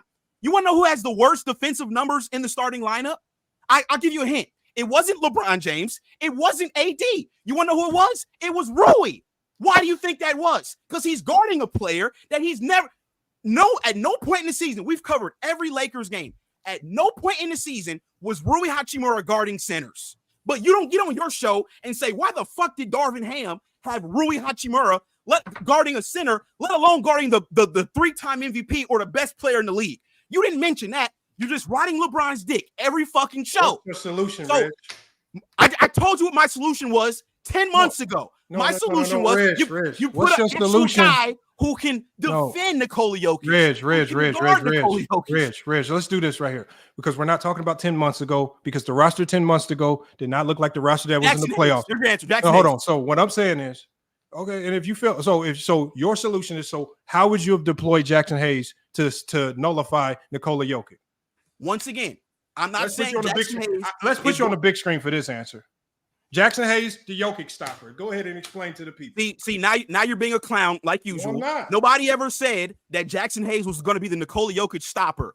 See, that's what I'm saying. You're the main nigga talking about no low level basketball minds, but yet you be Stick to the basketball talk, Reg. Don't get emotional. No, you're the one cutting me off. Basketball talk. Every fucking so what's the solution? What's the solution, Reg?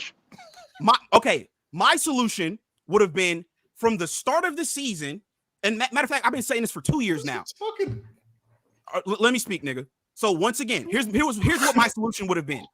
Number one, you don't play AD at the 5 because the whole world can see that the dude is fragile. The dude literally got shoulder bumped by Michael Porter Jr. and fell down to the ground like he got shot in his arm. They didn't play him at the 5. They have Rui guarding Jokic.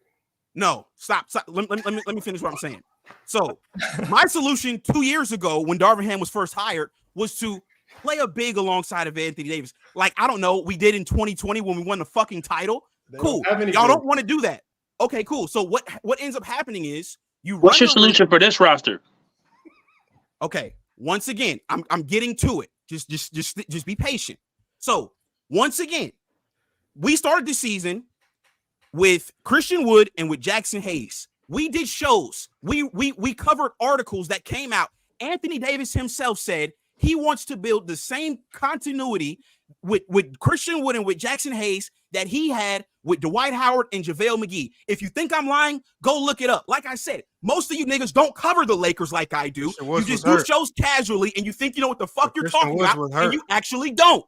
That's the problem with niggas. They don't know what the fuck they're talking about. So here's what I would have done. You asked me what I would have done. Let me explain it. What I would have done from the start of the season is I would have played. That's not what we talk. We talk about the playoff situation. Getting to it. Shut the fuck up. What I would have done is you shut the fuck up, nigga. You talking about at the beginning of the year. I would have played at the beginning of the year Christian Wood alongside of Anthony We're Davis. talking about Denver series. Once again, I'm getting to it. Why would I do that? So by the time we get to the playoffs, they have continuity together. They have rapport with playing with each other.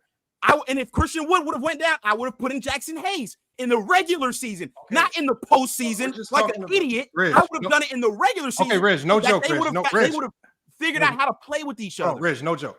We're just talking about in the moment versus Denver.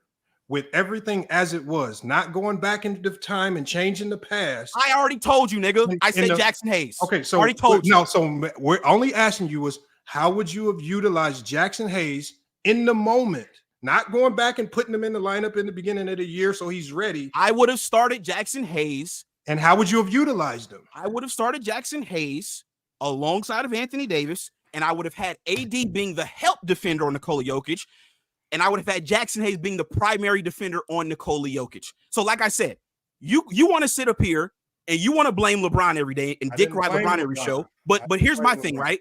We never hear you talk about the other side of the basketball, which is defense. You and your boyfriend Lowe, all y'all do is talk about D'Lo's three-point shooting, how good Austin Reeves' numbers look when they mean absolutely nothing. Because guess what? He scores 15 and then gives up 25 on the other end. So like I said, I'm still waiting for you, the high-level basketball mind, to tell us why Austin Reeves, D'Lo were the two worst defenders in the first-round series against the Chicken Nuggets. Go ahead. Well, Austin hold on. Austin Reeves wasn't the worst defender. Let's just go there. Austin Reeves and D'Lo were the three worst defenders. No, they're only hold on. So go ahead. So Reg, so if we go off the Reg logic, the defensive rating tells him who the worst defenders were. So hold on, Reg. Hold on, Reg. Hold on, Reg. Can you explain why that is? Hold on, Reg. So Reg, if we want to go up, because I promise you, if I go to the defensive rating, it's probably going to be D'Lo, Rui, and Reeves having the worst, and that's what tells you. And so what I'm saying is, when we look at what was consistently happening to the Lakers defensively, where were the breakdowns starting, right? I thought, especially to start the games, they were doing a decent job on ball versus Nikola Jokic. They weren't getting burned as much. So there were a couple things we saw play out in this series. We saw fatigue late game, because late game is really when they started getting barbecued, especially on that weak side. That's when we started to see the most breakdowns defensively. This is how Aaron Gordon had that 29-point game. If you look at what was happening, yes, they were pulling AD away from the rim, utilizing the pick and roll. They knew if you just let AD stay at the rim and be a rim protector, they're barbecued because they weren't making their shots. So they consistently put AD in the pick and roll, pulling them away from the rim. This is a problem that's plagued the Lakers all year long. Teams pulling AD away from the rim.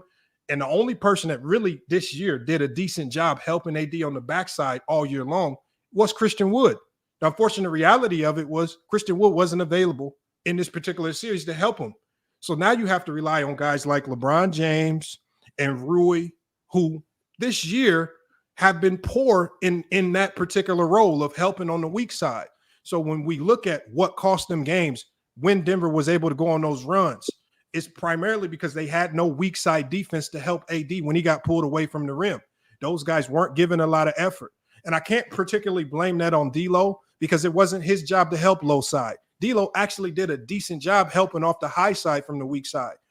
Reeves on ball actually did a decent job versus Jamal Murray when you're asking him to go guard one of the best offensive players in the game. But that's not what was costing them games. Them getting beat on the weak side consistently for layup, dunk at the rim. That's what helped the Denver Nuggets be able to eat into them leads and get back into the game. And that was a consistent problem. Now, you can go to the film and see who was responsible for a lot of those weak side layups, Rich.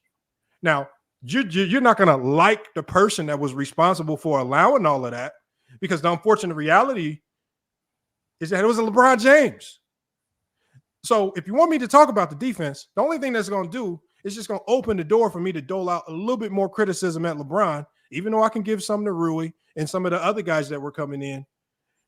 But if you look and you watch the series, one of the biggest talking points on Twitter was LeBron getting barbecued on the weak side every single game. And that's just not me talking. That's what the film says. So, I mean, look, I put the onus on the best players on the team. Leadership wise, they fell apart every single game. Starts with Darvin Ham, starts also with LeBron James, and it trickles down from there. For whatever reason, they completely broke down. However you want to slice it. If you want to put it all on D'Lo and Reeves, I'm fine with that. That's just low level to me. Because I think I don't think those two were the major issue this particular series. Lamont, can I ask you a question then? What up? So basically, yeah, your stance is that Lakers had the potential to be able to be, or had the ability to beat Denver. So do you think that the Lakers also, since beating the defending champs, could have went and become the champions themselves? Hold on, say that again. My bad. Say it again. Can the Lakers, were they also contenders as well, since they can beat Denver? No, well, the thing is like this. When the playoffs start, all that contender stuff goes into the garbage can, because I mean, if you go off, especially like rankings, and contenders would have been OKC or something like that. The playoffs is about matchups. Lakers just got a bad deal in the first round. Horrible matchups. I thought they would do a lot better based on how I saw they were playing Denver in that last regular season game, and it actually showed. So the way they played Denver in the first and second quarter of every single game is the Laker team that I thought it's the same Laker team that I thought would play out the entire game. But it was the same problem that's plagued them all year. This is not a very disciplined team. It's one of the reasons why they struggle to close games. It's one of the reasons all year long they struggled to hold a lead. They would get big leads, give up big leads. A lot of times lose those games. It's been their problem all year long. Starts with Darvin Ham. You got LeBron James and the leadership ready for that. For whatever reason, they weren't able to get the ball to Anthony Davis, who was the best player in the series consistently late game. Ball movement seems to stall late game. For whatever reason, all these things were happening. Who you want to blame for these things, that's on you. I can only point out when these things happen. And if the ball just happens to be in LeBron James's hand when these problems are happening, so be it. It goes to LeBron somewhat for some of these things going down like that. But that's just what the film shows. Okay. People try to duck and avoid it, but late game, too much stagnant ball movement, too many turnovers. We're operating too late in the shot clock, and you're not getting the ball to AD. AD is a center. He's not Nikola Jokic. He cannot dribble the ball up and create his own shots. He goes down and he tries to create it. He has to get through the offense, and he has to get the ball facilitated to him. Well, I thought AD was able to do that with the Pelicans. Wasn't he a player like that? He was, but we're talking about this year on this team.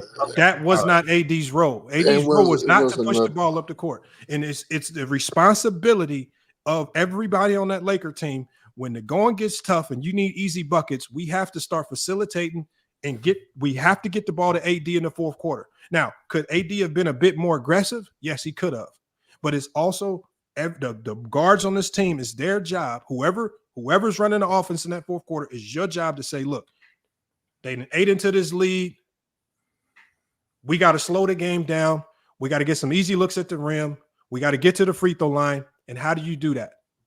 Attacking the basket consistently and then playing through Anthony Davis. That's how you close out those games. And when I said that I thought LeBron was glory chasing, it's because there were too many times in the fourth quarter where I saw LeBron taking all those shots when I felt AD should have been taking those shots, because when AD takes those shots and you're not taking contested jumpers where you're not going to the free throw line, you're not putting any pressure on the defense. You're not putting any pressure on the refs to call any tough calls. And you're making the game much easier for a Denver team. And that's what ultimately happened. They made the game too easy. Locker room, what's your, if you're there, locker room, what's your stance on today's topic about Man, there was nothing the Lakers could do, bro. I already did a video on it, but see, hold on, Lamont, because I wasn't done cooking you before you put me on mute for 20 minutes ago, right? Like I said, I don't know what's going on with you today, man. We're just talking basketball, Reg. I'm just waiting to hear you talk X's and O's and not contextual narratives about the game. For example, when you sat there and talked about putting Jackson Hayes in, you didn't. A lot of people, the reason why a lot of people laugh at you when you say you're going to put Jackson Hayes in, because you're not explaining to the people how you would have utilized him. Jackson Hayes was a foul merchant all year. How do you stop him from getting in foul trouble? He was a foul merchant at the beginning of the year. He was a foul merchant all year. No, he got better. That's what I'm saying. You don't cover the Lakers, bro. That's what I'm saying. It's really pointless to even talk to you because you don't cover the Lakers like I do. Hold on, Rich. You don't cover the Lakers like I do. Jackson Hayes. You don't cover the Lakers Jackson like I do. Hayes is a minimum contract player. You cover the Lakers casually. No, I don't. Like I said, I know I've watched more Laker game and more footage of the Lakers than most Laker fans. I don't know why people get mad at stuff like this. I don't know why they get mad. They get mad at the obvious facts in the locker room. Remember where I talked about extreme fans? The extreme fans hate me because I call it both ways. When LeBron James is right or wrong, I'm going to give it to you both ways. That's what happens. And so the extreme LeBron fans are going to be emotional. The extreme Jordan fans, when I get on Jordan, emotional. All I do is call it both ways. And like I said, this was a series. We're not talking about all year. This was a series where LeBron deserved some criticism. And I was the one to dish that criticism out. I'm not just about to sit here and just blame D'Lo and blame Reeves when I'm watching Austin Reeves play better defensively than he's played all year. All locker room did was talk about how bad Austin Reeves was defensively all year long. In this series versus Denver, Austin Reeves was one of the better defenders. He did a hell of a job making Jamal Murray inefficient. Jamal Murray was shooting poorly. So now you got to look elsewhere because you can't sit there and blame Austin Reeves on this one. Salute FYF. You can blame D'Angelo Russell all you want. But even in the game where D'Angelo Russell went off, you still found a way to lose. So was it really D'Angelo Russell and him not giving 15 points per game? Because when he did give you the 20-point game, you still lost. So now we got to look elsewhere. So they're gonna avoid talking about the real facts in the matter. What's up? What's up, Aaron? Man, end of the day, man, everybody just got to move on. The team wasn't that good, though. I mean, could have done. Hold on. What's it? Danny Mac. Watch this, Danny Mac. This is see, we're gonna make them examples out of these idiots that think they know how to talk basketball. They want to test credentials. We're gonna test credentials today. Well, to get people to talk X's and O's, we see locker room cannot talk X's and O's. He talked in a whole bunch of narratives. And man, we asked him about what to do it against Denver. The man started talking about he would have played Jackson Hayes to start the year. I mean, come on, man. We talking about a real-time immediate fixes for what went wrong in the Denver series. I mean, of course, if you could get the team, if you get the team from training camp, you would do things different. We ain't talking about redoing the entire season. We talking about redoing this particular series versus Denver. So, Danny Mac, let's hear it. Fallacious arguments in the midst of solid takes. Let's hear it then. I don't know what the hell you talking about when you say that, other than you chat GPT that comment just to sound smart. So, come on, man. Let's hear it. Let's hear it, Danny Mac. The link is in the chat for you. I really want to know. Like I said, people argue against pure basketball stuff. Any coach in the world. Coaches around the world were pulling their hair when they watched LeBron shoot that three. Every single coach. You don't shoot that shot. But I guess it's okay when LeBron James.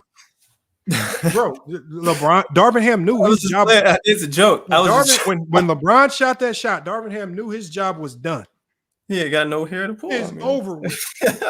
I mean, but the thing is, who do we blame? Do we blame Darvin Ham? Right? I mean, or do we blame? I feel like you give most of the time you give fair criticism. I do think sometimes some of your narratives you reach, but when it comes give me a narrative that I said that's not backed by the film. When you were talking about AD saying that we don't know what we're doing. I didn't even mention that today. I'm saying, I know. No, I'm not saying. I'm just saying like your narrative. I'm talking about when we're talking about why a team won or lost. Give me I'm anything saying that I said. Criticism. I agree with you on that. So obviously narratives. Those are opinionated views. I didn't even mention that today. Right. I'm saying I said the 90s was trash. That's an opinionated view. I don't expect everybody to agree. I even said when I said I didn't think 80s comments were meant towards Darvin Ham. It was meant for LeBron. I even said when I said that, I said it's not a popular opinion. I said people ain't going to believe. That's not what we talking about. We talking about the X's and O's of the game, things that actually impact winning and losing games. So I'm sitting here talking about impacting winning and losing games. When you look at this Lakers series, how do you sit here and look at this Lakers series and you don't look to LeBron first on offense and defense? I don't know how. Yeah, I'm saying that. When it comes to the X's and O's, you do give valid criticism. That's what we're talking about. X's and O's. LeBron really what LeBron should have did, and he did it for 2.5 quarters for most of the series though. He was letting the other guys cook, and he picking spots when to do certain things. I think when LeBron later on in games when he played hero ball, that's what hindered the Lakers, and that's why Anthony Davis did disappear in those fourth quarters because LeBron did start playing hero ball, in which he didn't have to. In some instances, it's okay you just score 15 to 18 points. Long your guys cooking, cool. Let them cook. Sometimes you gotta let people carry you, and LeBron is not used to people carrying him. So look, but Herm, here's the thing: it's not even that LeBron. So, and somebody got some background noise. It's wild. Is that Steve? Steve, I think you might have a little background noise. So what I'm saying is, it's not about LeBron deferring. What I'm saying is, sometimes it gets to a point in the game where you just got to do what you need to do to win the game, no matter how you got to win it, right? When we watched the Minnesota Timberwolves, right, defer to others when Ant-Man ain't got it, and you watching guys like Jaden McDaniel cook, that's just them doing what you got to do to win the game, right? What I'm saying is, in some of these games, you just got to go do what you got to do to win the game, no matter who gets the glory at the end. And when I see them wilt away lead after lead after lead, primarily because one player is allowing the offense to get stagnated, there's no ball movement, they're shooting the ball late in the shot clock, and then those same bad shots that you have to hoist up at the end of the shot clock are allowing the Denver Nuggets to get off to the races in transition. And then you're asking these guys who locker room pointed out we're not the greatest defenders, probably even worse in transition. Now you're asking them to go defend in transition consistently because you're taking bad shot after bad shot after bad shot late in the shot clock, and you're not putting any emphasis on getting the ball to AD in the post because you have no ball movement. When I see that happen consistently, like you can nullify D'Lo and Austin's bad defense by not taking dumb shots and letting Denver get off to the races every possession. So you slow the game down and you move the ball and you don't stagnate it and you don't make yourself so predictable. They were super predictable. It was very obvious. Couple people you can blame. Reeves was solid on defense though. But if you look at the film, but again, I just wanted locker room to be honest about that. He spent all year killing Austin Reeves, and I'll give it to him, rightfully so, on defense. But in this particular series against the Denver Nuggets, it wasn't Austin Reeves' defense that failed them. Austin Reeves' defense was much better. That's what it was. His defense was much better. That's just what it was. So you cannot then go to Austin Reeves' defense in the first half of the year. That was not the problem. That was a problem then, but in this Denver series, it was not Austin Reeves' defense. Right? And I told you, the only reason he would point to defense is if he ran to the defensive ratings for the series and said, oh, Austin Reeves' defensive rating was this. Defensive rating, by most people's standards, is probably the worst analytical measurement of how good or bad a player's defending. And we all know that. I don't even know why it's a stat out there. I think the team defensive rating might be more meaningful, but individual defensive rating means nothing. If you're on a bad defensive team, everybody's defensive rating is going to be super elevated, sky high, including Anthony Davis's. So, man, come on, man. Like people use certain pick and choose when to use these numbers. They use them wrong. I'm gonna ask you this though: the Lakers only win in that series. See, can you explain to the people how they won that game? So locker room says he statistically was the third worst defender. See what I'm saying? I want you guys to ask yourself. Defense is one of the hardest things to track statistically or analytically. Does anybody in here know a for sure proof metric that separates good defenders from bad? No. There is no sure proof unless you're going to defensive box plus minus, which is good in only some cases. Defense is generally judged just by pure eye test because a lot of times breakdowns happen. Your man might score, and it don't even have to be your fault. Anthony Davis rotate over. Nobody picks up his man scores. Analytically, that'll impact Anthony Davis's defensive rating, but it isn't really Anthony Davis's fault. If Austin Reeves leaves Jamal Murray to go help off on Michael Porter Jr. because LeBron or D'Lo didn't close out properly, and then Jamal Murray scores, that impacts Austin Reeves' defensive rating, but it's really on Austin Reeves. You got to just watch the game. We saw with our own two eyes where the breakdowns were happening with this team. And it wasn't because guys were getting broke down one-on-one by Jamal Murray. That's not what was happening. They were facilitating to Jokic. He was operating in the middle of the floor, and he was waiting for the Lakers to make a mistake on the weak side consistently over and over. That's what was happening. And if you be honest, you will know who was making the majority of those mistakes on the weak side, who was acting like a statue on the weak side. People run the stats when it's convenient, but then they run away from those stats that help these players. Got to stay away from these, especially defensive rating. It's not a very relevant stat.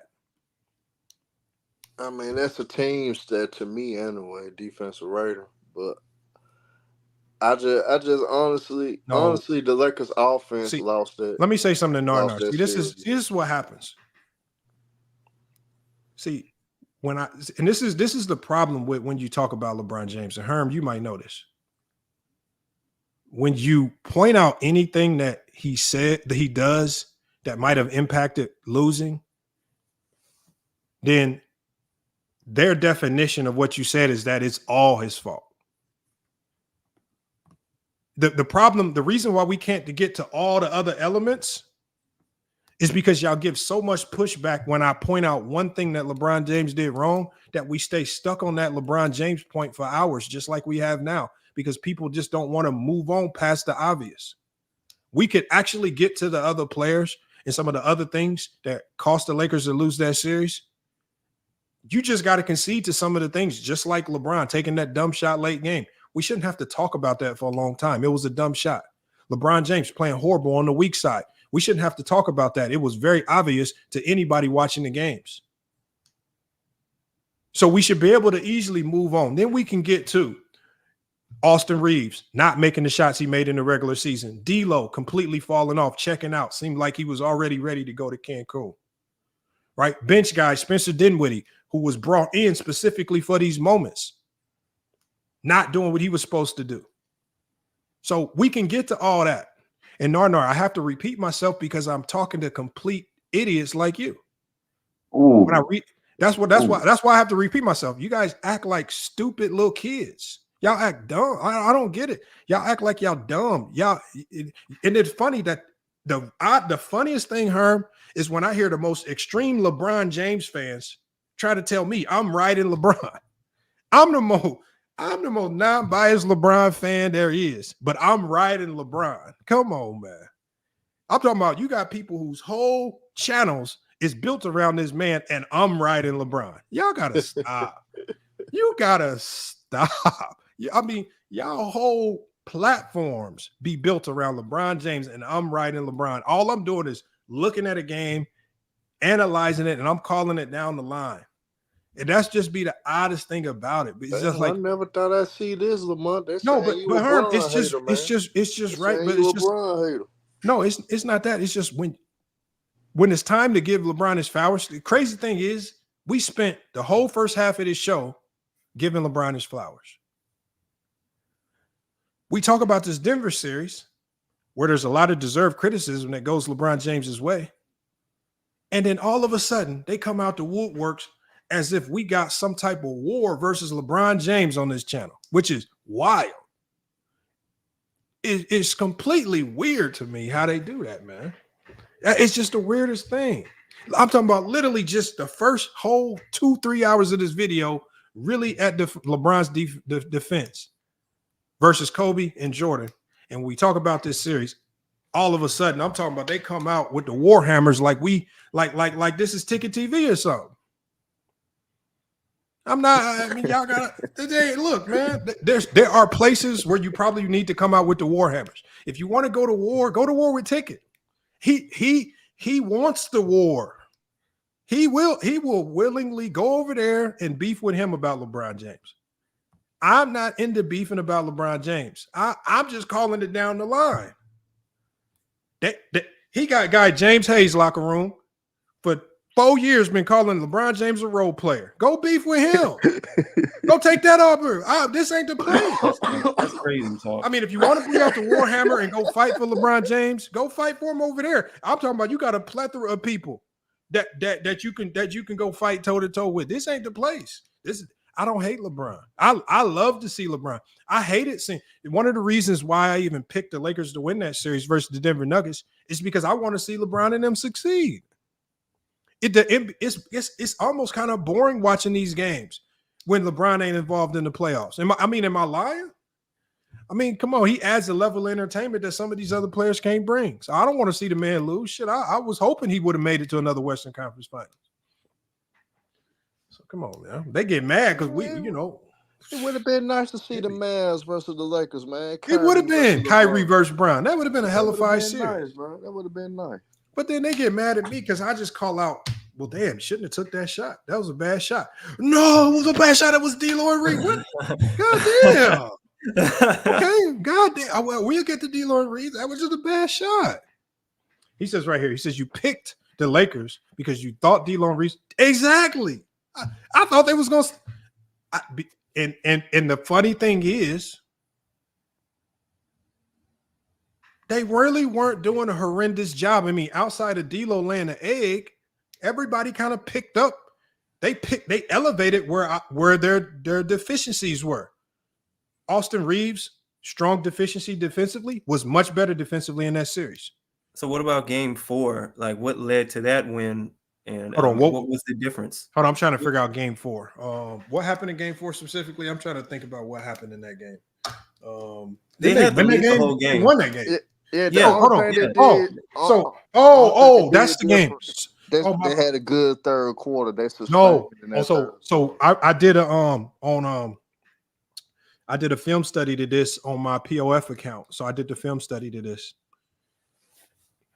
Go look the third and fourth quarter.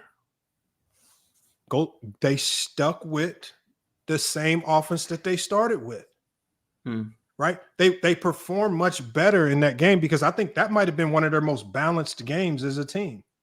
Yeah. Sure was. Go look at that game.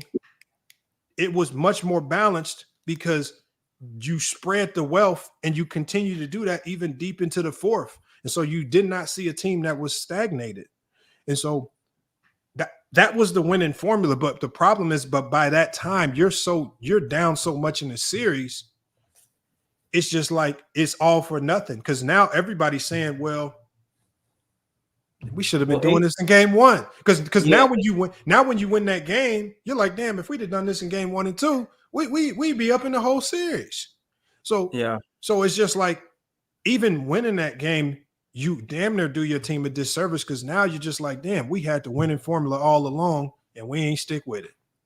Yeah, that third quarter was the difference in that game. That's why they won. I can pull the film up here. Let me pull this film up. I pull the film up. Like I can walk people through the film right now. Hold on, watch this. Denver versus Lakers. You said game 4, right? Yep, that's what old boy said. I'm gonna pull up the highlight. The trajectory of the live stream changed.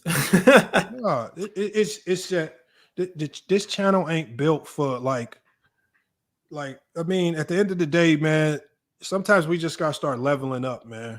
If it's places where you can go if you just want all out entertainment and you don't care for the intricacies of the game. Mm-hmm. It's just hard. It's just hard for me to sit there and just hear it consistently, man. Like when I literally watched Austin Reeves level up his defense, and then all I hear, Austin Reeves is a horrible defender. It's just like I watched the series. He was defending. Like, come on, man. We're about to play the. Let me get it ready for y'all real quick. Watch this. Because I think the Lakers only lost that third quarter by 2 points. And I want y'all to see, and I'm gonna pull up the box score for that game too. And I want you guys to, especially when we get to the third and fourth quarter highlights, I want y'all to really pay attention to the offense.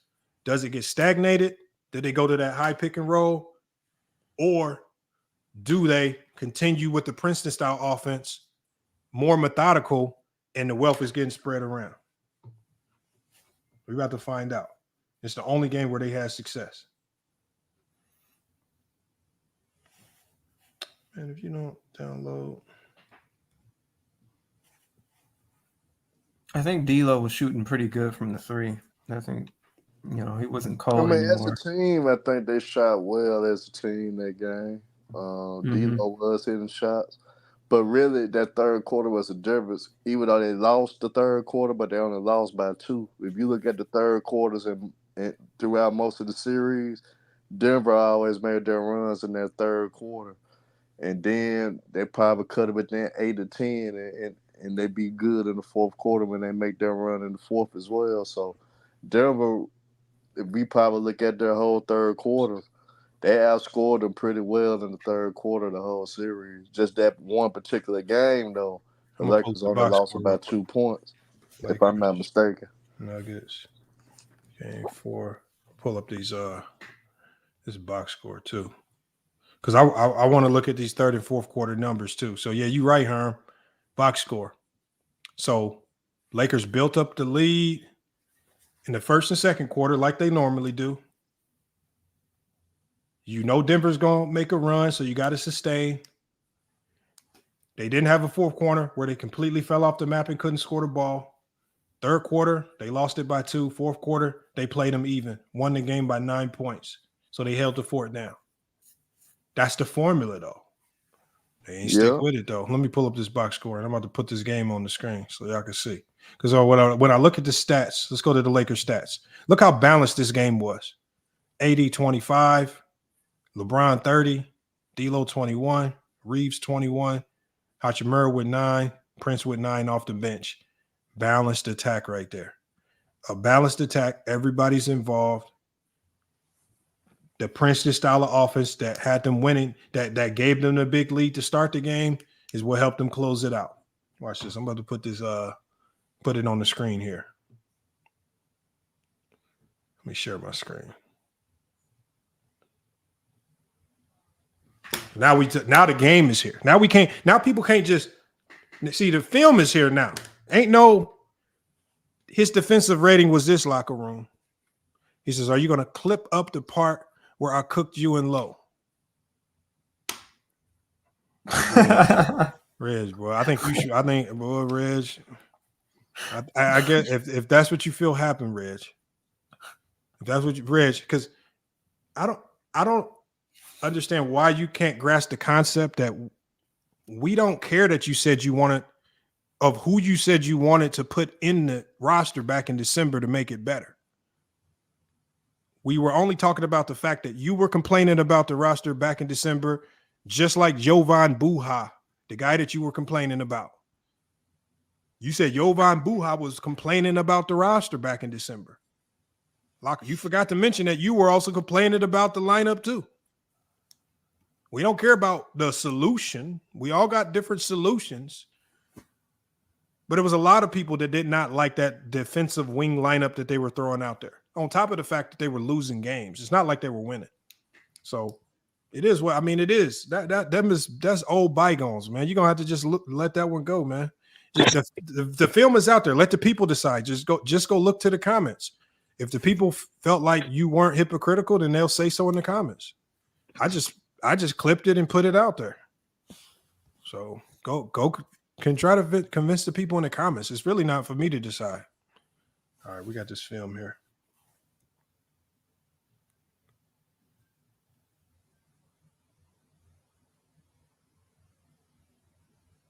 Run it back. I'm not trying to bruise locker room's ego any more than it already is, because I said LeBron made a mistake.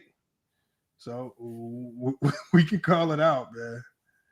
Hold on, let me pull it back. Where's that at? You think that was on LeBron right there? No, but I think there was miscommunication. Yeah. And so, that's what it looks so like. what happens here is backside man has to call it out. Like, so Austin Reeves can't see. If Austin Reeves had eyes on the back of his head, he plays this right. So you need, and this is the difference between elite defenses and bad defenses, because bad defenses don't communicate and allow plays like this. Good defense are always going to communicate this out, and you ain't going to have a breakdown like this. It probably should have been, primarily because it was a rim contest, probably just should have been a simple switch, right? Because you really don't want Jamal Murray at the rim with Austin Reeves. If you want to guard it, you just switch it and you contain it. You get back when you can. But what ultimately happens here is nobody does anything. Nobody's talking. Reeves doesn't continue to fight through. It looks like he miscommunicated. It looks like he thought it was a switch when there was no switch there. Expected help. Yeah, he expected a switch or something. So here it can go a little bit of both ways. I put up some on Reeves, but backside got to talk. I mean, you got to talk. This is something like with Draymond Green. Good fight by Rui right there, but why Rui is playing like that high, I don't know. You got to get skinny. Porter up fakes right here. Now, right now, because look what the defender's doing. The defender, this is exactly how the defender is supposed to defend it. You're denying middle. What do you have to do now? Weak side help. Who's the low help man? He's supposed to come up early. No, I'm just asking you guys. Who is the low help man on the weak side right now? LeBron. So immediately on this drive, you're supposed to be outside of the lane lines. It can't be Taurean Prince, because Taurean Prince right now is what you would call strong side. Strong side can never leave. Strong side defender can never help, especially Caldwell Pope, who was cooking on the threes. So strong side, you can't do nothing. So you can't blame this on Taurean Prince. He can't do anything other than stay strong. So the only place where you get help from can't be AD, because AD is the high side. Your help has to come from the low side, on the weak side. Soon as he puts that ball on the ground, LeBron needs to show outside of the lane lines. One of the benefits of showing outside of the lane lines is that it congests the floor. It makes you literally have to turn into Magic Johnson, because you shrink the floor for a guy like Michael Porter Jr., who's not an excellent passer. We've seen him turn the ball over multiple times in these particular situations. Now, when LeBron helps, Austin Reeves immediately goes down and digs into Aaron Gordon.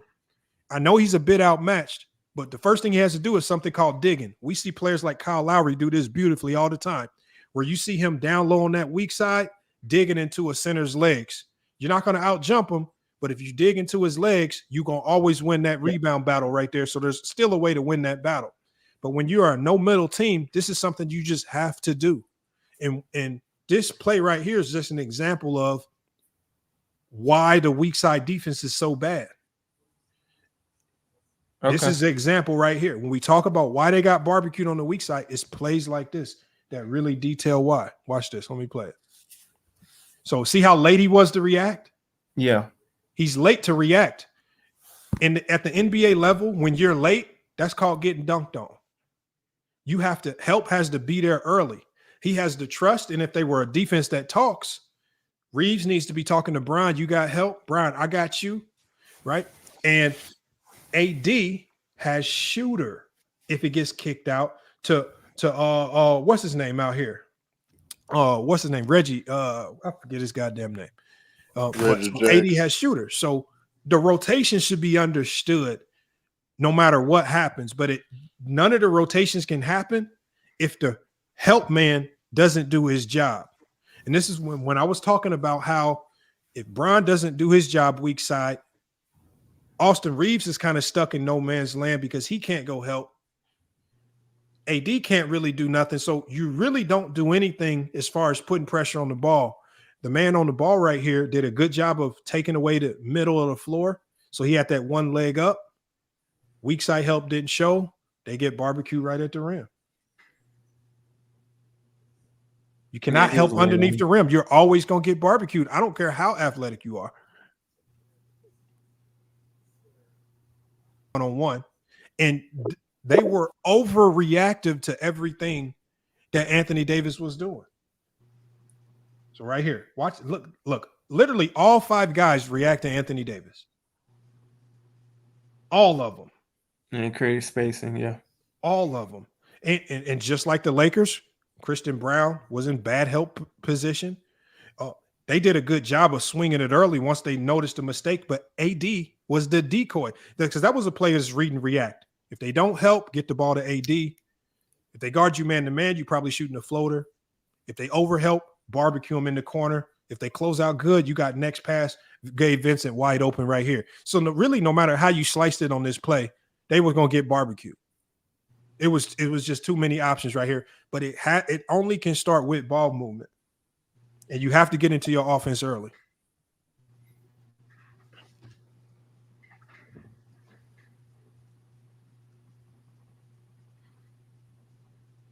Big block right there. Right. And see, remember what I told you guys? When the Lakers turned the ball over, D'Lo and Reeves can't defend in transition.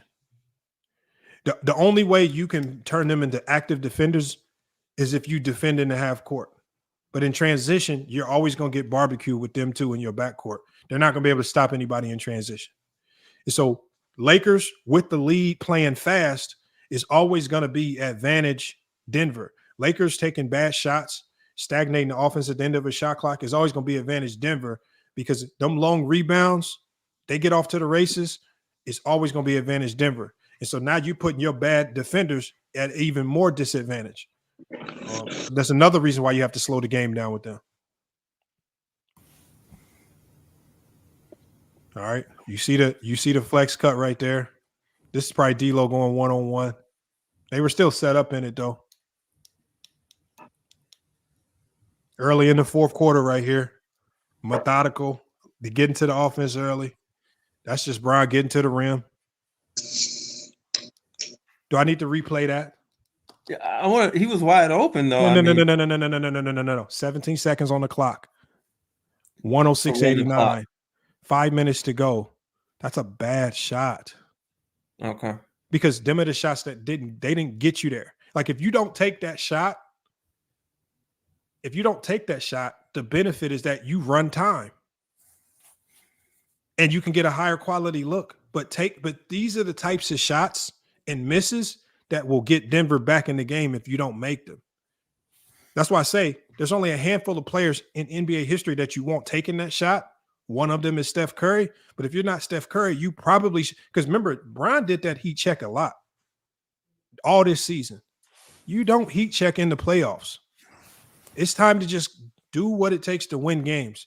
But this game gives you little small snippets of bad habits that they have. Because when you take that shot, it tells how serious are you really taking this game if you're taking that shot. That's what I'm thinking from my end. So yeah, every possession matters. Every possession matters, man. You got to be disciplined. Now, I thought that was a foul. No, it might have been a foul, but what did James do wrong? So James came. So when you're running that Princeton style offense, it's only one person's job to get down the middle of the floor. Whose job is that? The roll man. Yeah, roll man. He went right down. Instead of doing what he was supposed to do, which is attack outside, apply pressure to that strong side defender, allow AD to roll to get to the middle of the floor, see how the defense reacts to AD rolling, and then you pick him apart from there. He's tried to snake dribble back toward the middle and lost it. Remember, we just watched Austin to pass. Jokic, but we just saw Austin Reeves do it. All he did was run it correctly, and they scored. We just saw D'Lo do it twice. You just have to run it correctly, and they scored. There's no need to even snake dribble right here. Okay. Because there's only one person's job to be in the middle of the floor. That's Anthony Davis. Overdose said, now you're lying. He split the defender, and they fouled a no call. You're not supposed to even be splitting right there. You have one job coming off the pick and roll out of that flex. Right? You either go DHO with the corner guy or you attack the outside of the lane. and see if it's soft coverage on you. One person operates in the middle of the floor. I don't know what you mean. It ultimately led to a turnover. When you try to go outside of the functionality of the offense by trying to split the defense, that's generally what happens. When you do bozo stuff on the court, bozo stuff starts to happen, which is generally turnovers. Nar. Uh-oh. Nar. Box scores don't tell the story. That's why you watch the game. Box scores could deceive the shit out of you. You look to a box score, you see a guy had 30, and you'll think he might have been the best thing smoking on the court. This is why you watch the game. Nikola Jokic had almost a 29-point triple-double in that elimination game against Minnesota. He was one of the biggest reasons why they lost that game. But if you run to the box score, it wasn't Jokic's fault. He scored. No, it was on Jokic. So I don't look to the box score. I'll be hearing people say plus, minus, and all this stuff. No, the only thing I'm really looking at when I look at the box score is turnovers and offensive rebounds. Two most impactful stats. Turnovers, team offensive rebounds. That generally decides the game. You win those two statistical categories, you generally win the game. And if you do win those two statistical categories and you find a way to lose the game, then you just got a team full of goddamn knuckleheads, just like the Lakers. I don't know when y'all going to accept that. You got a dysfunctional team. It was dysfunctional at the trade deadline, right? A whole bunch of pieces that don't fit, and that was compounded by star players that rebelled against the head coach mid-season. But Lamont, they don't realize too, though, like a lot of the Lakers' issues when it comes to building a solid team, it still stems from 2021. Everything they done in 2021 still affected them to this day. And once LeBron realized how people think he did an interview with Wilbon, he was frustrated because he wanted Kyrie that bad, and Kyrie is showing why LeBron James was pushing for that, but the Lakers just didn't have the assets to get him. So a lot of people got to dumb down their expectations of the Lakers. They are who they are right now. The only way they could have got out of this, AD would have had to take a pay cut, and LeBron would have to take a pay cut. I don't get your they not doing Chance. it. I don't get your question. He says, Lamont, is your StreamYard still up? Yes. Yeah, they terminated your live, Lamont. That's for policy violations. That happened to me too. That happened to me. Hold on. I got to stop it. Hold on. Let me tell him. Let me tell him in the chat. Oh, I was playing the film. Yeah, that happened to me. And even though you're doing an educational analysis, I don't understand what the problem is. What you tell me in the chat? Oh, it is off. Yeah, that's the NBA on that BS. Now I gotta appeal it when we get back. Y'all let me know in the chat when it's back up. I just got on. I just caught that StreamYard, bro. They kicked you off. All right, how long has it been down? No, it just started. Okay, cool. It'll be back up here in a second, though. Come on, you gonna tell that story about your Division I experience? What about it? Are you gonna still talk about the story about how you got into a Division I team? Oh yeah, I thought I told it already. I might turn that into a video. That's like a story that you could flip into a whole video. Yeah, probably do that. It's just, man, y'all got to realize here, like, when I got on the locker room, there's a place for the emotional basketball talk, and sometimes it has its place, but when you using the emotional basketball talk, it's the same thing that I feel like he doesn't like Dreamers Pro and those guys for in the casinos. They use emotional basketball talk to target LeBron James. But then you in turn can't use emotional basketball talk to go target the players you don't like. And it's just I mean, if you're not gonna like that style of basketball, Lamont, I gotta disagree with you on some things. You don't hold the role players actually accountable. Listen, they part of the basketball team. Not true. Not true. What? That's not true. So, all right, I'm a Brooklyn Nets fan. I cover the Brooklyn Nets. if Joe Harris is getting paid 4 years, $75 million to shoot 3-pointers, and he's not doing his job and shooting 3-pointers, and the Kevin Durant, and the star players is putting Joe Harris in the best position to actually shoot threes wide open, he's not making them. Whose fault is that, Lamont? Okay, so Joe Harris is paid. I know basketball too. No, hold on, Brooklyn. But so this is so there's a difference there. Joe Harris is paid to make catch and shoot threes. He wasn't doing that. If he misses catch and shoot threes, I'll get on him. Yeah. But conversely, if they're throwing Joe Harris the ball at the top of the key, telling him to take his man ISO and he's missing layups at the rim, I'm not really going to put that on him as much because the team is asking him to do something that's outside of what he was even brought there for. The defense is actually making him do that, Lamont, not the team. The defense. Hold on, let me answer your question. So when I look at this Laker team, and what you guys are sit here and say is D'Lo is missing catch and shoot threes, or Austin Reeves are missing catch and shoot threes. Number one, they're not catch and shoot players, nor were they on this team to be catch and shoot players, nor were they successful in the regular season because they were catch and shoot players.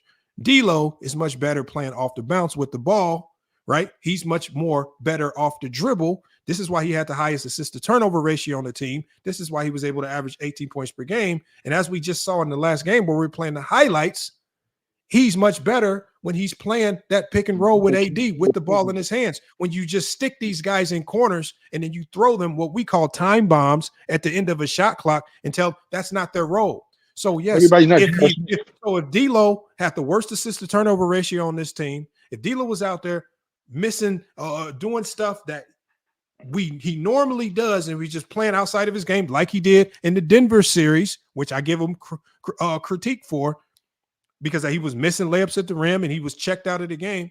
I'm going to give you critique if you are not doing what you are brought in to do. But if the team is putting you in a situation, hold on, Ringo. If the team is putting you in a situation time and time again, making you play outside of your role, I am not going to put much of the onus on you. So when I look at late game in those fourth quarters and AD is not getting the ball, I'm not going to give AD as much heat because it's not his job to dribble the ball up the court and go score. People literally have to facilitate the ball to him. And when they actually facilitate the ball to him, he's kind of unstoppable. But hold on, Ringo. Hold on, y'all. But when you intentionally stop getting him the ball early in the shot clock, allowing him to dictate the offense because you want to be the dictator of the offense, where you're turning just like John Salley, because even John Salley said it in a nice way where it didn't hurt your feelings. He said the same thing I'm saying. I didn't hear him get no heat. He didn't get no pushback. When he said the same thing, he just said it in a much nicer way or nicer tone. But he basically said, LeBron is not the type of player where you can give him the ball and just let him dance at the end of the shot clock and good things happen. You have to. This is one of the reasons why they lost this year. He might have been able to do that back in 2014 and 2013. He ain't doing it this year. And it's not what makes the team successful when they have successful stretches this year. So y'all get mad at me for calling out the obvious. I'm not going to blame D'Lo D'Lo and Reeves when I'm clearly watching them put those two players at significant disadvantage. I'm also not about to blame D'Lo and Reeves when LeBron James on his own podcast even said, even is when talking about last year versus Denver, said it wasn't D'Lo and Reeves defensively. He said it was him and AD, not with a lack of focus and attention to detail off the weak side. And so take LeBron's word. LeBron said that, not me. Well, LeBron had the tape, bro. It was on tape. Like it was on tape. LeBron said it on his own podcast. It's not the defense. It's just that Austin Reeves and D'Angelo Russell. You just don't like him. They don't put pressure on the defense. You look at Kyrie. You see how he's actually breaking it. Doesn't matter. Not every player in the league puts pressure on the defense. Are you telling me that? Are you telling me that Luka Doncic puts pressure on the defense? Yeah, he does. No, he does not. No, what's happening is isolated. Because they're playing a bit more organized on the offensive end and they can slow down things and play defense in the half court, it makes Luka's job easier. Also, if you give Luka one job to do defensively, push this guy this way, push this guy that way. If he beats you this way, we got significant help. and the help will be there on time every single time, and he trusts that help to be there, things start to look a lot better when you got PJ Washington showing early, Daniel Gafford showing early, right? You got guys flying down to help them, getting them steals on the weak side when they try to kick it to the three. And when you start to see that unfold in front of your eyes, it gives players like Luka more confidence on the defensive end, so they can now start to spam that over and over. Well, I'm not saying on the defensive end going off. Like you can't help but to be confident in the rest of the Gafford one of the best. I don't. But see, so the thing is, when it's time to blame D-Lo, I talked about D-Lo, but this Denver series was not a series for me to heavily criticize Austin Reeves. Are you putting any onus and any blame on LeBron, like further than what LeBron has already put on his self, talking about his defense? But as far as him hogging the ball in the fourth quarter, like literally not getting the ball in D-Lo's hands to facilitate the offense. I mean, I'm just calling it how I see it. This is what everybody said. They got stagnant in the fourth. If you just listen to the announcers in the fourth quarter of those games, they were Reggie Miller. You could hear the announcers saying they were stagnant. But you can't take the ball away from LeBron James. Like that's LeBron James. Like, what I'm saying, you got to move the basketball. You got to move the basketball. If Denver's playing hard on defense, you got to move the basketball. What I'm saying is, but it's harder. At the same time, it's just like I said before. Win the game, however you got to win the game. Do not fix something that's not broken. They were changing those offense. They were changing their offense up in the fourth quarter, and it wasn't broken. It was AD with the ball in the middle of the floor was barbecuing the Denver Nuggets. AD with the ball. Because every time AD touched the ball in the middle of the floor, good things happen. Every single time. He's too tall. They could not double him. Jokic couldn't guard him one-on-one. He was willing to make the quick passes to the corner three. He was dumping the ball off to guys cutting back door. Every time he touched the ball in the middle of the floor, something good happened out of the person offense. So right there. Hold on. How the hell can Nikola Jokic guard Anthony Davis in the middle of the floor? Hold on. Leave right there. Hold on. That moment right there. Now, do you think that Darvin Ham just went away from that out of nowhere? Or do you believe that there's one player that said, you know what? I need the ball in my hand. Ringo, I'm not trying to see. The thing is, now that I've identified that the offense changed, now you guys, you start to ask who changed it up. You're just trying to figure out, okay, who do I put the majority of this blame on? Do I blame Darvin? I'm asking you personally. I don't know who changed it. Hold on. I don't know who changed it. I can only assume that LeBron changed it, but I'm fine with saying I could be wrong. It could have been Darvin Ham saying, go back to the pick and roll that didn't work all year. Go back to that, LeBron. So Darvin Ham very well could have told LeBron, go back to that high pick and roll ball screen where everybody's standing flat in the corners and it don't work. Go back to that late game versus Denver. Do I believe Darvin Ham said that? Hell no. I believe that LeBron James late game, like I said in my community post, just like he played in this particular series, was glory chasing moments. He wanted to be the reason why they beat the Denver Nuggets. He wanted to be the guy that made all the big shots in the game.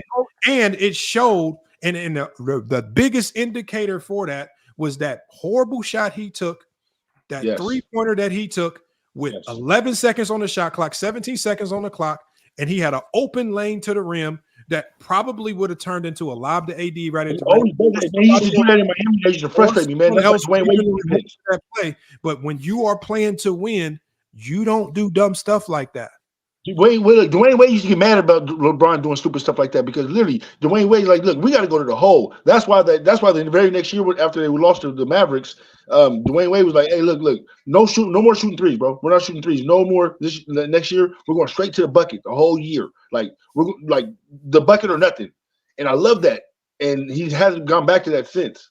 And that kind of ball really helped his game, bro. It's literally LeBron's ball. Like it's LeBron's game. And was look at. I agree with that. Is on players and coaches. And like I said, the percentage on how you slice up the blame. I don't care how y'all slice up the blame. I don't care. The one thing that we all know is that Darvin Ham gets a significant amount of the blame, and LeBron James should get a significant amount of the blame.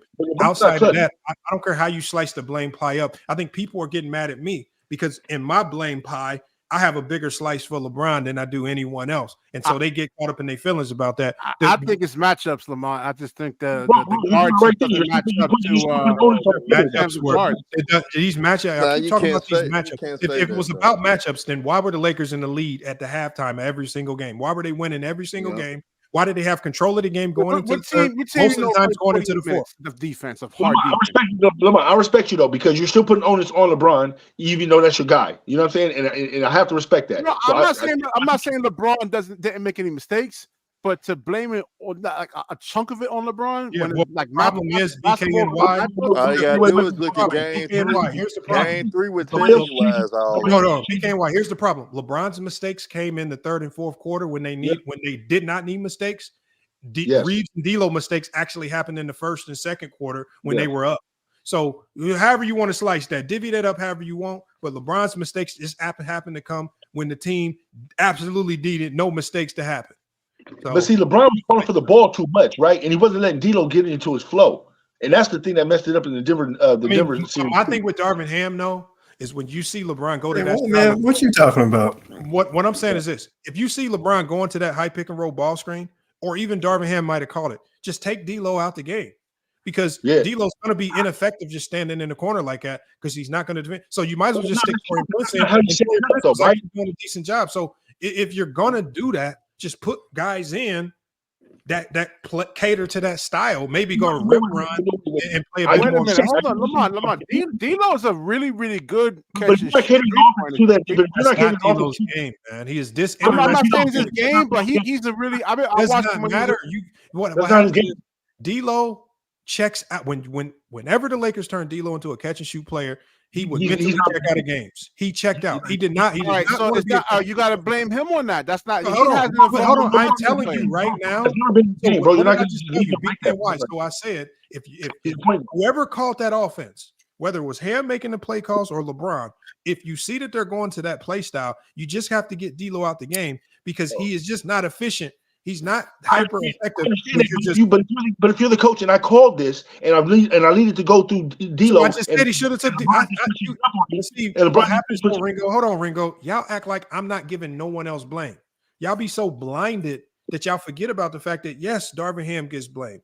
Yes, other guys get blamed. My slice of blame is just bigger for LeBron James because I think he has more impact over winning and losing for this team than Darvin Ham. He's on the court with the ball, right? But, this is just like what Ty Lue told me. What did Ty Lue tell his team in the timeout? Hold on, y'all know what Ty Lue said?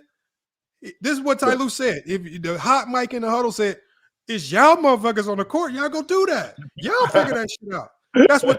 This is what Ty Lue told his team. He said, "What the fuck y'all looking at me for? Y'all motherfuckers on the court."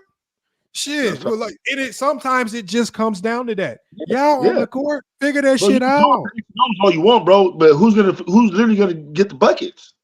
Who's gonna go out and get the bucket? Okay, and LeBron,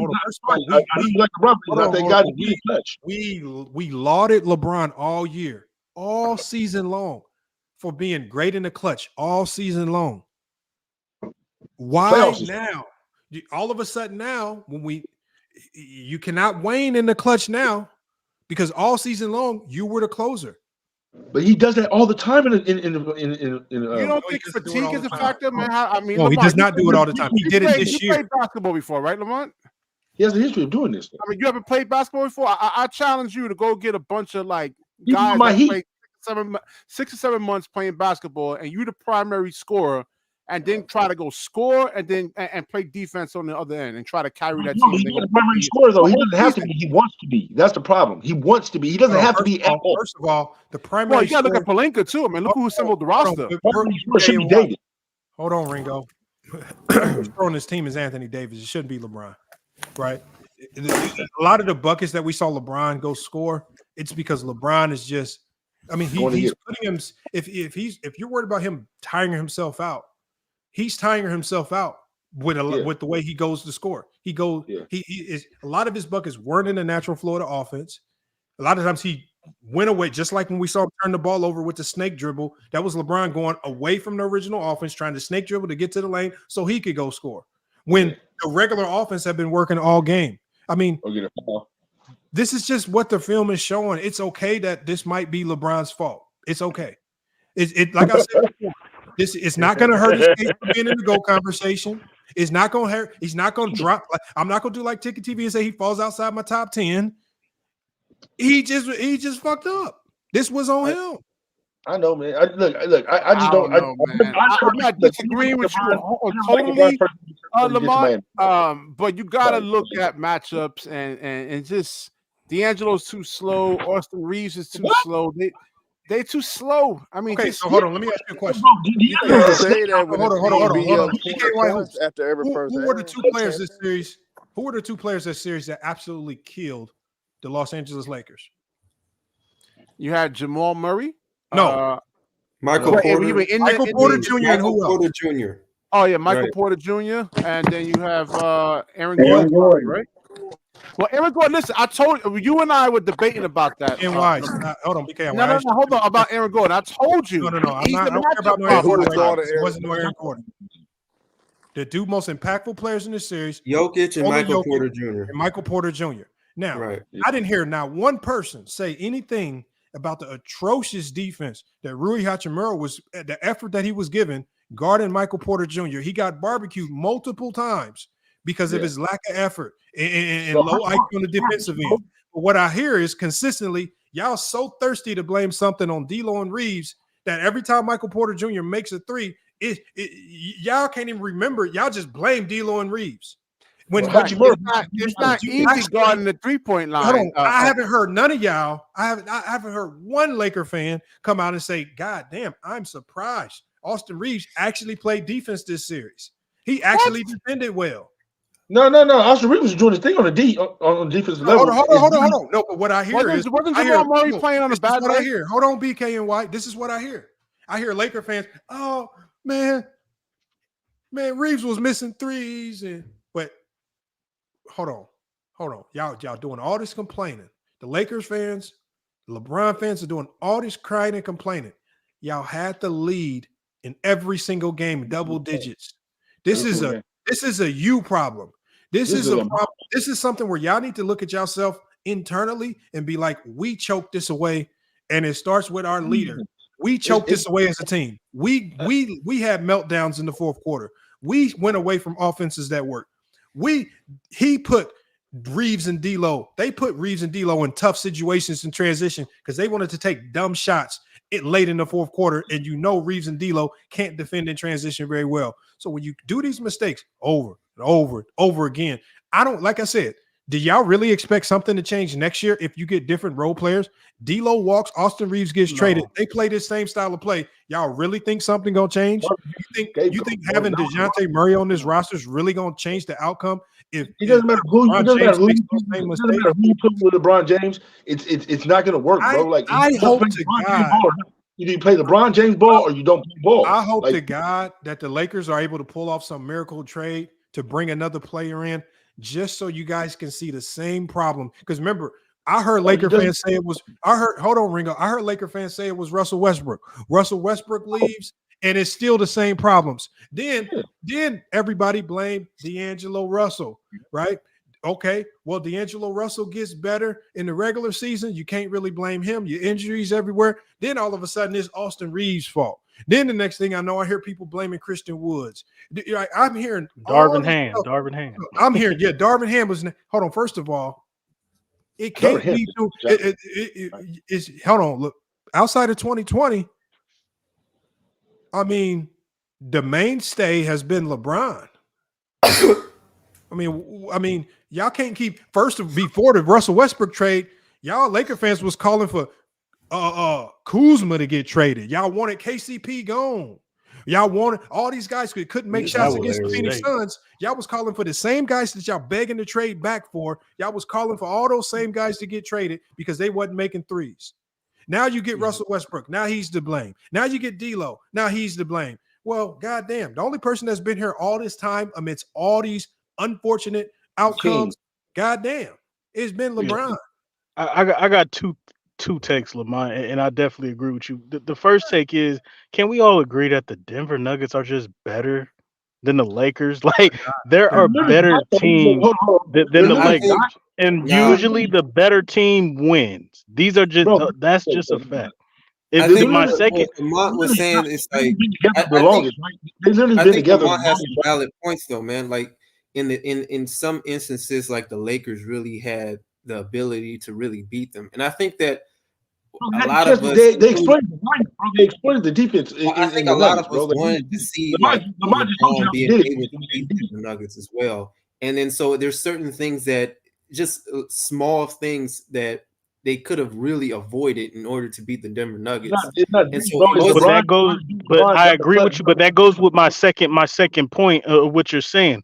My second point is that they lost the exact same way they lost last year. They couldn't execute down the stretch. That LeBron that he had a chance to tie, chance to go up. They couldn't execute their offense. I think the blame goes on coaching and the players, but these are two different Lamont's series.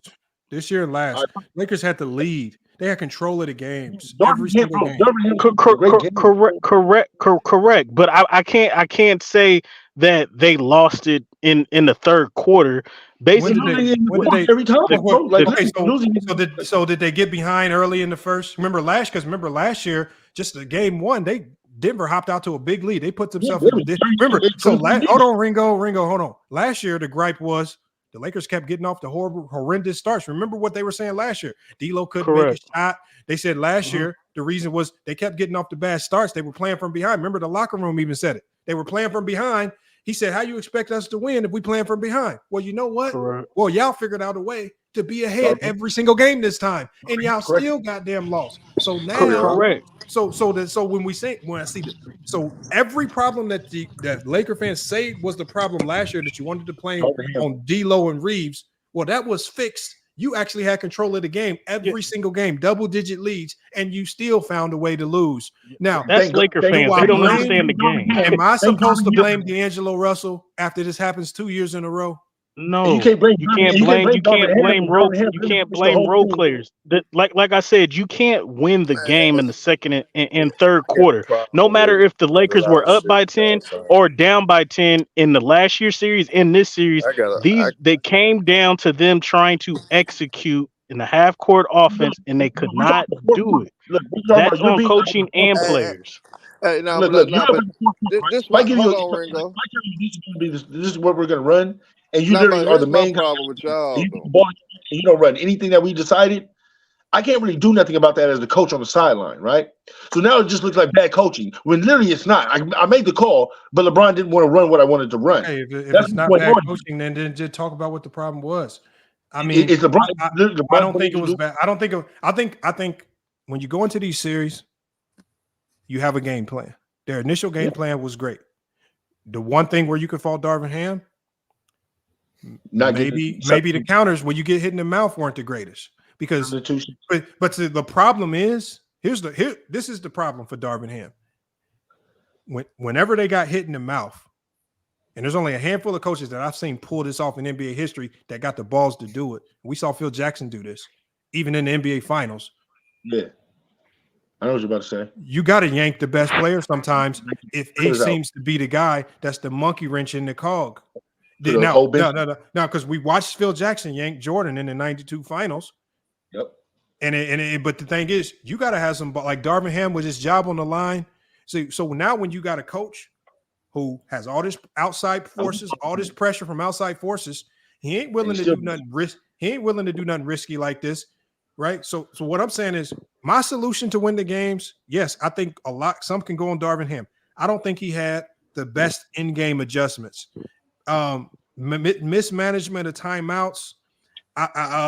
Not knowing when, not having a staff that's adequate to know when to challenge calls, when not to challenge. Like they shouldn't, like in that last game, they probably shouldn't have challenged that foul on Jokic because that's your last timeout, whether you win it or lose it. And so again, understanding stuff like that. When I saw Darvin Ham challenge that play, I said, this is probably going to cost him his job because you can't challenge it because you need that timeout. Because I honestly believe if they had a timeout and they were able to get a full possession, I don't believe they lose that game. Yeah. I believe they would have came down and scored. But the fact that you had no timeouts so you can advance the ball and make Denver defend, you essentially lose the game just by challenging that play call right there. And as a coaching staff, you just got to be aware of those things. So when you should have challenged the game before, you don't challenge. When you should, when you challenge when you shouldn't, you don't challenge when you should. That's on coaches. Like I can literally go all day because Darvin Ham does have a slice of this blame. Let's not act like that. D'Lo checking out. I'm surprised that he has significant interest from other teams by the way he checked out of this series, especially with what he was doing on the bench. Somehow he does. So there's blame to go around. Spencer Dinwiddie, one of the biggest letdown disappointments. I thought he was going to be that guy to come in and do what D'Lo couldn't do. I could have told you that, Lamont. That wasn't going to be the case. Hold on, Brooklyn. I'm just saying, I don't care if it was or wasn't the case. What I'm saying is, if y'all want me to hand the blame around that little bit of everybody, I can. But what I'm telling you, it starts with one person and it ends with another. But I'm not going to be the one to start my blame with Austin Reeves. My blame starts from the top down. However you want to do it. If you want to hold the sixth man on the roster accountable and not always LeBron, got to start with players. Go with that. Let that be you. That's just not how I do it. It's the number one. Like if you get my point guard in here from my team, I can get him in here right now. Sometimes I blame him for stuff that don't even be his fault. We'll win some games. I remember after a game this year, still fight. The first thing I told him, I said, you a trash leader. And I said, you leading the circus with the leads we be blowing. Even in the game we won, I will find reasons to get on my point guard because as a coach, when you're able to get on your best player, everybody else is like, well, damn, shit, he on the best player shit. Well, who am I not to listen? You called him trash, Lamont? Damn. No, I didn't call him trash. I said he was a trash leader. Yeah, that's what I'm saying. No, hold on. The thing is, hold on. But MacDeff, I'm fucking with you. Those were my exact words because the thing is, I expect more. But I'm not saying he a trash player. I said he was a trash leader. In that particular game, he was. He know what you mean. He know what you mean. You ain't getting. You don't mean no malice by it though. You know what I mean? Like no, he don't. He know that. But what I'm saying is, as a coach, that's why I said this a long time ago. I said after one of the losses the Lakers had, I said I'm Darvin Ham. I'm just cussing LeBron James out for no goddamn reason. In the locker room in front of everybody. Ringo, you got to echo. Ringo. So what I'm saying is you cuss them out because you don't got control of this team. It from the outside looking in, it's looking like LeBron run the team. And if you're gonna let LeBron run the team, and it's obvious that he's running the team, then who am I to sit there and blame the coach if he didn't turn the reins over to LeBron? We all know who was running the team. LeBron James does have a championship resume. I'm cussing LeBron out in front of the whole locker room. You said what? I'm cussing LeBron out in front of the whole locker room. Bro, sometimes you have to do stuff to set a tone. Ringo, you got to echo. No, so everybody sees it. No. That happens on my live too. It's the whole thing. Ringo, you got to echo. How to come back in. Everybody has to drop out and come back in. Everybody's going to have echo. Ringo, you got to echo. We ain't got to drop out. No, Lamont, it's the whole. It happens to me on StreamYard too when I have a panel like this. Everybody has an echo, and then you have to have everybody drop off and come back in. Bro, it was Ringo, man. You don't have everybody drop. It was Ringo. It was just me, bro. It was just me. You still I had an echo too. All right, I'm gonna fix Ringo. Ringo, just come back in, Ringo. God damn, just fix the echo. Man, Laker fans are I got LeBron as a goal. Hey, look, you know what's gonna happen? Fans are hilarious. Look, the system won't change the result. MacDeff, I'm saying this right now here on FYF Sports. Don't say the Lakers have no way to make significant changes to this roster. They're probably gonna come back with the similar team. Now, let's do our predictions right now. When the shit hits the fan once again, because LeBron James is going to be their highest paid player. He's going to be eating up all the salary cap. They're not going to have a way to improve this roster. D'Lo's going to walk for absolutely nothing. They're going to be stuck with similar team. They're going to bring in marginal role players with their MLE. When they have this same team, Jackson Hayes will be back. Christian Woods is already opted in. They're going to have to bring back Max Christie because he's restricted free agent. They can't afford to lose him. You sign Rui to a bargain deal. Going to be hard to trade him. You signed Reeves to a bargain deal. Going to be tough to trade him and really expect to get value back for him. So you're bringing this same team back. Let's do our predictions now. By this time next year, when the Lakers are eliminated from the goddamn playoffs, who's to blame? Who do y'all think Laker fans going to be blaming? D-Lo ain't going to be there to blame. Who's to blame? Let's do our predictions now. Coach and LeBron James can't carry because he's 40 years who's old. the coach? You got to tell me a name. JJ Redick? Who is it? Yeah, I'll just give you JJ Redick. I don't care who the coach is. A system is not going to save this man. Period. Hold on. What he said? He said I done cleaned up and had a conversation. He says you're still spewing casual Laker takes. I don't know. They don't listen, man. You look at the guards. Most of the guards, especially from the 1 and 2 position, I mean, they have dynamic guards around the NBA. So the who do they just doesn't have replace? anybody to match up. No, hold on, y'all. No, y'all. I need to know. Let's do our predictions now. It was Blame the before. coach. Hold on. Blame Let's JJ. go down the list, the history list. It was Kuzma, KCP, and Andre Drummond at one point in time. Then it was Russell Westbrook and Frank Vogel. Frank Vogel's out of there. Then it was Darvin Ham and Russell Westbrook. Russell Westbrook's out of there. Then it was Darvin Ham, D'Lo. And then this year it was Darvin Ham, D'Lo, and Austin Reeves. Who is our predictions next year for who gets the blames when the Lakers, because they're in such a desolate cap situation, who gets the blame next year? Austin Reeves. Let's do our predictions. Staff. JJ Redick and Anthony Davis. Get the blame. The strength and conditioning coach. He got fired, man. I don't even know who the strength and conditioning coach is, man. They fired everybody. Equipment manager and everything too. See, the equipment manager didn't have he didn't have the equipment set up right in the lockers. Like that means something. Locker room. Hold on, locker room. What did he say? Oh, he says, when are you gonna talk about Scoot Henderson and Anthony Simons? Oh my God. Look, hold on. This is how quick I can talk about the Blazers. Oh my God. Scoot Henderson. Hey, y'all, just so y'all know, he didn't make an all rookie team. Man, Anthony Simons was injured. The Blazers are still trash. No more needs to be said about the Blazers. We have a What did you think about the second? What did you think about the other pick, the first pick? Who? Charlotte. I forgot. Brandon Miller? Charlotte. Yeah, Brandon Miller. What did you think? He about came on late. He's coming into his own, but I just think it's Charlotte's just not a very good team. Like look at how PJ Washington looked night and day from when he was with Charlotte to Dallas. Like that Charlotte team. He's playing with Luka and Kyrie. They take a lot of the attention. No. What I'm saying is, PJ Washington. Charlotte wasn't getting this out of PJ Washington. Well, PJ Washington is a baller. PJ Washington looks like a completely different player. I'm not saying he can't play, but Luka and Kyrie. But what I'm saying is, my point is that playing on a much better team that's engaged, willing to give you the ball, not selfish, locked in, can make you look like a completely different player. Like literally this year, it changes the whole trajectory for his entire career. People were wondering how much longer he had left in the league, right? When he was in Charlotte. Now he's looking like he got another 10, 15 years in the league the way he's playing. Just running the floor alone, can make you just look like a wholly different player. I'm telling you. I mean, look, locker room. You can say he's playing with Kyrie and Luka, but he's made the Mavericks locker better. Room want me to? Yeah, hold on. Let me do a vote. I'm just saying. Hold on, Ringo.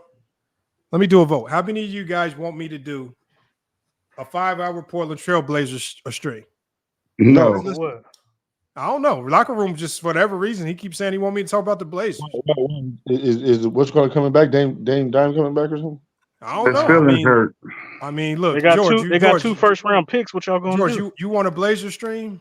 He said no. 4-hour stream bashing LeBron. Hold on, y'all. Didn't we spend the first 3 hours elevating LeBron?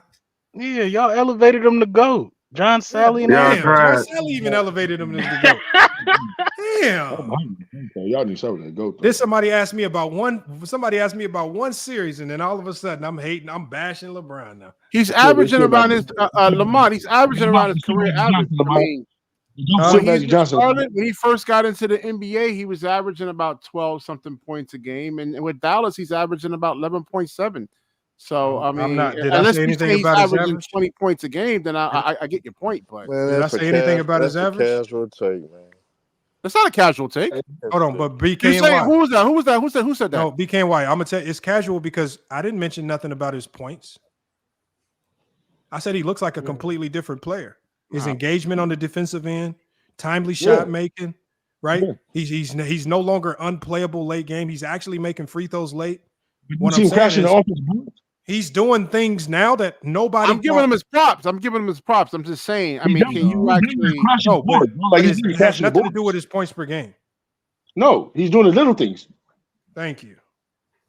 He's crashing the board. More engaged into the game than when he's playing with Charlotte. He looked like aloof, like he's just in it for the money and he about to be out the league. But now he's playing with Dallas. He looks like a veteran. He looks like an old school veteran, leadership and all that. Ringo, something's wrong with your mic, Ringo. God damn. It's like you sound like you underwater or something, man. Under the sea. It might be a good thing.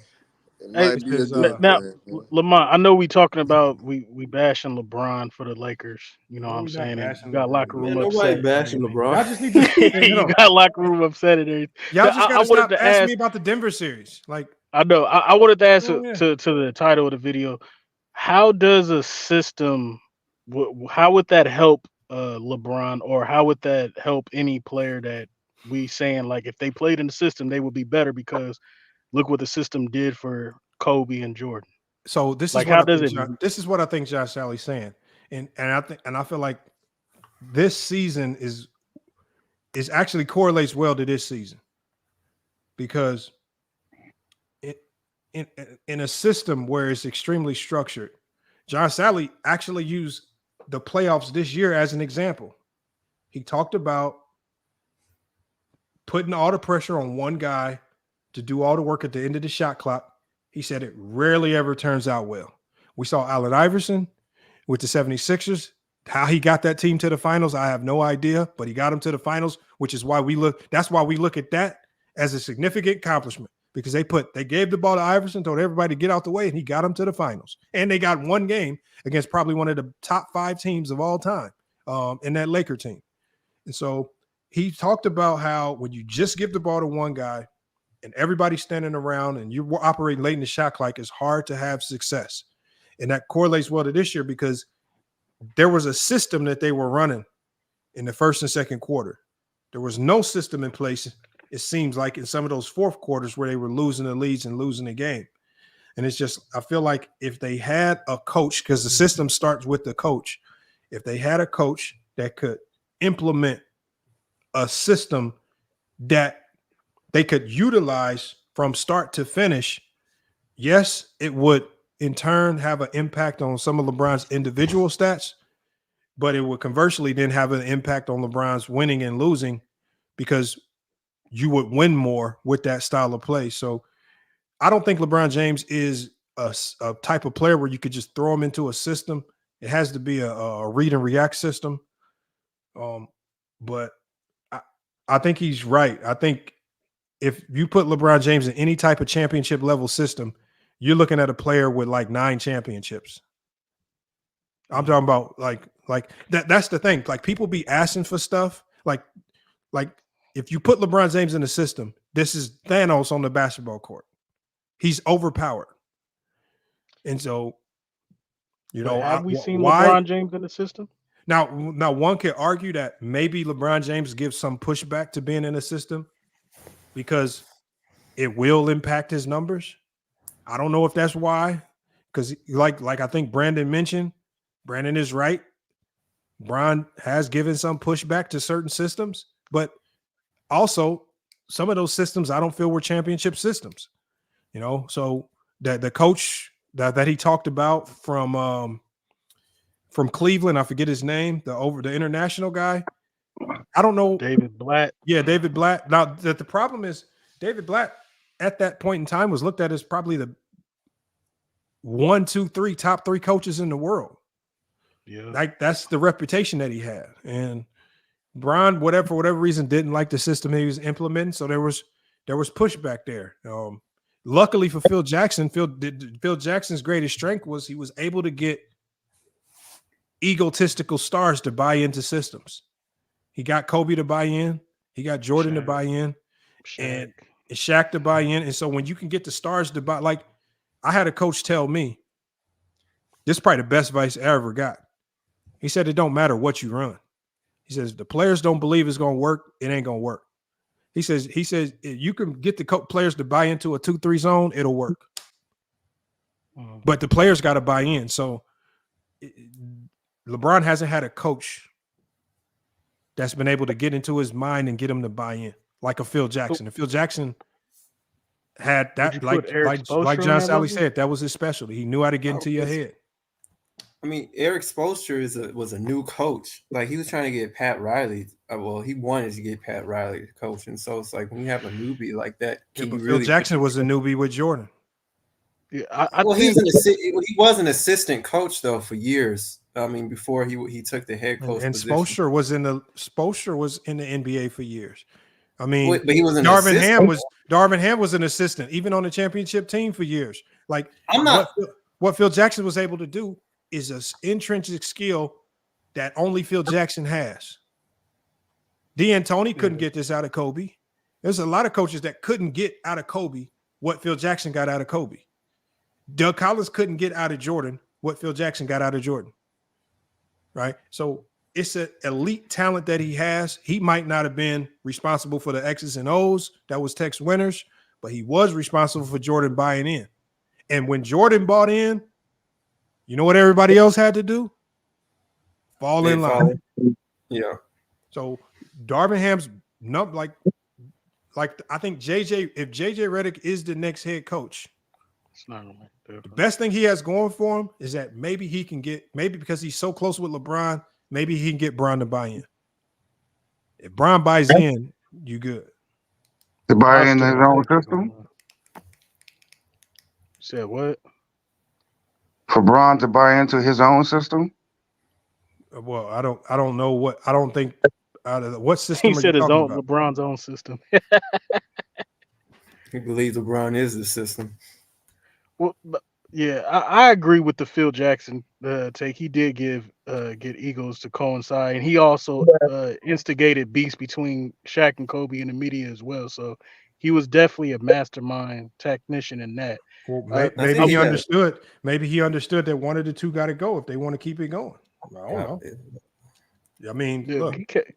He did keep him beefing though, but he did that on the media side. But together, when it was about winning, that's what they did. But my thing is did LeBron actually play in a system and where everything was tailored to him in a great situation in Miami?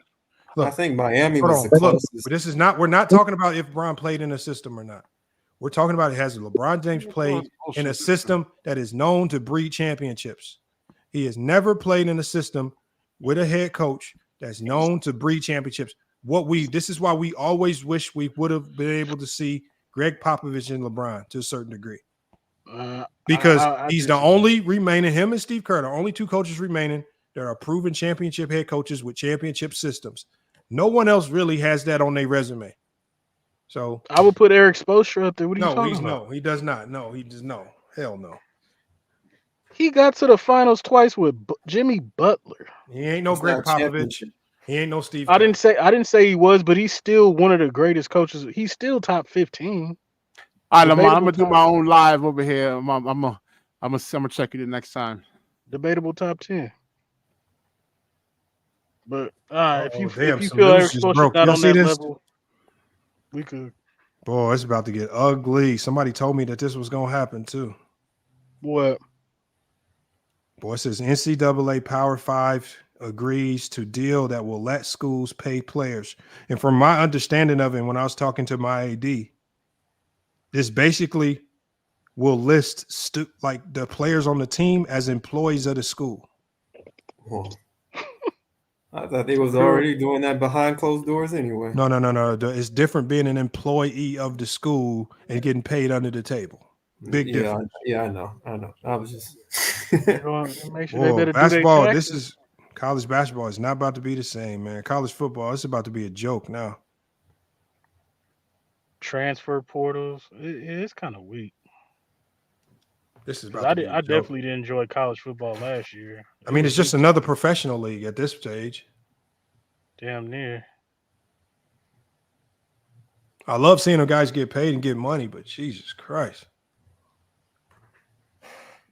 You think they should implement you can come straight out of high school? I think they should. Man, I don't know, man. I don't know. I mean, if they employees now, I mean, shoot. Might as well. This is a joke now, man. It's not even like it was always been something about amateur sports, man. It's no longer amateur now. You could just buy your team. Now in college basketball, you could buy your team. Yeah, because y'all don't even. I just found out that they ranked like the next school that's about to be a powerhouse and nobody knows it is about to be Howard University. Their Howard NIL University. Yeah, their NIL program got ranked the #1 NIL program in the United States. They have Howard. Yeah, Howard. They have the ability now. They can literally go buy their team. The next powerhouse in college basketball is probably going to be Howard. Man, I'm not mad at that, but I mean, I'm not mad at it for sure. But they got it's about who got money. It's not about recruiting no more, coaching. Better than Alabama, better than Colorado. Howard's got ranked #1. HBCU has money like that. When? Well, we're about to find No, out. they always had money like that. They just be stealing that. Because I knew something was going on at Howard. I knew something was going on at Howard when, like, 4 or 5 years ago, they was able to flip one of Purdue's 5-star recruits. And I'm like, Howard. I'm like, how the hell they do that? That's weird. Boy, I was like, boy, how they pull It's that kind one? of a good thing because you get a small schools got better chances to win now because of money. Look at Brandon. Look at Brandon hating on HBCU. Look at him. Many Howard is schools can nothing buy special. teams. No, so No, first they of all, can't. No, they can't either. See, first of all, Brandon, you can only spend what you have in your NIL budget. If you don't got a good NIL, if you don't got good sponsors putting money up, you can't buy nothing. Brandon, you sound like a hater, bro. So Brandon mad because he didn't hear the HBCU about to take over. Now he a little bit mad. Yeah, I ain't gonna say it sounds racist, but I'm just gonna say you a hater. Howard ain't nothing special, man. You must be out of your mind. That's wild, That bro. sounds special to me. They already one of the HBCU most able to do prestigious that. academic schools. Yeah, Brandon sound like a hater. We know that they're going to change if they start to lighten, if they make tweaks to their enrollment policies for athletes. Then they got some 5 stars on the way. Yeah, because people don't care about where you play in college. You feel me? Yes, College they is do. college. As long as you They win do. and have That you can matters, play bro. all the transfer portals, they not tripping about where they play as far as a city or a school name and stuff. They're gonna go where the money is at. So they not tripping. Okay, what do you mean by that? Are you saying like from other students coming from different colleges, or like what? I'm talking about the athlete. If you That's not how 5-star NIL works, athlete, Brandon. you're not tripping about where you go play Brandon, the college. You just probably now going for the money because college is college anyway. Well, that's what Haley Van Lith is doing. Look, like Haley Van Lith went from Louisville. It got exposed that she only went to LSU for the money. She didn't like her time there. Well, I mean, I promise you, if you look at her, she's gonna make it seem like, because she put out in her social media post, man, TCU's been the school of that I've always admired and I wanted to be here. No, they just cashed you out the best. They gave you the best cash out. Like, let's not pretend it wasn't, because even what's her name? The point guard for LSU. She even said, look, man, for the right bag, I'm out of here too. Look, Didn't Angel Reese go to Louisville? No, Angel Reese started off at Maryland. She Maryland, transferred. okay. Yeah. Then she transferred. And you got to think, she was player of the year at Maryland. Like, who do that? They Like- just going where the bag. They just going where the bag That's is what I'm at. They saying. don't Like, really if you care what if you school it is. player of the year at a school and you just up and transfer, and Maryland's a Power 5 school in the Big Ten, it's not like they're a slouch conference and you just up and transfer. Well, I'm not going, like, let's not be silly. And Brandon, it's not about how much money the school has. The school can have all the money in the world. It's about how much money you have available to you in your NIL. So your NIL is the collection of sponsors that you have. So if a school has a trash NIL sponsorship program and they haven't gotten a collection of sponsors together to dole out that money, then they don't have no money to really pay players. And nobody's really in the business of taking money illegally anymore. Now that you got NIL, like, if you come to me talking about, I'm going to give you, we don't have an NIL program, but I got 100,000 for you under the table and I can risk my eligibility. I could go over here and get 100,000 legally under NIL, and I don't have to worry about risking nothing. So all the under the table stuff is done. It's all about a check. Have you ever watched the documentary called The U? Yeah, which one? There's a lot of them, man.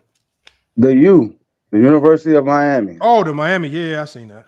Did you hear those guys saying what they had to do to eat? But that was back in the day, though. Yeah, that was no. All this is coming back to fold from back in the day. Did you hear what those guys said? What they had to do to eat? I mean, I heard they were struggling. So you think that it's plausible for the NCAA, these colleges, to make millions of dollars off of these players and don't have to subsidize them for the work or the job or the playing that they're doing? Well, initially, George, so I've always, first of all, players have always received something. So whether it was amount that you thought fair or not, even back in my day, players received a stipend from the school. Some schools it was $1,000 a month. Some schools it was $2,000 a month. Some schools it was $500. But most schools, especially at the D1 level, had stipends that they gave players. On average, it was probably about $1,000 to $1,500 a month. So they always, so it's not like they haven't given players nothing. And $1,000 a month, $1,000 or $1,500 a month is far more than what most college students get from anything that they do, right? And so that is, I think, Pete, that's a myth. I think what happened was, and I think the players' biggest gripe was what the O'Bannon brothers sued 2K for. Y'all going above and beyond. Y'all taking our name and our likeness and y'all throwing it in video games. Y'all making billions. And so it wasn't as much about the school, and the school was putting these kids on billboards. They're putting their jersey numbers and names. They're selling it. And it's just like, you making money off of it. I mean, we can at least get a cut off that. And then on top of that, they were making money off the players. And then they were saying, y'all can't do nothing to make money off your own likeness. So, and that's where you see Destroying. That's why Destroying had to quit the team. He had a YouTube channel. They were telling him he couldn't use his likeness, his likeness for his own YouTube channel. So he said, I'm quitting the team then. So that was one of the first changes they made. They said, you can make money off your name, and image, and likeness. That's NIL. You can make money off your name, image, and likeness. So now it's getting expanded out even further. Now they're turning. So what's happening now is they're turning these kids into employees. What the kids don't realize is once they become employees, it's going to get uglier for them. Now it's going to get much more difficult for them. Life is not going to be as easy as they thought. So, and you really give these coaches the ultimate control, because once you become an employee, employees can get fired on the spot. And that means if you can get fired on the spot, that means your scholarship can also get terminated on the spot. A lot of people don't know this about scholarships. Scholarships are a legal document. If a player signs a scholarship, that's legally binding. If you don't show up, in some states it's a felony if you don't fulfill your scholarship. So now if they turn them into employees, these scholarships are probably going to turn into legalized contracts. Like, it sounds good from the player's perspective, but if they don't unionize real quick and really take control over what these schools can and cannot do, they're just going to end up getting screwed in the long run. So they're just making life really hard for them. And so it's up. Brandon Katz, it's a felony. Brandon, it's in the state of Indiana. It was a class. Hold on. No. MacDef, I'm telling you for a fact. This is how I know Brandon's not a lawyer, because in the state of Indiana, because we had a class about this. Your sports scholarship, if you defaulted on it, let's say you signed the scholarship, right? Let's say they paid the school out all this money, right? Whatever, you get your financial aid checks back and whatnot. Let's say you just don't show up. If the school wanted to pursue charges, they could pursue charges against you, and it would be a Class D felony. It was in writing. Every player knew it. Now, do schools typically do that? No. But can they do it if they want to? Yes. I noticed because I saw it in the letter of the law. I saw the code and everything. Everybody in our high school, all the athletes had a class. They showed it to us. We talked about it. Right. Luckily, we had a good enough school that educated us on this stuff before going in the college. But it's a real thing. So the fact that Brandon says he's a lawyer and it's a civil issue, he's lying. That's crazy. I'm 1,000% positive on this.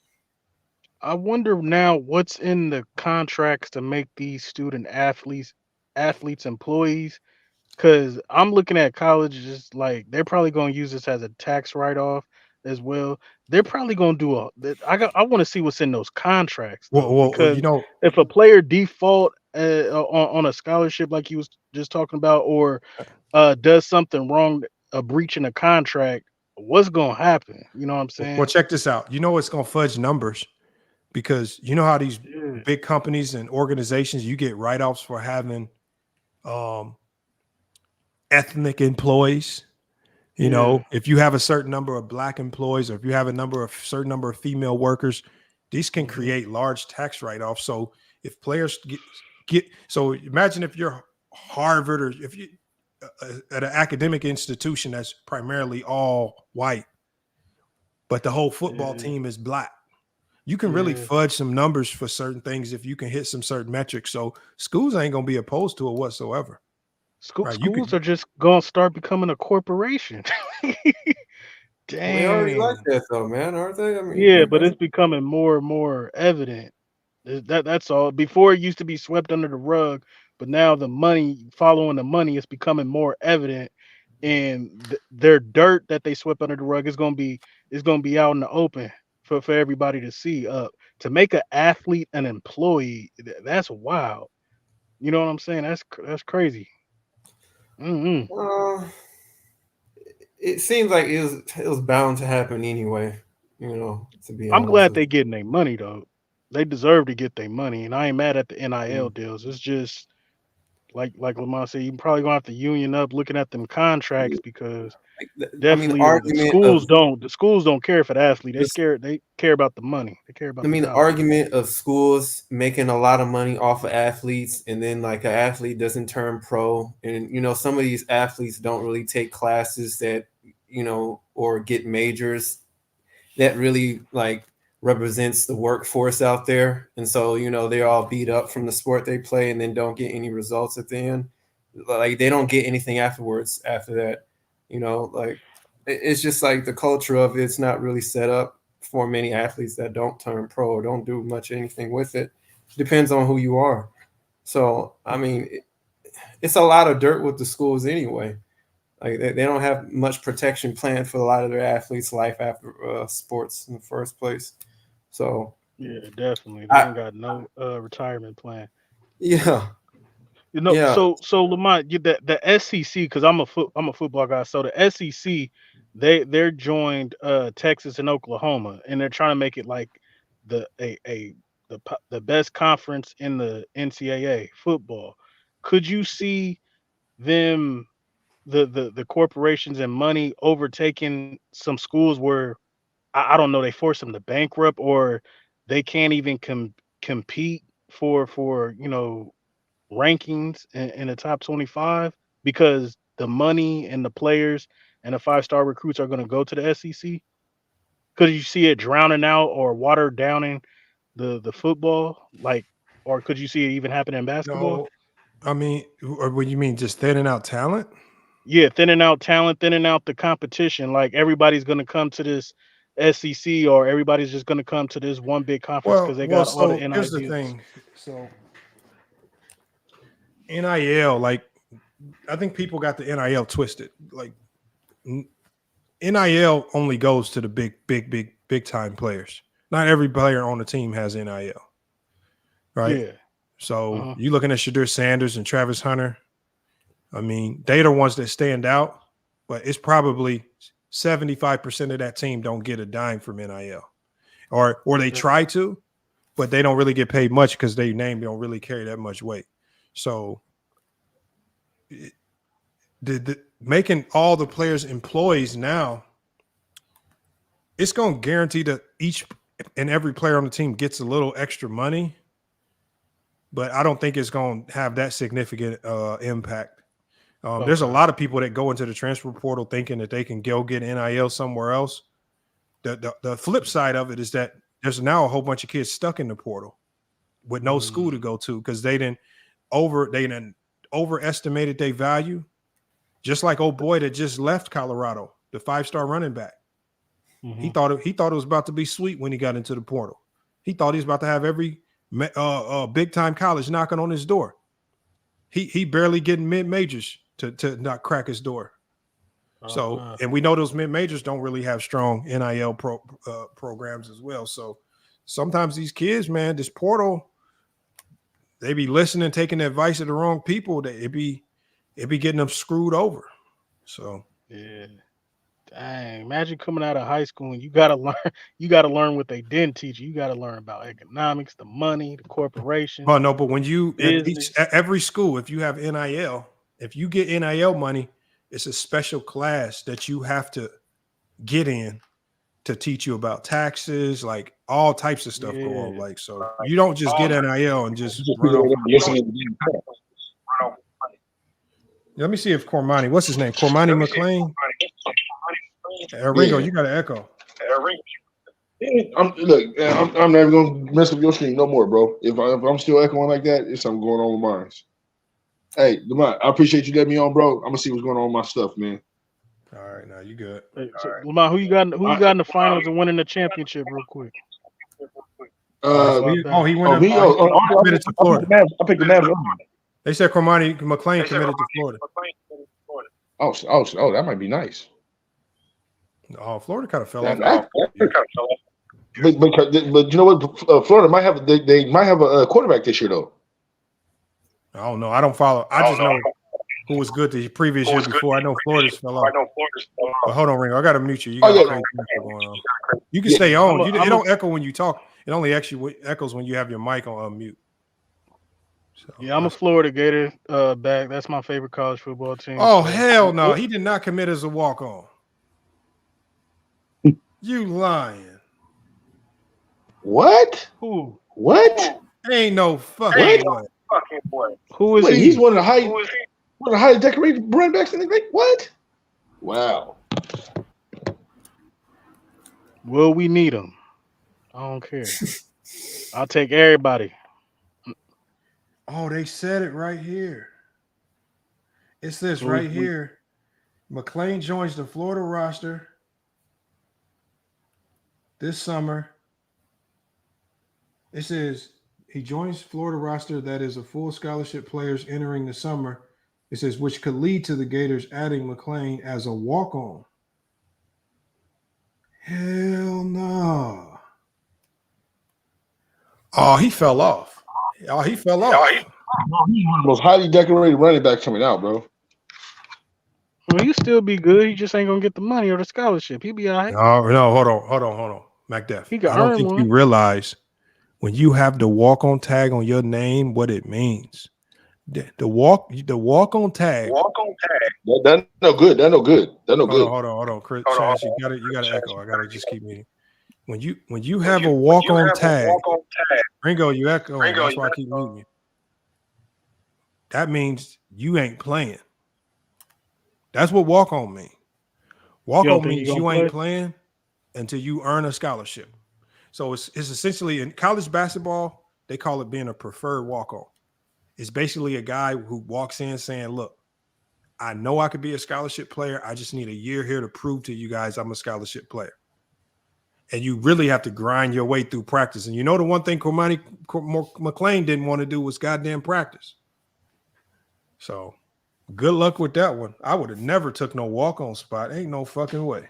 He would have been better going up to a UAB or something. He football, right? This is for football? Yeah, that was so stupid. I'm never taking a walk-on spot. We'll take him. We need all the help we can get. He's not going to play. I don't care. He can be a voice in the locker room and practice. And he can't play. The first thing that's going to happen, if they play him, the first thing that's going to happen is this. The boosters going to go knocking on the coach's door. They're going to knock on his door. our booster money is, we got a whole scholarship going to such and such who was a 5-star recruit. Why does walk-on playing over the guy that we giving a scholarship to? What's going on here? Politics about to kick in. I ain't tripping. We need the controversy. We need all the help we can get. Hold on. Alonzo Villain said, this brother Lamont said LeBron is definitely better than Kobe earlier. Well, LeBron is definitely better than Kobe, Alonzo. I'm sorry. Hey, wait a minute. George, let it go, man. He's better. Never. We can't go Never, down that. ever. Look, I don't care. Lamont, real quick, LeBron who you got? Who you got in the finals, man? Who you got LeBron winning can play the the next championship? 5 years and choke in the playoffs. He's still better than Kobe. Hold on. It's hard to not go with Minnesota. It's hard to not go against them. They defend the best. Mavs, bro. I got to say Boston and Minnesota in the final. I'm gonna go with Minnesota to get their first chip. I'm gonna go with Minnesota with their first chip. Bro, it's the Mavs, I'm sorry, man. That sounds nasty. So you gonna say that Kyrie going back to Boston and stepping on Lucky wouldn't be nastier than Hold that? on, y'all. So Mac Def, let's we're gonna walk locker room on how to do this. So Mac Def, me and you have a bet, okay? And if the bet looks inevitable, you offer a plea bargain, right? Yeah. But I'm saying the courtesy would be the plea bargain. Yeah. But the thing is, let's say I win the bet against you, Mac Def. Let's say I haven't won the bet, but it looks like you up 3-1. Yeah. But the thing is, if I ask for early payment, that means you asking for a plea bargain, right? Facts. Locker room, we made a bet. And he just, for the last, ever since game 1, he keep like, send the payment. I'm like, well, at least offer me a plea bargain if you want early payment. I mean, you don't even know the courtesy. I'm not paying you early. Yeah. I might put you on a long-term payment plan like I did Mac Def. I don't want to hear about that. Go ahead. Oh well, back there. As a matter of fact, I'm with locker room on this one. you don't pay up, nigga. I'm with locker room on this one. If you owe locker room, bro, I believe him. Trust me. I didn't lose the bet yet, bro. Lamont don't be paying up on his bets, bro. I ain't even mad at him no more. I owe you probably like $196. Bro, I done taxed interest on that for about a year and a half now, nigga. Has it been a year? Bro, man, that's bad. You haven't paid your debt. No, I'm gonna send. No, you know what? I'm gonna do the right thing, man. I'm gonna just. That's bad, bro. I ain't even sure what I'm gonna do. Nope. I'm not even gonna do that. What's your Zelle, man? Because you know my Cash App messed up, man. What's your Zelle? There you go. No, put it in the private chat. Put it in the private chat. I DM you on the my Zelle. Yeah, I'm on a different phone right now. I can't be running around on Mac Def, man. He holding it over my head now.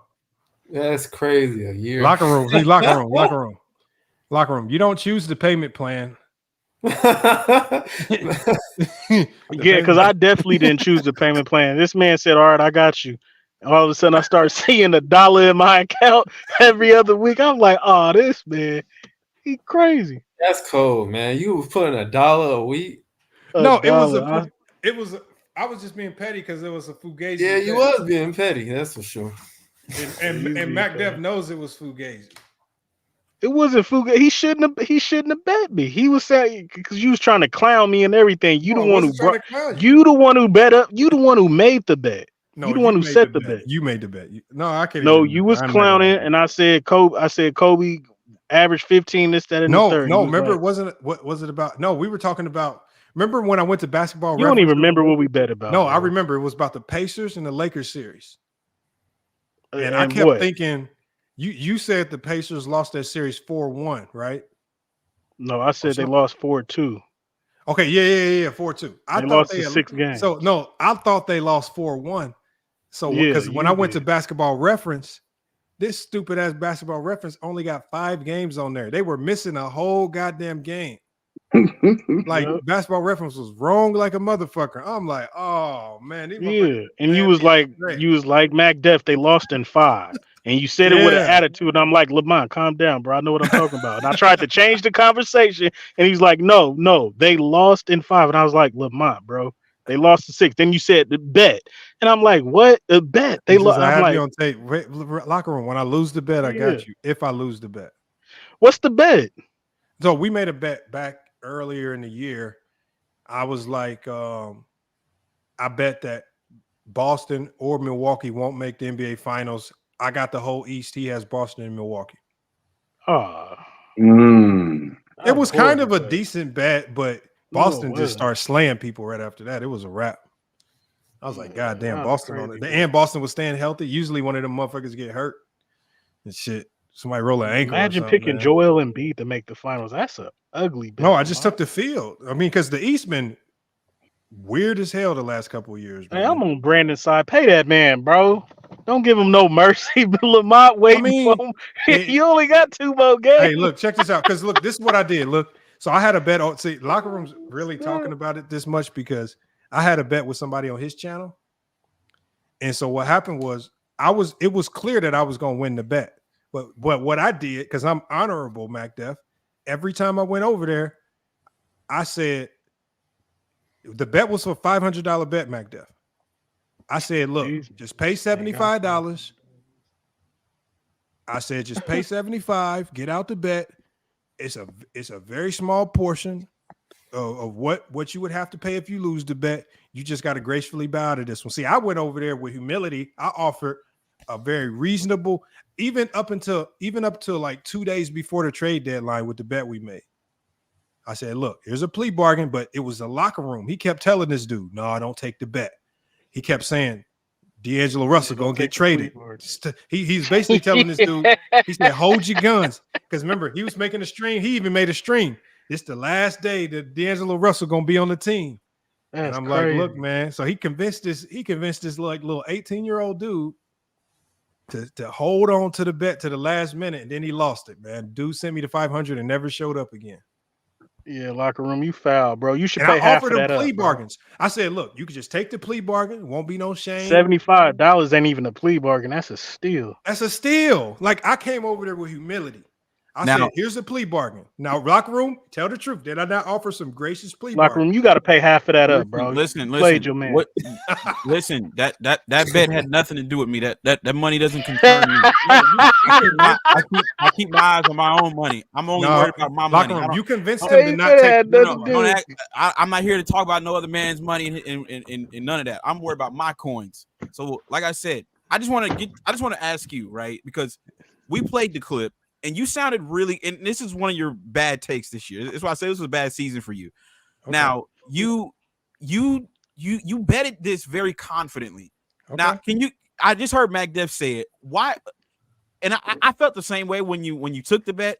But can you explain to us your logic on why you thought teams like Philadelphia or Indiana, Chicago, Atlanta, why you would think that any of those teams would make the finals? It was just playing the odds. So what I'm looking at is like this. I got the whole East, and over the last couple of years, one of the biggest things that's affected the East and teams that get to the finals, injuries. And so when you talk about a team like Boston, a team that's really kind of wet the bed and not gotten to the finals other than the year that they played the Warriors, it was a good bet. I knew Milwaukee was going to fold and flake out, right? With Damian Lillard, it was just a matter of if Boston was going to stay the course. And shit, Boston. Let me ask you, them boys activated. I ain't gonna lie. In this decade, but I had the field. That's okay. You took the field, which was idiotic, but okay, that's fine. In this decade, how many teams have made the finals out the East? I don't know. It's only been 4 years. 2, 3. We've had what? Milwaukee, Boston, and Miami, right? Yeah. So that's 3 teams. So I had 2. So I took the 2 of the 3 teams, which is what, 75%. But how many number 1 seeds? How many number 1 seeds made the finals out of the East? Yeah, I don't know. Milwaukee. I don't know. See, that'd be the question, because we were talking about at the time Milwaukee and Boston were 1 and 2, right? And so that's why we were hyper focused on those 2 teams. And I'm just looking like the East is like the Wild Wild West. Anything can goddamn happen. We didn't see. I don't understand that logic because number one, it's just me playing the odds, Rich. Just okay, keep it, and that's simplify fine. it. Just simplify it. It had nothing to do with talent or if I thought Philly would win or Miami would win. I'm just playing the odds because I have the feel. I'm gonna tell you what the funniest part. That's about all this it was. You know what the funniest part about this whole thing it was, and no, I haven't even brought this point up, but I'm gonna bring it up now. The funniest part about this whole situation is that we beat the Pacers in the in-season tournament championship, right? Oh, God damn. And you and Vin Vega, you niggas called into the show, and y'all were popping all this pussy because we beat. Now he's just hyping it up. No. Let me finish. Right? You're lying. And I asked you on the show that day, and I just because I went back and listened to the call a few days ago, and I asked you and Vin Vega on the show. I said, "Yo, Lamont, do you think that the Pacers could beat the Celtics in the 7-game?" That's not what you asked me, Reg. Be honest. That's exactly what I asked you. No, Rich, you asked me, Rich, because the Pacers had beat Milwaukee and Boston. No, he did, and Boston. But we were actually talking about the Pacers versus Milwaukee. So it started off with us. No, we were talking about the Pacers, and we were talking about if the Pacers played Milwaukee in the first round, do I think they could beat Milwaukee? And I said, yeah. No, that I literally just listened to the conversation the other day. I asked you and Vin Vega, I said, do y'all think the Pacers would beat Boston in a 7-game series? Y'all said, oh, well, it's possible. Anything could happen. And we're seeing it now. And how ironic is it? That's the matchup we got in the conference finals, Boston and the Pacers. Hold on, but isn't it ironic that the Pacers also played Milwaukee and beat them? Because that's what the team. Those are the Giannis two teams was that started Giannis, it off. I mean, Giannis was injured though, but okay, no, that's fine. Doesn't That's matter. fair. But okay, but Giannis wasn't injured in the semifinal when Milwaukee played the Pacers in the semifinal of the in-season tournament. That's why we were talking about. So let me ask you: do you think if Giannis was fully healthy, do you still think the Pacers beat Milwaukee? Fully healthy, obviously, but my bet was based on what did I just tell y'all?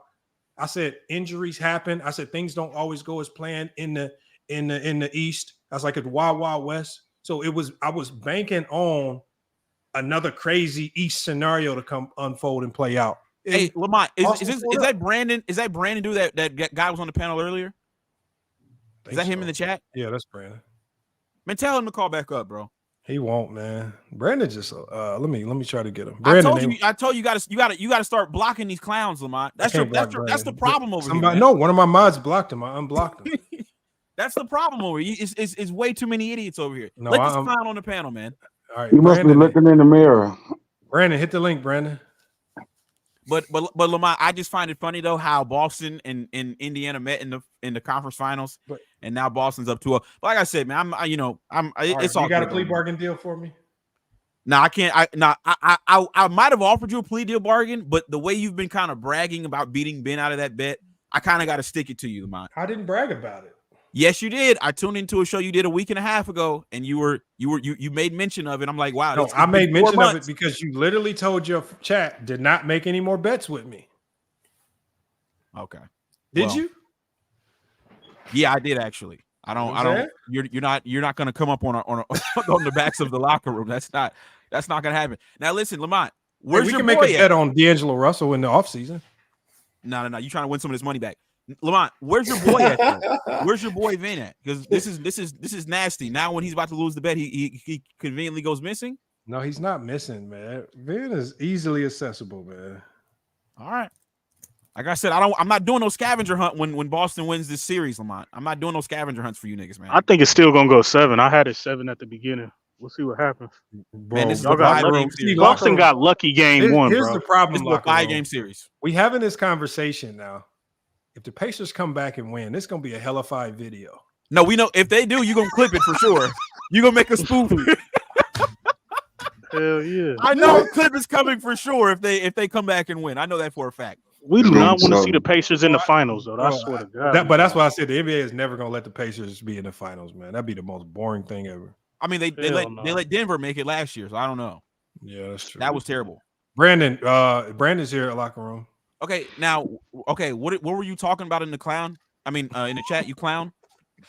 Yeah, I mean, I've listened to you talk for like 10 minutes, and it seems like you're trying to make everybody as dumb as you are. If you play Jackson Hayes with Anthony Davis, The Lakers would have zero fucking spacing on the floor, you clown. You do realize that when Jackson Hayes played with Anthony Davis, the Lakers were one of the 5 worst offensive teams in the NBA. Jackson Hayes can't shoot a 5-foot shot. Anthony Davis can't shoot 3-pointers. The Lakers spacing on offense with AD and Hayes on the court would look like what I do when I take a shit after I go to Taco Bell, you dumb motherfucker. Damn. Now, can I ask you a question? I don't fuck with Taco Bell neither. Hold on. Can I ask you a question though? How was the spacing when JaVale McGee was playing for the Lakers? The Lakers didn't play JaVale McGee any significant minutes. Wait, you're talking about 2020? He started for the Lakers. You do realize that, right? Right, but he didn't play. First of all, JaVale McGee cannot play more than 10 to 12 minutes a game because he gets gassed. So pointing out that JaVale McGee started for 2 games and played 10 minutes is a fucking dumbass take. You cannot play Jackson Hayes and Anthony Davis together. Anthony Davis cannot play the 4 in the NBA today. The Lakers have no spacing with 2 non-shooters on the floor. You fucking clown. And when you say the Lakers should start Rui and Christian Wood, if the Lakers started Rui and Christian Wood, then LeBron would literally have to drop 40 a game because you're not playing Russell and Reeves. The reason the Lakers lost to Denver is because LeBron and AD didn't get Russell and Reeves involved in the game. So when LeBron got tired in the second half, Russell and Reeves could not complement LeBron. The only game the Lakers won against Denver was when Russell and Reeves cooked. LeBron and AD are not good enough to beat any good team by themselves. So the idea that taking the Lakers' 3rd and 4th best scorers off the floor is a solution is one of the dumbest and most casual takes I've ever fucking heard. You should be banned from ever covering the Lakers again. Can you mute him? Brandon, you gotta let him respond, Brandon. That's all. Okay, I ask, so he just said 2 minutes ago that JaVale McGee played 10 games and he played. JaVale McGee was not a consequential player for the Lakers this year. Brandon, I don't want to mute you, but he let you get. No, I'll let him go. That's fine. Just let him go, just because. I want to let him go. So like I said, Lamont, you're running a circus here, Lamont. I don't know what you're doing here, bro. But the dude literally just said that JaVale McGee played 10 minutes, or he played 10 games and he played 2 minutes a game. So once again, JaVale McGee started 68 games. He played 68 games in 2020, and he started all 68 games. I'm talking this year. No, I'm talking about JaVale McGee because you brought up how Jackson Hayes and AD couldn't work because of spacing, and then I asked you about JaVale McGee, and you said that's a completely different roster. Brandon, you gotta stop talking. Gotta let him cook, Brandon. Let him cook. So like I said, it's so easy to expose a clown like this, right? So once again, he brings up, and the first thing he tries to do is debunk my point of playing Jackson Hayes along with AD. I then asked this idiot, well, how did the spacing work when JaVale McGee played alongside of Anthony Davis? He then comes on the show and then tells a bold-faced lie and says JaVale McGee played 10 games and he played 2 minutes. The guy played 68 games. He started all 68 games and he played 17 minutes a game. So I'm gonna ask you again. How did 17 minutes? Hold on, let me ask you again. How did the spacing work when JaVale McGee was playing alongside Anthony Davis? How did it work? Because Lakers had a #1 record that year. So how did it work with JaVale McGee? So a couple points that you're missing. First of all, in 2020, the Lakers were Answer my question first. Okay, shut the fuck up and I'll educate you. First of all, you can't ask. You cannot ask and answer questions. If you're going to ask a question, then shut the fuck up and listen. So in 2020, stop talking. In 2020, which was a completely different NBA and a completely different roster, now LeBron was not 40. LeBron was significantly younger. And actually, if you look at LeBron's stats in the playoffs in 2020, that was one of his best years ever shooting. So it was much easier because the Lakers, A, were an elite defensive team, but B, LeBron could carry a much heavier load. So the Lakers didn't need to complement LeBron with good offensive players like Reeves and Russell because LeBron was a better younger player and the Lakers were an elite defensive team, so they could play that way. But the Lakers in 2020 were not remotely close to an elite offensive team. They won with defense, not offense. And if you look at the Lakers roster today, Are that you talking LeBron about is LeBron? I'm older, asking you about the because spacing with LeBron is AD an and older JaVale McGee. player, the Why are you Lakers talking about LeBron? needed Russell and Reeves asked you to a specific complement question LeBron about the offensively because he's 4 years fucking older than he was in 2020, you clown. Lamont. I gotta hold you accountable for running this. This is a clown show. Okay, hold on. You asked him a question. He was just trying to answer it though. No. Hold on, Lamont. He brought up when he called into the show. You must have tampons. I've never heard a grown man more cry like a bitch than you do. This is a fucking panel. People interrupt. Stop crying like a bitch. All right, Brandon, hold on. The language, Brandon. You got to let locker room respond. Okay, so the first thing he did when he called in was completely debunk my point that you can't. I'm not calling in. It's a fucking YouTube show. Okay. Right. Once again, he tried to debunk my take of playing Jackson Hayes next to AD, and he said it can't work because of spacing. I then asked this stupid fuck, how did the spacing work with AD and JaVale? He's talking about how LeBron wasn't 40 then, and how the Lakers had a better defense. What about the spacing? Are you going to talk about that? Right. JaVale McGee did not play significant minutes in the playoffs in 2020. Wait. Okay. The Lakers in the most important series for the Lakers against Denver in the conference finals, and then against Miami in the finals, they were playing Dwight Howard and they were playing AD. They played AD at the 4, but again, LeBron was younger and they were elite defensively. And that Lakers team in 2020 was not remotely close to an elite offensive team. The Lakers won with defense, not offense, in 2020. Once again, Brandon, you're not answering the question, about bro. everything under the sun except how the spacing worked. Now, Right, once again, I'm saying the spacing was not okay.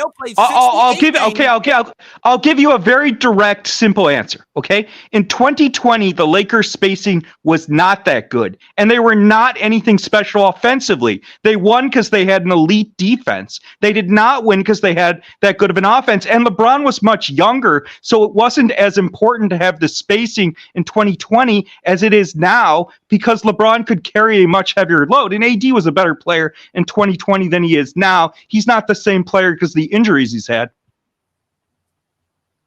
That is kind of a good answer. I ain't gonna lie. Once again, okay, he's not answering the question. He just did, fool. No, he's not. Because let me explain to you guys why his answer made. Hey, dude, I think you should go back to having arguments with your mom. I mean, I think when you argue with your mom, she doesn't interrupt that much. Do you think when you come on the panel, people won't interrupt as much either? I'm serious, man. You should go back to debating with your mom. Like, she can bake you some cookies. You guys can have a little discussion, and your mom can educate you. Your mom's probably older than you, so she can educate you that the Lakers won in 2020 with defense, not offense, and you won't sound like such a fucking casual clown when you pretend the Lakers had some elite offense in 2020, which they did not. Okay, once again, you never answered the question, right? I did. No, you didn't. I asked you, how did the spacing work? It didn't work that well. The Lakers' offense was not that good in 2020. We never got an answer from you. Let him cook, Brandon. Let him cook, and I'm gonna let you respond as soon as he does. Go ahead. So once again, we saw it with Minnesota, Lamont, right? How did Minnesota beat Denver? They playing Naz Reid, tall, athletic. They playing Rudy Gobert, defensive player of the year. They're playing Karl Anthony Towns on Nikola Jokic. Isn't that kind of similar to the formula that we played in 2020? No, because Minnesota's winning with defense, not offense. Wait. What? Okay. Let me. No. I'll let you go. Let me ask you a question. Are you gonna let me? Let me ask you a question. Hold on. I want to hear. Brandon, I just want to hear. I want to let him finish his thought because I will. I just want to ask him one question. What was Minnesota's offense ranked? Then you can answer your question. Just remember the question. You let you cook. Go ahead, locker room. So once again, I'm going to cook him. Minnesota played 3 bigs: Naz Reid, Karl Anthony Towns, Rudy Gobert. 2020, what did we play? 3 bigs: AD, Dwight Howard, JaVale McGee. These stupid idiots want us to trot out D'Angelo Russell and Austin Reeves, who are the 2 worst defenders on the team. And then when we lose, they want to sit up here and say, "Oh, well, LeBron can't carry because he's 40 years old." No, he can't carry these sorry ass bums that are on the team because they fucking suck. That's the gist of it. It ain't because LeBron is 40. Okay. LeBron was all NBA this year, so that is not an excuse. 13. You just said AD wasn't the player that he was in 2020. He's actually better now. He made no, he's not. And he made all NBA. Okay, look at AD's 3-point shooting numbers in 2020. Compare him to now. Hold on. Did Let AD him close make it out. Let him close it out. all NBA defense and all NBA in 2020? That all NBA teams are dependent on the talent at the position. They're not just based on how good a player is. That's a casual take. Lamont, did AD make the all defensive team and all NBA in 2020? That doesn't mean anything. AD was better in 2020 than he is now. Everybody knows that. You're a clown, man. No, you're a clown. Okay, wait, okay. Let me, I'm going to completely cook this fucking idiot, okay? So, first of all, Minnesota was the 14th ranked offense in the NBA. Minnesota was an average offense all year because they don't have elite spacing. And the reason Minnesota got cooked by Dallas in the fourth quarter was Dallas was a superior half-court offense to Minnesota. Guess why? Because they had better spacing. Minnesota cannot win a title with Rudy Gobert or this roster. They don't have good enough spacing or good enough offense. That's why they were the 14th ranked offense. And here I'm going to completely fucking cook your ass. So you keep critiquing the roster with Reeves and Russell. Guess what, you fucking clown? The Lakers got to the conference finals with Reeves and Russell last year. Guess what the Lakers have done with the lineup that you want to play with Rui and fucking Christian Wood? They've won nothing. So they got to the conference finals with Russell and Reeves. They've won nothing with the dipshit lineup your fucking casual ass wants to play. Okay, so can I respond to that, Lamont? It's over. It's over. Once again, Lamont, this is how casuals think about You're done. It's a fucking Mike Tyson TKO, motherfucker. 15 seconds and you're knocked out. Lamont, this is how motherfucker. This is why I say, Lamont, you're running. Lamont, this is why I say you're running a clown show, right? So listen to what he just said. He's sitting up here standing on the table saying the Lakers made the conference finals with Reeves and Russell like that means anything. Since when do you get a participation trophy for making the conference finals? What are you even talking about? What did the Lakers what did the Lakers win this year? Hold on. Lamont, last time I checked, right, when you have LeBron and AD, it's championship or bust. It ain't I've never heard nobody say it's conference finals or bust. LeBron is 39. It's not championship or bust. Hold on, you idiot. Didn't Miami make the conference finals last year? You're an idiot.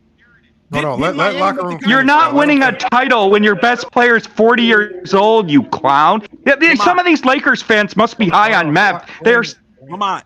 Did Miami make the conference finals last year? I'm sorry, Brandon. You gotta let them finish. Yeah, they did. They did. Okay. Reggie. So Lamont, how does Miami making and Reeves and Russell both played well in the regular season and playoffs. Lamont, can I ask you a question, Lamont? Yeah, what's up? Okay, because this guy's a complete idiot. So if Miami made the conference finals last year and the finals last year, let me ask you, Lamont, how does that relate to this season? No bubble. Okay, so making the conference finals, if you ask in my opinion, making the conference finals does making the conference finals have anything to do with does making the conference finals last year have anything to do with this year? It shows the Lakers can win with Reeves and Russell on the court. No, it doesn't, you idiot. They made Yes, it does, you clown. Reeves and Russell both played exceptionally well last year in the playoffs. Hold on. They didn't win. They lost. Hold on. Like it's like this. They exceeded expectations. Let me answer this question. So, in the conversation we were having about Jordan, and this is one of the arguments I had to concede because I actually forgot about this and I was wrong on it. We talk about the Bulls getting better. One of the biggest indicators of the Jordan Bulls getting better is that they made the conference finals against the Pistons. That was an indication that they were ready to take the next So now step. you're going back 30 years when I asked you about it. No, I'm just giving you an example of a team where I asked you about Miami though. No, hold on. I'm just giving you an example of a team making but I asked the you about conference. Miami though. I'm just giving you an example of a team making the conference finals. Making the conference finals is an indication of how ready your team is to maybe take the next leap. So why did Miami take the next leap? I don't know about that. Wait, what do you mean? Miami had injuries. What are you talking? Yeah, that whole roster was hurt. No Jimmy Butler. No. So did Miami make the finals in 2020? Yeah, but they made another finals last year. So if we're using your logic, then right, then that means that's the bubble effect. Don't you get it? If Miami made the finals in 2020 and 2022, according to the logic that you just said, that means that they're ready to take the next step to win the championship. No, right? what I'm saying is Butler got older and they had injuries. You clown. Lamont, you literally just said that if a team makes the conference finals, oh my god, that they're ready to take the next this step. guy must be 4 years old. If a team makes the finals, then that means that should be an indication that they can win. Rich, so how did Miami go to the finals in 2020 and in 2021 understand what's wrong with him, man. Hold on, Reg. This is what I'm saying, Reg. What I'm saying is if a team makes the finals or the conference finals, it's an indication that you have a solid nucleus. Now, you might still need to add a few pieces, or just like the Boston Celtics, one of the reasons why they haven't really broken up the core of that team and they've really just added pieces here or there is because they believe in the core players. They haven't said, oh, you guys lost in the conference finals or the finals, so it's time to trade everybody. Well, they said they don't have a plan B either. No, but what I'm saying is, real quick. What I'm saying is, all I'm saying is when you have a core that can go deep into the playoffs, it is an indication that the team can make another step if you make some tweaks to the roster. The unfortunate reality for the Lakers, though, is that because they're in cap hell and they don't have the flexibility to make any significant moves, they couldn't do anything to really add to the team this offseason. So that's why they had to come back with the same thing. So it wasn't the worst thing in the world. So why didn't wait, locker room. I'm going to ask you. Locker room. I'm going to ask you a question. Lamont, so hold on, Brandon, locker room. Hold on. I just want to pay respects to the new guy in the chat because I haven't seen him up here before, and I know he's been trying to chime in. As soon as he chimes in, I'm gonna go right back to Brandon in the locker room. But go ahead, Joffrey. Let us know your thoughts on this. Appreciate it. I was just gonna ask a question since you brought up the Celtics. If that's cool. Yeah. Go ahead. So I don't know if y'all watched the game last night, and obviously game 1, but at this point, is Jason Tatum even the best player on the Celtics? Like, Jaylen Brown has been saving his ass the last 2 games, and then, we obviously know the notion around Tatum is, like, he doesn't have that takeover gene that the other superstars have. So, like, I'm questioning if this guy is even a superstar at this point. I just want to know what you guys think. Like, I do like hold on. guy, I do want to get to that because that's going to take us down another whole conversation because I don't think Jason Tatum's a superstar, but I kind of get what you mean. But he to me, he's still the best player. He just does more. He does more than just score. And if you're defining the best player off scoring, then maybe that makes sense. But he has takeover in him. When he needs to score, he can score. When he needs to be the best defender, he can defend. We against the Warriors, like we saw in the playoffs, in the finals, when it's time to play make, he can get double-digit assists. There's not too many players in the league like a Jason Tatum, and he doesn't need to be a superstar on this team because they have so much talent. Which is good because you don't want a selfish player on this team. So do you think they can win the championship with him as the best player? I believe they can win a championship. Yeah. I think he's a superstar too. We'll come back. He's not a superstar. Hold on. Let me let locker room and Brandon finish. Hold on 1 second, Joffrey, because that's going to be a whole nother conversation. Let me let locker room and Brandon finish up though. That's a good question. Wait. So locker room. I have a simple. Wait, hold on. Lamont, can I ask you a question? Locker room, I have a simple question for you. So last year, the Lakers got to the conference finals, and Reeves and Russell played a critical role on the team in the regular season, and especially in the playoffs. So if I take Reeves and Russell off that team, and I play the lineup you want to play with Rui and Christian Wood, did they get to the conference finals last year, yes or no? Once again, let me ask you this question before I. No, answer the question. No, I'm not. No. You don't get to answer a question with the question. You're not a fucking politician. Answer the question. Answer the fucking question. Answer the question. Lamont, so in answer the question. In 2019, answer the question. The Blazers made the Western Conference Finals. No. Answer the question. Answer the question. Hold on, Brandon. I don't think he's going to answer the question. But what a fucking clown. So according to your logic, Lamont, right? What do you mean my logic? That they have the potential, like you said, to take the next step. Why didn't they take that next step? Because they didn't improve the roster. Okay, so once again, they didn't have the cap flexibility. Exactly. So that means so Lamont. They didn't have just like the Lakers. So they didn't have no cap flexibility because of Dame and CJ's contracts, right? To improve the roster. So let me say this, right? So in 2019, yeah. They made the Western Conference Finals, and they haven't been back since. So so even though they made the conference finals in 2019, that has nothing to do with what they did in 2020. It's got nothing to do with what they did in 2021. No, Dame had injuries too. But it tells you why they came back with similar. The Dallas Mavericks. All I'm saying though is that it doesn't matter what you do one season. Anybody can go on a lucky run. That has nothing to do with next season. as we saw. They didn't go. Hold on, They didn't go on no lucky run. Hold on. Are you saying the Lakers were a lucky run last year? Yeah, the Lakers were good the second half of the regular season last year too. They played a young Memphis team who hadn't been nowhere in the playoffs. You can't control who you play. Round. And then they played Golden State. Trying to play Golden State, who didn't even make the playoffs. They beat the shit out of Golden State. They didn't even make the playoffs this year, Lamont. They lost in 6 games. They ain't beat the shit out of them. Yeah, well, the Warriors weren't the same team this year they were last year. So once again, everybody hyped up that bum Austin Reeves, and guess what? He goes to Team USA. Lamont, what did he do? Wasn't he getting hunted in Team USA? Wasn't Lithuania hunting his ass? Didn't Dennis Schroeder hit the game winner on his ass? No, in the game. Rich. Team USA lost because they didn't have any centers. Teams just took them to the paint and scored on them in the post. So why did Austin Reeves get benched? Hold on. It had nothing to do with Austin Reeves. So why did he get benched 8 games into the season? I'm not particularly sure why Austin Reeves might have got benched. But if because you're talking about, hold on, Rich. Trash. Let's just separate. He's playing like trash. No, if we're going to talk about Christian Wood is not a good defender either. Playing like trash. Hold on, y'all. That's why he got benched. If we're going to talk about USA basketball, this summer they lost because teams saw that they had no centers, so they just took any center that they had and killed them in the paint. That's just what was happening. It had nothing to do with Austin Reeves. Let me just say this, please. So I saw a graphic on Twitter the other day. Yeah. And the graphic had D'Lo and the rest of Minnesota's lineup. And they said that when D'Lo was on the Timberwolves, that lineup had like the worst net rating in the league. Now they got D'Lo off the team, and now they're in the conference finals, potentially might even go to the finals. So what you and this clown on the panel doesn't want to acknowledge is that ever since Minnesota got rid of D'Angelo Russell and the Lakers acquired him, Minnesota is trending up and the Lakers have been trending down. The same. Minnesota has a completely different roster, you clown. The same thing with that bum Austin Reeves. Hold on, locker room. Not locker room. Hold on, locker room. Ever since he became a starter, it's another horrible take. Hold on. Now, locker room. Locker room cooking y'all. Hold on, locker room. Hold on, y'all. So, locker room, you make a good point there. It could potentially be valid. I get what you're saying. So, what Minnesota did was they retooled their roster because they saw where they can make improvements.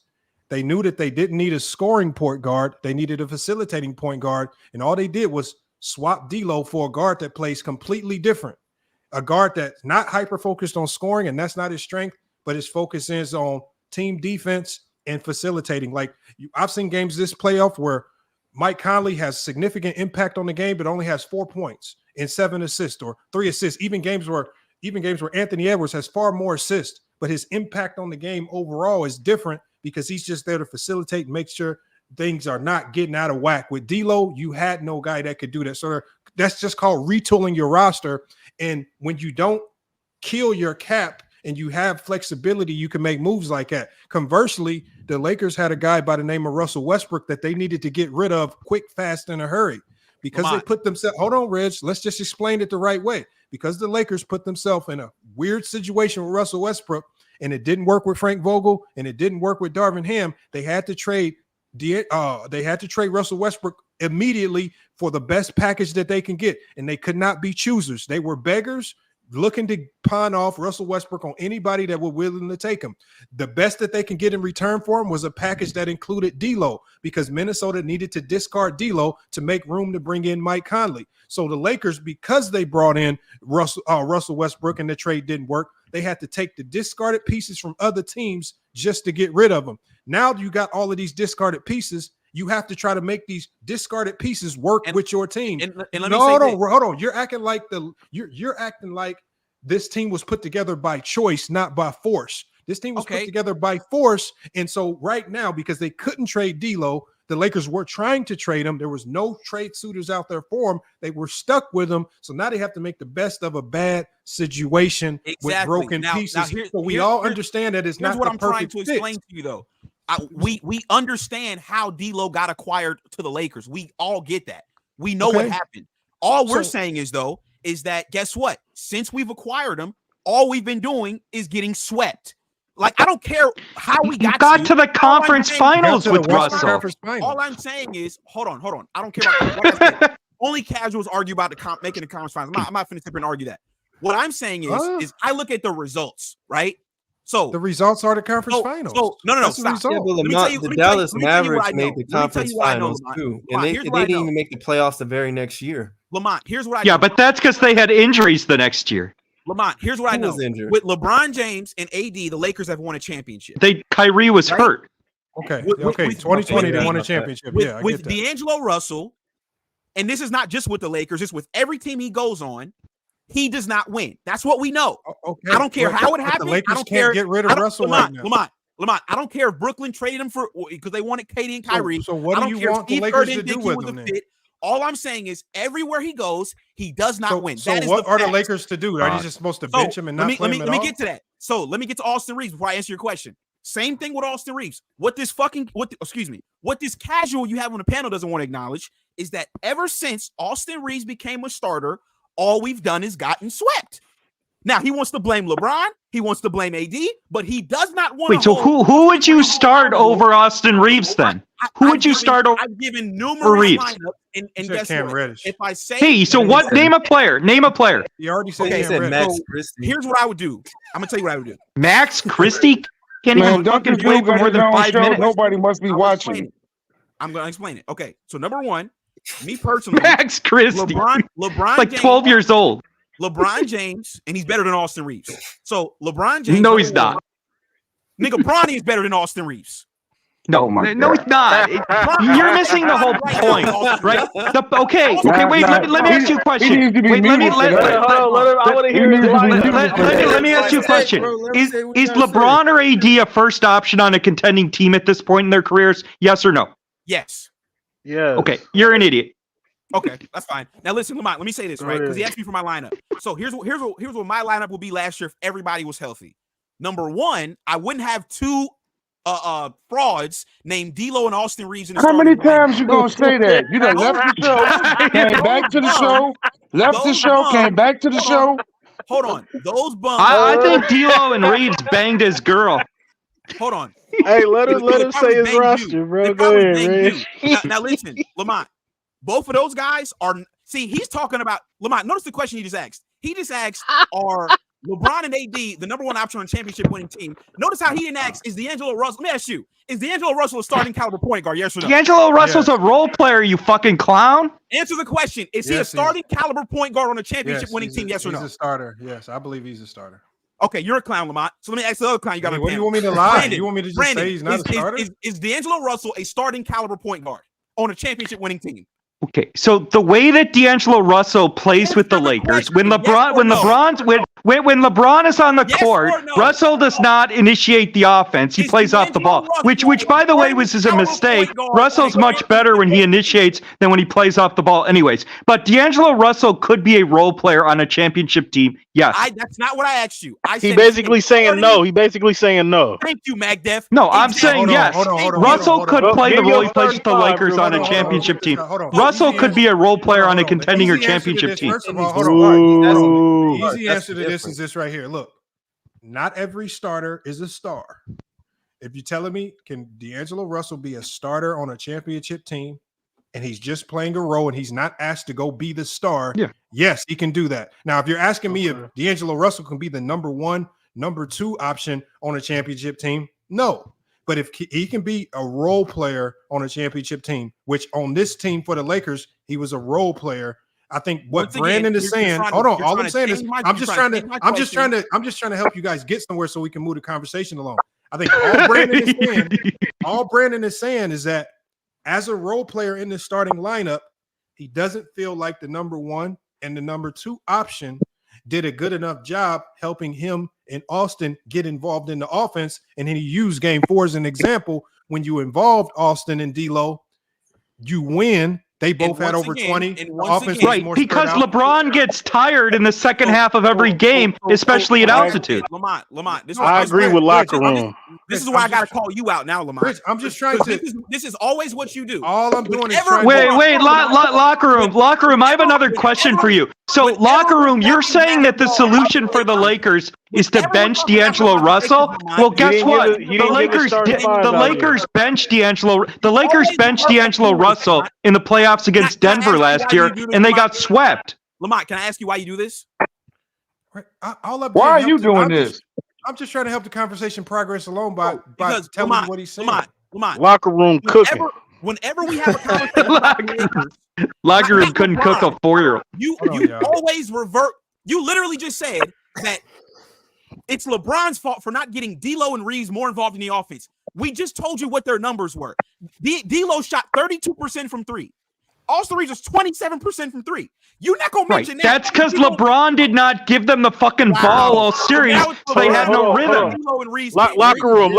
I'm on your side. Can we just admit that they don't believe that D'Angelo Russell could be a third option on a championship team? They know that. Hold on. What I'm saying is this right here. Look, all I'm saying is this. When we talk about D'Lo, and because you're telling us about his percentages, and I think the numbers don't tell this true story. When you listen to what Brandon said, he didn't talk about their numbers or percentages. He talked about how they were utilized, and the underutilization or the correct utilization of them led to their numbers being impacted or efficiency being impacted. I just happen to agree with that sentiment. I don't believe they were used properly. And if you turn D'Lo and Austin into catch and shoot corner 3-point shooters, you're never going to maximize them because they're not catch and shoot players. Lamont, and here's what LeBron and AD tried to win the series by themselves, and they weren't good enough. When the Lakers moved the ball fluidly and everybody cooked, when Russell and Reeves were part of the offense like they were last year and they were in Game 5, the Lakers were far better offensively. When LeBron and AD tried to win and play here, shut up.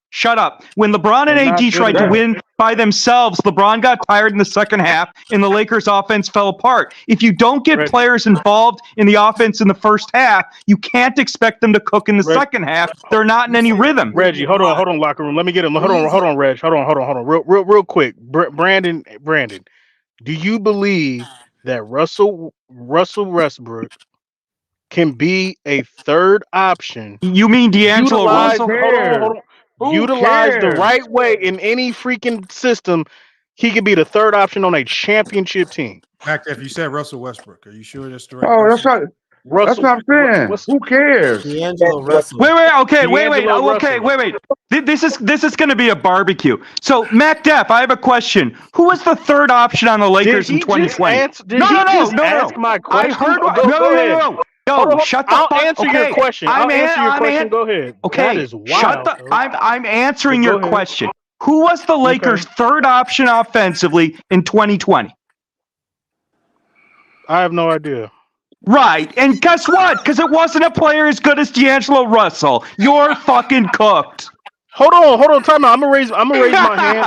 Hold on. I'm gonna raise my hand. Are you Memorial Day came early? You just got I'm raising my hand. I'm raising my hand. I'm raising my hand. I'm raising my hand. Right now, you got to raise your fucking hand. Yes. I want to be respectful. Are you trying to tell me D'Angelo Russell today is better than KCP? No, that's not what I'm saying. Okay. Hold on. I'm raising my hand again. No. I'm raising my hand again. Players. I'm raising my hand again. Players. I understand. Caldwell Pope is a better defensive player, and Russell's a better offensive player. But if you put correct. So I'm going to raise my hand again. If you put, shut up. If you put two of the top 5 players in the NBA were on the Lakers, and they had D'Angelo Russell as their third option, they could absolutely win a title. Okay, now with that being said, because we know, hold on, real quick. We know KCP is better. We know Caruso is better. Make it all. No, I don't think. I disagree with you. I don't think KCP is better than Russell right now. This is my question to you. Name me a team that D'Angelo Russell could play on right now as a third option, utilize the best way, and they will win a championship quickly. Tell me what team. Denver. What? No, man. No.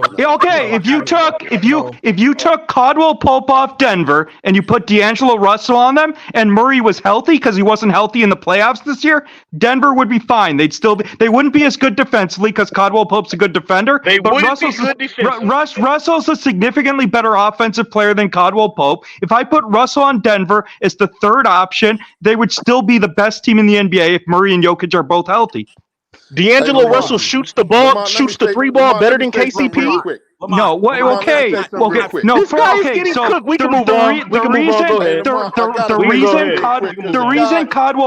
reason Caldwell Pope shoots so well on Denver is Jokic gets doubled and he's an elite passer. So Caldwell Pope gets wide open threes. Russell can hit those wide open threes too. My man got some fundamental. Russell wasn't getting wide open threes. I'll tell you. Hey, Lamont, your man is doing all the No, talking. Russell's a better player than Caldwell Pope right now. Can we let Wally? Hold on. Let's hear from Wally. Caldwell Pope's an old player now. Hold on. Let OG speak. Let OG speak. Let me say something real quick. Hey, look, shout out to you, Lamont, for letting me come back up here and give these guys some basketball education 101. The guy with the B in his name, I think his name is Brandon, he has some fundamental basic problems when he's discussing basketball. Now, let me explain something to you. It's real fundamental. It's real simple. If you listen to his conversation, he's talking about a third option, and he's basically talking about the offensive end of the basketball court. Thank you. Listen to what I'm giving. Listen up. I'm going to give him some real game. D'Angelo Russell, what they call him, D-Lo, and the other guy, Austin Reeves, they have two basketball problems in the NBA. Very simple. They can't guard anybody. D'Angelo Russell is very, very small. He can shoot, but he's a little guy. Reeves, he's always trailing the play. I said this the last time. You cannot win a championship with two guys that bring the same thing to the table, and they cannot check anybody. Basketball is a team sport, and you have to play both ends of the floor. Well, I'm gonna tell you, no, I don't think you. Because how crazy that is. No way. Man, I'm giving you. Hold on. He's facts. About this team is facts. Let me finish. Let him cook. I don't want to have to mute people. Y'all gotta let them finish, y'all. Let me finish. I've been watching Reeves. I watched Reeves in the summertime. I don't know what that team was, but they came down and the coach, I don't know who the coach was for the U.S. team. They had to literally physically take that guy out the game because that's all they did was come down, call one guy's name, one guy's number, and isolated Reeves, and he had to go sit on the bench because he couldn't guard the guy. Russell can't guard nobody. He little. Okay. He's little. Wait, so let me. Okay. I have one question for you.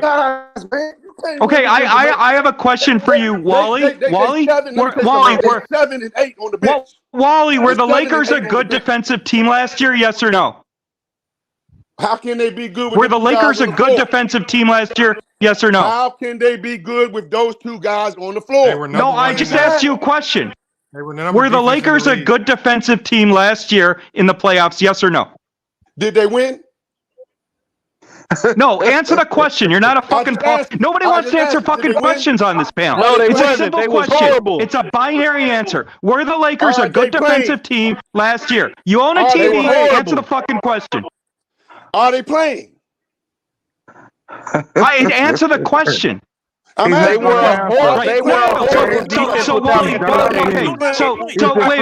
Stop it. No, so the reason you don't want to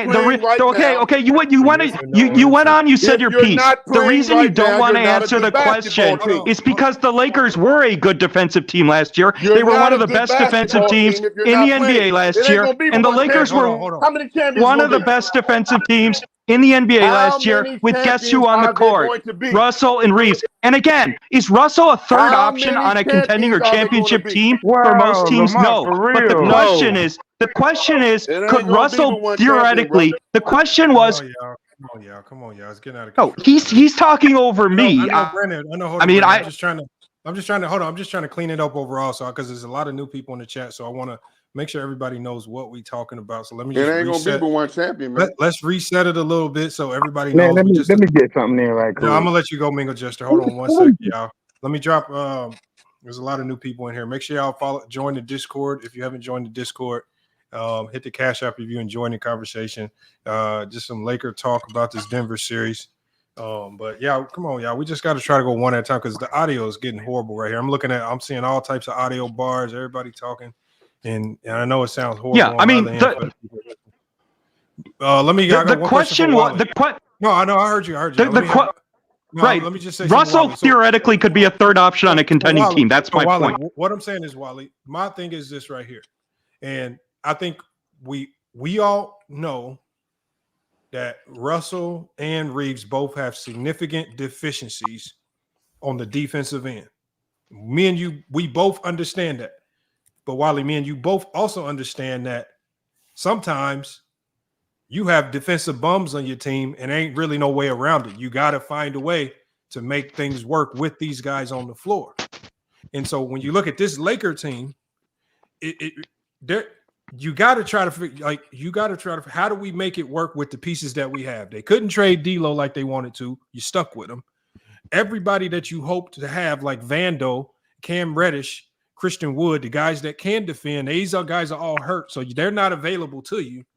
So everybody that could help you, so you're kind of stuck playing these two guys because everybody that could maybe sub in for them all injured. So you really don't have any viable replacements. So we're talking about that's the recipe for losing, bro. No, but what I was talking about was when I was talking to Reg earlier, when the Lakers, who were up 75% of the time in this particular series, the first two quarters, they found a way to make D'Lo and Reeves resourceful on the defensive end by slowing the game down, defending in the half court. When I talked about the second half, it seemed like the Lakers, instead of slowing down because they had the lead, picked up pace and started going shot for shot with Denver. And the one thing we know D'Lo and Austin can't do is defend in transition. They're going to get barbecued every time. And so I felt like you put those two bad defenders in an even worse situation when you speed the game up, when you already have the lead, instead of slowing down, making Denver play the half court, defending them in the half court where you have a much better chance to defend them. And they're speeding it up.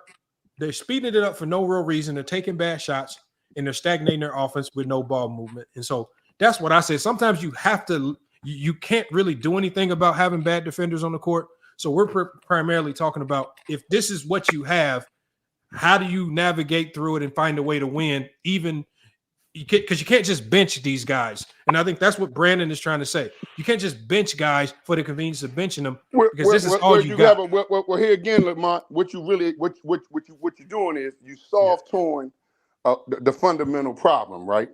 You got two guys that primarily do the same thing. They spot up shooters. D'Lo's not a spot up shooter.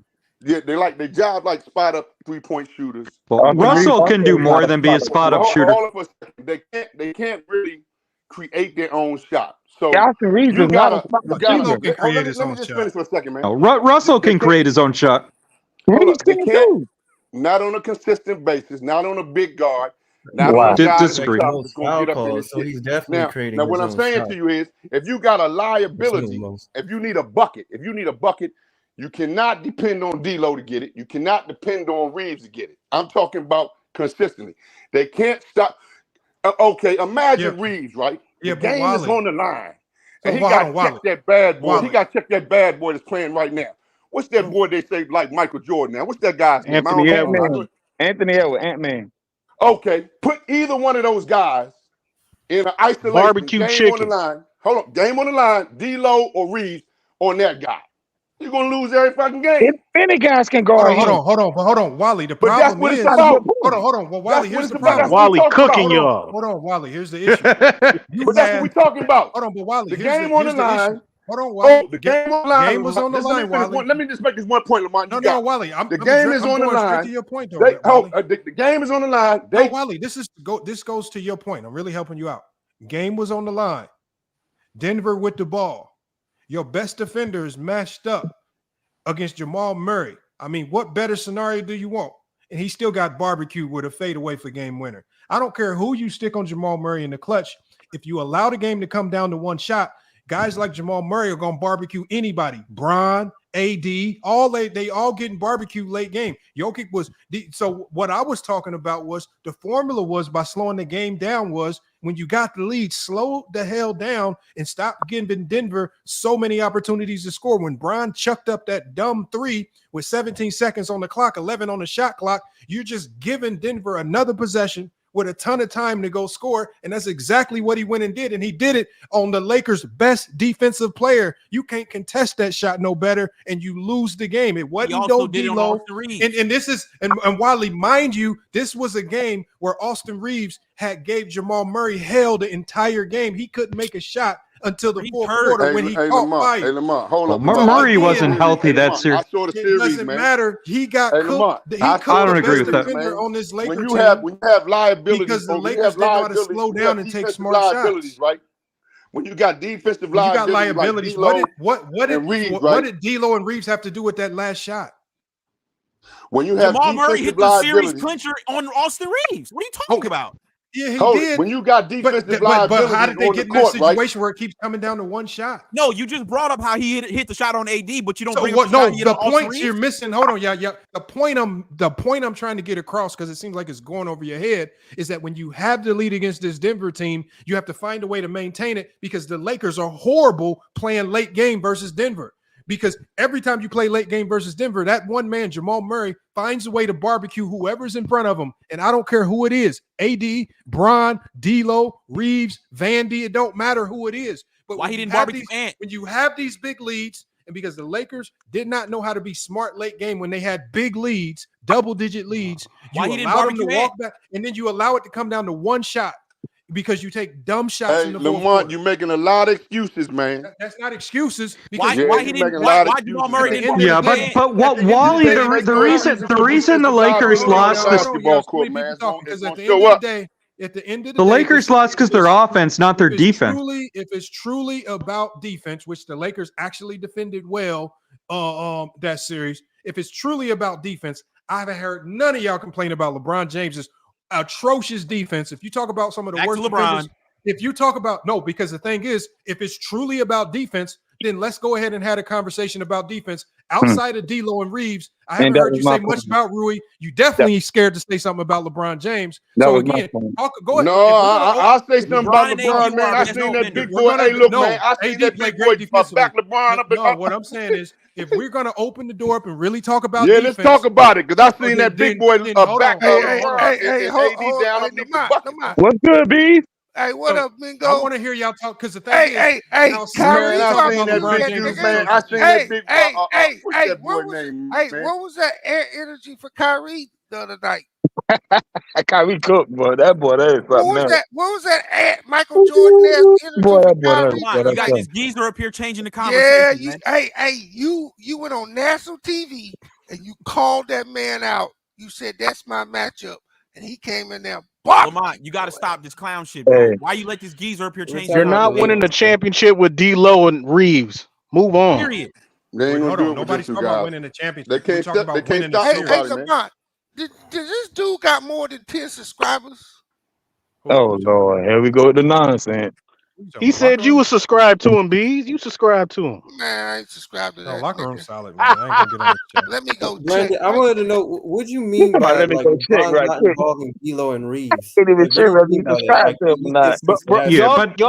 Look, I understand what Lamont is trying to say as a coach and everything. There's nothing, there's no system, there's nothing that you can do as a coach that can make your team win and be a championship contender with Austin Reeves and D'Angelo Russell as your third and fourth. It's not happening on no squad in history. Okay, so in history, it's not working. Hold on, so Mac, you're missing the point. Hold on, if that's the case, if there's nothing you can do to make it better, then why do I hear all the Laker fans talking about this loss was on Darvin Ham, and you said blame the coach? Because if there's nothing that could be done, why blame Darvin Ham? Because he put them bums on the bench. No, hold on. There's nobody else to play. Hold on, y'all. Y'all basically exactly, Lamont. It don't matter. If there's nothing you can do, All I heard was Darvin Ham fired Darvin Ham, Darvin scam, Darvin this, Darvin that. If there was nothing that could be done, if D'Lo let's just say I agree with you guys. D'Lo and Reeves are just that bad. What the hell is Darvin Ham supposed to do? Why y'all blaming Darvin Ham then? Because that makes everything that y'all said. You're asking the question, locker room. no locker room. He shouldn't have got blamed. It makes everything that you've been preaching all this year a complete lie. That means you're a hypocrite because you're sitting Lamont, Darvin Ham shouldn't have got the blame, man. I'm gonna let you answer. You cannot tell us in one breath you can't win nothing with these two and it's hopeless and we can't win nothing, but then turn around and say, Darvin Ham, you should have did this, and we could have won. Because you're telling us. But once again, so the thing is, which is do you want an answer to the question or not? No. So which is it? Is it both? Is they all the problem? No, I'll tell you. The reason why we blame Darvin Ham is because, like I said, when we lost and you did your show, because you're dumb. He should have never went back to they were benched in December. He should have never went back to them. All those guys were injured. Your team didn't win in December. They were first year we're trash in December. And then first of all those guys that you wanted in the lineup, Christian Wood, Vandy, these guys are all hurt. And they got Cam hurt Reddish after was all the hurt. fact. When It's they next man up. When D'Lo and Reeves were inserted back into the starting lineup, Well, that's what I'm saying. And you can't win with them two scrubs, man. You can't win with them two scrubs. Yeah, but man. Wally, you're lying about what happened in the series between the Lakers and Denver. The Lakers defended well against Denver. They had double-digit leads in most of the games.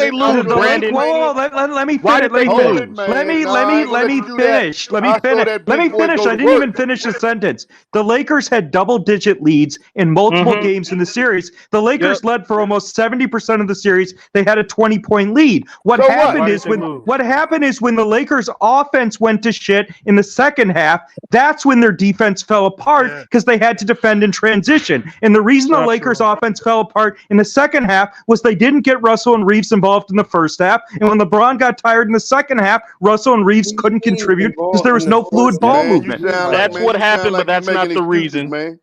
It is the reason. Can I give you the reason? Can I give y'all? Could I get the exact same thing last year happened this year? Austin Reeves has like the same shot attempts from last year, and then D'Angelo Russell has like 2 more shot attempts, and then Austin Reeves has a worse 3-point percentage from last year. Like, what do you mean? Like they didn't get him involved? Like even throughout the whole season, like LeBron James. I was going to say the same thing. Is because what I'm saying is that LeBron and AD tried to. LeBron and AD. LeBron and AD every game, the first half, were taking 70 to 80% of the shots.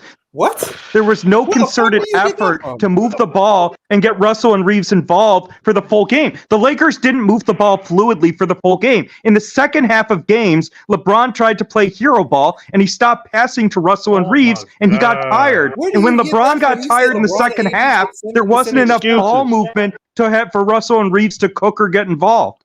My man, you got to learn that basketball. Brandon, you got to learn that basketball is played on both ends of the floor. Right, but if your offense sucks, your defense isn't going to be good either. This is what happened in the series. The same thing that happened last year. It doesn't matter. It didn't matter if they were down 10. Hold on. The Lakers didn't get Russell and Reeves involved. Brandon, hold on. Brandon. It doesn't matter. Hold on. This question's for Wally in the locker room. Right. All right. Go ahead. This question's for Wally in the locker room because it's the complete reverse. So let's take it back to 2021 when the Lakers had a completely defensively oriented roster, but those defensive guys conversely struggled to score the basketball. Can y'all please explain to me what the hell happened to these guys? How their offense turned to an ultimate weakness, and they couldn't beat the Phoenix Suns that year? Because even though they had elite defenders all over the court, they couldn't score the goddamn ball. So but AD got hurt that year. Oh, no, I know AD got hurt, but they still had an opportunity to even win that series, even though he was hurt. What I'm saying is, I want y'all to explain to the people when the Lakers had a defensive-laden team in 2021, how could they not overcome and get out the first round? What happened? Lamar, I'm gonna answer your question. Yeah, so they had defense that year. Why did they lose? I'm gonna give you a good answer to your question. Didn't the Lakers any championship team, right? Any team that you look at, we're not talking about a championship team. We're just talking about getting out the first round. Okay, well, getting out the first round, whatever you want to call it. You have to have a good balance within your system, whatever system you're running. You got to have a good balance of offense and See, basketball ain't playing. I keep trying to tell the guy Brandon this. Those two guys Lakers do don't the have balance same this thing. year. They have to take with the pieces They from the Russell do Westbrook. the same thing, Lamont. You can't have the two guys, D'Lo and Reeves. I'm using them as an example. You can't have them two guys on the floor at the same time doing the same thing. Exactly. Don't have anybody else. What? That's what I'm saying. You're gonna have to incorporate. They can come in and sub in for each other. Hold on. But Darvin you can't Ham. have two defensive Hold liabilities on the floor. Wait, so who would you play instead of Reeves and Russell? Hold on, y'all. How the hell? When I hear the guy Brandon talk about, all I hear him talking about is offense. Wally. I don't think y'all understand. Darvin Ham. Wally, who would you play instead of Reeves and Russell? Stop asking that question, because when somebody gives you a name, all you're gonna do is you haven't given a name. Hold on, y'all. Stop asking the question. The Lakers give me a name. Hold on, y'all. Hold on, Brandon. The Lakers went almost 10 deep trying to figure out a rotation with good balance. They tried Gabe Vincent. They were out there trying Spencer Dinwiddie. They tried all types of hellified combinations of guys that none of it seemed to work. Especially in the third and fourth quarter versus Denver, primarily because the offense that they were running was just too fast paced. They weren't good enough defensively to keep up with Denver. Denver was going to have to play fast because they were down. They fell into that taking dumb shots. They didn't ever slow. It don't matter who they put out there. You would think Gabe Vincent, who was just in the NBA Finals, you would think he knows. He was there for defense on Jamal Murray, right? You would think Spencer Dinwiddie has a bit better size than D'Lo, would be a little bit better, but he too couldn't make a shot. The only guy that was really resourceful off the bench was Taurean Prince, right? So I mean, Darvin Ham tried all these guys. Let's not act like he didn't try all this stuff. So you can't win with them two guys, Lamont. He tried everybody. I understand. I've never seen a coach go this deep in their roster in the playoffs. Lamont, do you agree? Do you agree with what Wiley said, that D'Lo and Reeves basically do the same thing? Yes or no? No, they do not do the same thing. All right, bro. All right. But how they different? I don't know where how you got are they that different, from, bro. But well, I'm gonna tell you how they're Russell's more of a playmaker. Reeves is a pure scorer. Bro, what? They lost to Denver the same way they lost last year, bro. No, they didn't. No, they didn't. That's not true. Denver was much better offensively last year than they were this year. Okay, last year, this is what I'm going to check out. I think I heard somebody say that Reeves was Wally, hold on 1 second. Hold on, y'all. Last year, it was like Lamont, I think I heard somebody say Reeves. Hold on, Wally. Hold on 1 second. Hold on 1 second. No, I said Russell. Hold on, y'all. Last year, the problem with the Lakers was they could never get off to a good start. They always actually finished the game a lot stronger, but it was never enough to come back. This year, they got off to great starts, got the lead in every single game. So what I'm saying is, so MacDef, two completely different games, two completely different styles. The Lakers engineered a game plan to nullify their problems from last year, all those bad starts. But they found a way. They couldn't close games because they had Lamont, the guy just said Reeves was a pure scorer. Lamont, you believe that? Look, Reeves is a scorer. He's not a playmaker. Somebody said Reeves was a pure scorer. Wally, that's off track. This is a clown show. Y'all trying to hold on. Reeves is a scorer. Hold on, man. I heard somebody say Reeves was a pure I don't scorer. have a high opinion of Reeves, but he's a scorer. He's not a playmaker. He ain't no damn scorer. Hold on, y'all. He's hold on, y'all. He's a clown, bro. First of all, Reeves rolls to score. Hold on, Brandon. Hold on. Reeves is trash, man. Wally, you gotta hold on. See, this is what y'all I'm not defending Brandon. Y'all gotta hold on. See, this is how we get sidebarred on stuff that don't matter. Because y'all just off talking about how good is Austin Reeves. Brandon is not super high on Austin Reeves. I've already said at best Austin Reeves is a sixth man in the NBA. The only reason Austin Reeves is getting significant playing time is because the Lakers had a depleted roster that was completely injured. Their roster was tattered down with broken trades. He's getting paid like a six man. He is a six man. He's forced into a role that he really shouldn't be in because the Lakers. Hold on. It's not a lie. First of all, he's only making $12 million a year. He's getting paid like a six man. That's what six. No, hold on, Rich. Y'all are acting like we coming up here saying that Austin Reeves is some type of superstar caliber player. Nobody's saying that. But see, we're not stupid enough. We understand that this Laker organization, for whatever reason, has made a ton of stupid moves over the past few years and they thrust Austin Reeves into a situation where he now has to try to be the third option on most nights because they have nobody else to go do so. They've depleted this roster due to their own doing. You can blame it on the front office. Others blame it on LeBron James for requesting certain trades. None of these trades worked, and you have a broken roster, which forced Austin Reeves into this situation where he's playing a role that he's not supposed to be in. So he's really only in the position, this role, because of all of the stupid moves that this organization has made. You guys made a bed. Now you're just lying in that bed, and now you're complaining. Now that you have to lie in the bed, you don't blame Jeannie Buss. You don't Rob Pelinka. You don't blame LeBron James and Anthony Davis for signing off on the Russell Westbrook trade. What you do is you then go blame the guys that just got thrust into these roles. Austin Reeves just undrafted, makes the team. Now he has to go be the third, fourth option. D'Lo gets traded to the Lakers, not under his control, but he gets traded to the Lakers because of the broken Russell Westbrook trade. And then you get mad at these guys put in broken situations, right? Because they can't go do all of this ridiculously crazy stuff that you want them to do. And then lastly, on top of it, everything that y'all talking about, especially on the defensive end, are the same problems that LeBron James had. It's not like he could hold his man either. So again, what are y'all talking about? All the problems. Can I respond to that? There's no response. These are all facts. There is actually. You just said that D'Angelo Russell got thrust into a situation with the Lakers. You want to know why he got thrust into that situation? Because Minnesota didn't want to pay his sorry ass. Okay, so did you want Russell Westbrook? No, D'Angelo Russell. No. Wanted, so would you have been happy? So Russ, hold on, Reg. How would you have felt if the Lakers just said, "Nah, we don't like Russ. We'll hold on to Russell Westbrook"? How would that have worked out? Lamont. No, Reg. Let's talk about the reality of the Lakers if they don't do this Russell Westbrook trade. Because if they don't do the Russell Westbrook trade, Reg, let's talk about reality. Lateral move. If they don't do the Russell Westbrook trade, you're stuck with Russell Westbrook. Okay, so you're stuck with Russell Westbrook. Do you even make the Western Conference Finals with Who cares? Russell Westbrook? It doesn't matter. Okay, it's so a lateral move either way. It doesn't matter. So then that means Russell Westbrook walks for absolutely nothing in the offseason, and now you're even in a worse situation. That means you don't even have D'Lo and Vandy and the guys that you even traded for. So now you don't even have those guys. So what is your roster even looking like if you don't do the Russell Westbrook trade? And guess what? We still didn't win with Vandy or any of those guys. You might be in a lottery. We still didn't win. So what's your point? Hold on. You might be in a lottery. You weren't going to win with Russell. You weren't going to win with D'Angelo Russell. So what difference I want to ask you, because the thing is, I want to ask you, if you keep Russell Westbrook, then who's to blame when you lose? Listen. Because you guys scapegoated Russell Westbrook. He was to blame. You trade him.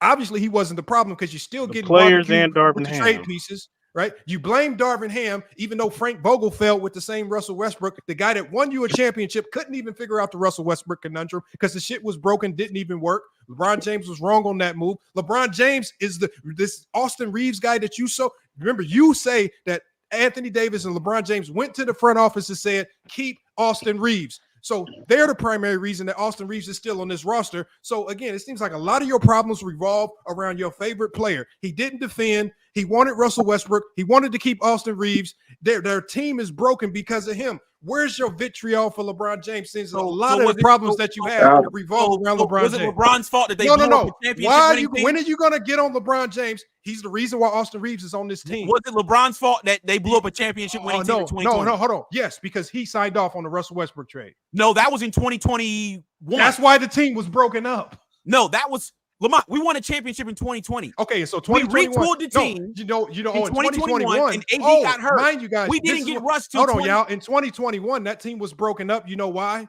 Because the team that just won you a championship, the Laker fan base, you wanted all those same guys traded because they were great defensively, but they couldn't make shots. So Laker fans wanted Kuzma traded, wanted KCP traded. You wanted all these guys that you are begging to have back now. You wanted them same guys traded. For Kuzma back. Stop lying, don't lie, Reg. Laker fans for Kuzma back. These are facts. Let me get my take, bro. No, hold on, Mac. Let's just tell the truth about Laker fans. Laker fans are just a whole bunch of little white kids in Walmart that can't get the candy bar they want. You had all the pieces. You had Caruso. So look, let's tell the truth. You had fucking Caruso. You traded him because no, Reg, let's just tell the truth. Y'all little white kids in Walmart, and this I'm gonna tell you why. All the pieces that you had, Caruso, Drummond, y'all were now all of a sudden you had the defensive players, the KCPs. Kuzma. You traded them all because they couldn't make shots, and when you got eliminated, even though you really lost because Anthony Davis got hurt and the team and LeBron James was on an ankle injury. But you couldn't even grasp that concept. So you trade everybody for Russell Westbrook thinking this 3 stars might work. Now you got 3 stars, but all of a sudden Russell Westbrook doesn't know how to operate as a 3rd star, standing in the corner doing absolutely nothing. So the team goes to shit there. Frank Vogel, the championship head coach, couldn't figure it out. So you bring in Darvin Ham. All right, Darvin Ham can't figure the shit out either. Oh, it might not be Darvin Ham, so let's trade Russell Westbrook. Bring in more pieces. Oh, it looks good. It looks good. It looks good. But then you get swept in the conference finals. And so because you guys couldn't just accept the fact that Denver was just a better team, now you're on a new mission. Let's trade everybody because we got swept in the finals to just a superior team. Right? So did the Dallas Mavericks make trades? Yes or no? All your problems revolve around decisions. Dallas Mavericks make all trades? your problems revolve around decisions LeBron James made. Why are you blaming the Dallas Mavericks make trades? Yes or no? Hold on. Yes, they made trades. Exactly. So what are you complaining about? You can only make trades when you have trade pieces to make trades with. You don't have shit. Why you acting like you got something to trade? Why you acting like you got pieces that other teams are really dying to go get? You don't. They did. They wanted Austin Reeves. They didn't want to trade him. They said he was untouchable. Nobody wanted Austin Reeves. That's why you're lying. Now you're lying. Now you're lying. And the only reason Austin Reeves is still on this team is because LeBron James. Didn't LeBron James sign off on the man? You can't trade a guy that LeBron James gave the seal of approval to. You can't trade him. LeBron James gave him the seal of approval. So why would you trade him? All your problems revolve around decisions that LeBron James made. Your defense was trash this year because LeBron James was one of the defenders on the court that couldn't defend. You guys are just scared to talk about it. We know that AD and Reeves are struggling on defense, but Bron was just as bad, if not worse. All right, so let's not bloviate on stuff where Bron is just as culpable in this madness as everybody else. It's the saddest part about it is I ain't heard nobody say nothing about it. Y'all keep giving them passes. The tall boy from Denver. Man, come on, man. Y'all. It's just Laker fans are like little spoiled white kids in Walmart. Basket off the court. Hey, hold on. I need to get a video. Let me get a video of one of these bad little kids in Walmart just on the floor crying over a little candy bar they can get. The mama got 39 cents in her purse and one of them blue cars. I know Brandon's still on the. Brandon's still on the Lakers. This last year. Took you all that time to tell the truth, brother. No, the Lakers needed LeBron to take less money and take a step back. Laker fans just it wouldn't have helped nothing. Yes, it would have. The Lakers could have gotten a real third option.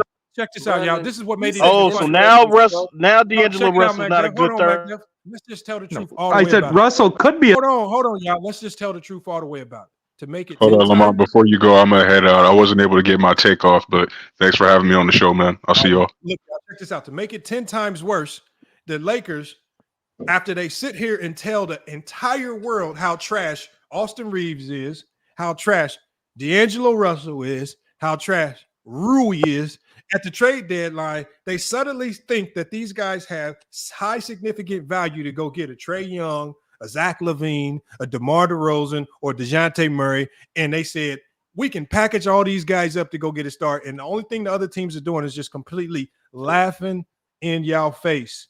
Because if you think y'all did the worst disservice to your team possible, y'all devalue your own players with your own antics and crybaby ways. You devalue Russ, you devalue Reeves, you devalue Rui. You even devalued that sorry little pick you got left that you couldn't even pawn off at the trade deadline. This is why the Lakers are in a sad, sorry, pathetic situation that they're in. And the funny realization is that Laker fans don't understand is that y'all are even worse situation going into next season because the guy that y'all hated on most completely controls your entire offseason. So for all y'all Laker fans, I hate to break the news to you. You ain't making no significant moves in the offseason. Ain't no trades happening. Ain't no DeJounte Murray. Ain't no Trae Young. Ain't no Donovan Mitchell trades happening. LeBron James is going to re-sign for max money. He's going to eat up all your salary cap. And with all that money, you're not going to have no money to go improve this pathetic roster that's going to be worse off when D'Lo walks away and you get absolutely nothing for him. So, like I said, like I told, the locker room failed to tell you guys what I said in December. Sometimes it's just your turn to be trash. Hey, Laker fans, There it is right there. It's just your turn to be trash right now. It took you all that time to figure it out, Lamont. No, I've been saying this. It's just y'all turn. See, the thing is, I try to be optimistic.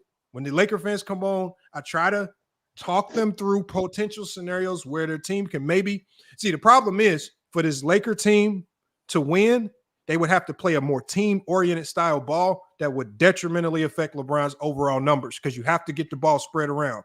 He wasn't willing to do that. That's why I said he was playing glory ball. He was glory chasing. And you can't win. Hey, Lamont, you forgetting this. You can't win with C- NBA players, bro.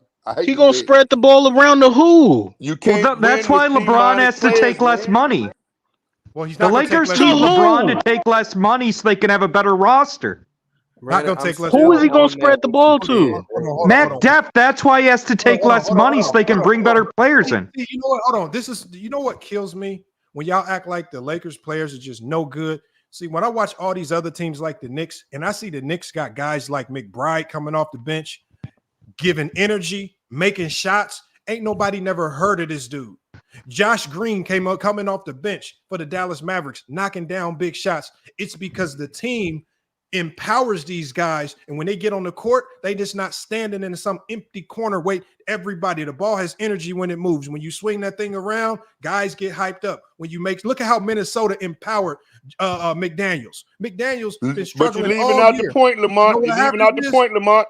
You're leaving out my point. Hold on. They play defense, Lamont. But hold on. What that I'm guy McDaniels that you just talked about. Wally, hold on. We know he plays defense, but he wasn't going to be a liability out there when they was. He played defense, man. Hold on 1 second, Wally. When Anthony Edwards talked about how leaving defense out, Lamont. Hold on, Wally. Let me talk about it. When Anthony Edwards was talking about how he was getting doubled, he was struggling offensively, and Jaden McDaniels was the only one wide open. They were swinging the ball early and often, and they trusted him to make those shots. Unlike the Lakers, who known for throwing the craziest time bombs, LeBron will throw you the ball with 1.5 seconds on the shot clock, and you better know how to catch a shot. The only players in history that can knock down these shots are the Kyle Korvers and some of the best catch and shoot shooters in NBA history. If you ain't got one of those, you ain't gonna have too much success. You're leaving defense out, Lamont. You're leaving defense out. They don't have a championship roster, period. But I'm not talking about championship roster. But that's because LeBron won't take less money. We're just talking about getting out the McDaniels that you mentioned, he held on defense. It's not about them conference finals or first round. They lost to the exact same team, and they lost to them the exact same way. They lost 11 straight games to Denver. The conference finals last year, they couldn't execute in the crunch. LeBron James missed a shot game 2 and game 4. This year, Jamal Murray hits a game winner. You don't have to regurgitate the whole game. You can't tell me. I know basketball. If your ass is up double digits in every single game, you had a chance to win. I'm not trying to hear the extra sauce and the extra BS that gets attached to it. That's not true. Hold on, Mac Def. What the Lakers did to Denver Jamal Murray wasn't healthy in the series. What the Lakers did, as far as dominating the majority of that series, 1 through 3 quarters, is unheard of for you to come out that series damn near swept. It's absolutely unheard of. And what it tells me right there is when you cannot close out games in the fourth quarter and you have Anthony Davis, one of the best interior post players, and LeBron James, one of the best facilitators in NBA history, when you have those two and you can't slow the game down to hold on to 10, 15, and 20-point leads, that tells me that your team lacks discipline. That means you have a broken locker room. That means you have no culture. That means you have no chemistry. That means you have no attention to detail. And when all of those things are broken, I'm looking to the leaders of the team. Darvin Ham and LeBron James. If you tell me to look at fucking D'Angelo Russell and Austin Reeves, you gotta be out of your goddamn mind, man. That's not what I'm saying. I know what a winning team looks like, and this team was broken from the top down. If you want to sit here and be low level and blame D'Lo and Austin Reeves, that's not what I'm blaming them on. About, my guy. This team, I blame it on the coach and I blame it on the players. I blame it on LeBron James more than anybody because he was the leader of the BS going on in the fourth quarter. And if y'all can't admit that BS was starting with LeBron and ending with LeBron, you just not being honest. Just be honest about what was happening. The BS was starting with him and it was ending with him in those four quarters. He was taking that, and what capped it off is the most dumbest three-pointer I've seen shot in playoff history when you got 11 seconds on the shot clock, 17 in the game. Game is tied, and you got a clean lane to the rim. He could probably go power dunk on Jamal Murray at the rim, but instead you pause, you stare at the man that fell, and you shoot the dumbest three in NBA history and give Jamal Murray another chance to light you up, and light you up is what he did. So that's Stupid, not executing down the stretch. This is stupidity from the top down, and it started and ended with You LeBron can't James. say that. I watched the series. I can say it. You can't Hold win. on, Brandon. Lamont, let me. Can we just go one-on-one real quick? So you're saying it's stupidity from the top down. What I'm saying that Denver is already better than the Lakers. It's a flawed roster, and you're not going to win with D'Lo and Austin Reeves. Now, with that flawed roster and facing a team that's superior than you, that's facing a team that's superior than you. You still manage both series, conference finals and first round, for games to come down to the wire. You just didn't execute down the stretch. You can blame Darvin Ham. You can put all the onus on LeBron. You're right. They didn't close down the stretch. So let's ask you a question. Who's the closer? Who's the two closers on that team? Because I know one thing I do know is when it was time for Denver to close, it was Jamal Murray and Nikola Jokic barbecuing. Okay, That's right. So if the end of the game comes down to your two closers, why didn't the Lakers' two closers go to get to activating instead of begging D'Lo and Austin Reeves to go make a shot to bail them out? You wanted the two closers just go get to activating. No, they couldn't close. No. Who couldn't close? The closers. LeBron and AD. Thank you. So you said it. The closers couldn't close, right? That's all I've been saying. But I'm still saying. Yes, that is. That's everybody else talking about. The Lakers did not. The Lakers did not lose the series because of Reeves and Russell's defense. The Lakers lost the series because their offense was shit in the second half of games. So when Wally, you keep talking about defense, the Lakers did not lose the series primarily because of defense. The Lakers lost the series because their offense wasn't good enough in the second half. Hold on, Wally, I got you. Don't bring my name up because my man Lamont ain't gonna let what me you talk. said was wrong. No, it wasn't wrong. Don't it was bring my wrong. name up The 'cause Lakers Lamont did ain't not gonna let me lose talk. because of defense. It was defense. You cannot It have wasn't. two. The Lakers' Listen to me, offense brother. was trash in You the second cannot half have of games. 2 C- players on the court, both of them representing shooters, and they can't guard their house. Now I don't know but the when you Lakers, played the Lakers, basketball the at, Lakers. The Lakers but you were cannot leading have for 7. D'Lo on the court, Wally. Reeves The on the Lakers court were doing leading. They The bring Lakers same were thing to winning the for table. 70% of the series with Russell and They Reeves on the bring the court same most thing of that to the time. table, The brother. Lakers lost because their tried to offense went to slide shit in the second You half tried of to games. slide in. It was Lamont not won't let because me of their talk. defense. Lamont don't never want to let me talk because I'm bringing basketball common sense to you. You can't No, have bro, you're two lying. guys No, doing you the are same lying. thing. Both of them Bro, are you are shooters. lying. They can't create their own shot. They're not big enough and strong enough to stop Right. You've said the nobody same on thing the court. 55 times. The reason They're why not the big Lakers enough and lost, strong enough to the stop reason, nobody the on the reason court. why the Lakers lost, the reason Down why the the stretch, Lakers lost was because down of the stretch, LeBron. all you got to You do. guys Hey, don't Jimmy, want to I'm gonna admit let you that. go right after Wally goes. Let me Hold let up. Wally go. Down the stretch, when the game is on the line, all you have to do, get one of those guys in a pick and roll set on one side of the court, and the game is over. Because either one of those guys are going to be trailing the pick and roll. That's an easy fadeaway inside the paint. And if you're a pro and you can get inside that paint, inside the free throw line, that's a bucket, sir. And who controls that at the end of games? What do you mean? Who controls what? What do you mean, Lamont? So there were multiple times in this series, late game, where LeBron could have easily went into that 5-out set. They could have ran that flex pick and roll that always worked. You talking about that's on LeBron? LeBron supposed to call his number. Thank you. I ain't never seen him do it. Thank you. I ain't never seen him do it. Close down the stretch. He's supposed to be the hold up, Lamont. That's a good question. Lamont. So 11 seconds on the clock, he supposed to call that. And everybody supposed to know. And Wally, they am I supposed to run wrong? over that Wally. 15 times in Yeah, practice. Wally, you hooped in Everybody college, supposed right? to get on out the way. Get on out the way. No, High no. pick and roll, and he supposed to get in the paint and knock down the ball inside. Wally, knock you down- a pro. 11 seconds. Wally, hold on. One question before Jimmy goes. Wally, now you a pro. You played pro, and you played in college. I'm talking about you were All-American level. I'm gonna ask you this question: LeBron James tie game. 11 seconds on the shot clock, 17 seconds on the game clock. He takes the pick and roll. His man falls down. Open lane to the rim. What do you do in that situation? Do you chuck the three, or do you Straight get down, the rim? when the man fall down, when the defender fall, I know what play you're talking about. When the defender fell down, he posts a whole ass inside the free throw line, pull up a short and drop. That's a soft one right there. I could make that in my sleep. And Wally. He already and Wally. And then let's say Wally, when you miss floaters, 2-pointers, or layups, it ain't got to be a floater. No, Wally. What it I'm ain't got to saying be is a floater. What I'm saying is this, Wally. Even if he square up, misses he's it, 6'10". no, but listen. Even if he misses it, how tall is he? I'm saying even if he misses it, it's advantage LA because you got Anthony Davis down there lurking behind for the offensive rebound. All right. So but now when you chuck up the three, you don't give anybody a chance to do it. Okay, so here's the question. What is it about the mindset of Murray that had Reeves checking him, the same pick and roll we talking about? He ended up... No, see, Wally, that's where you're wrong.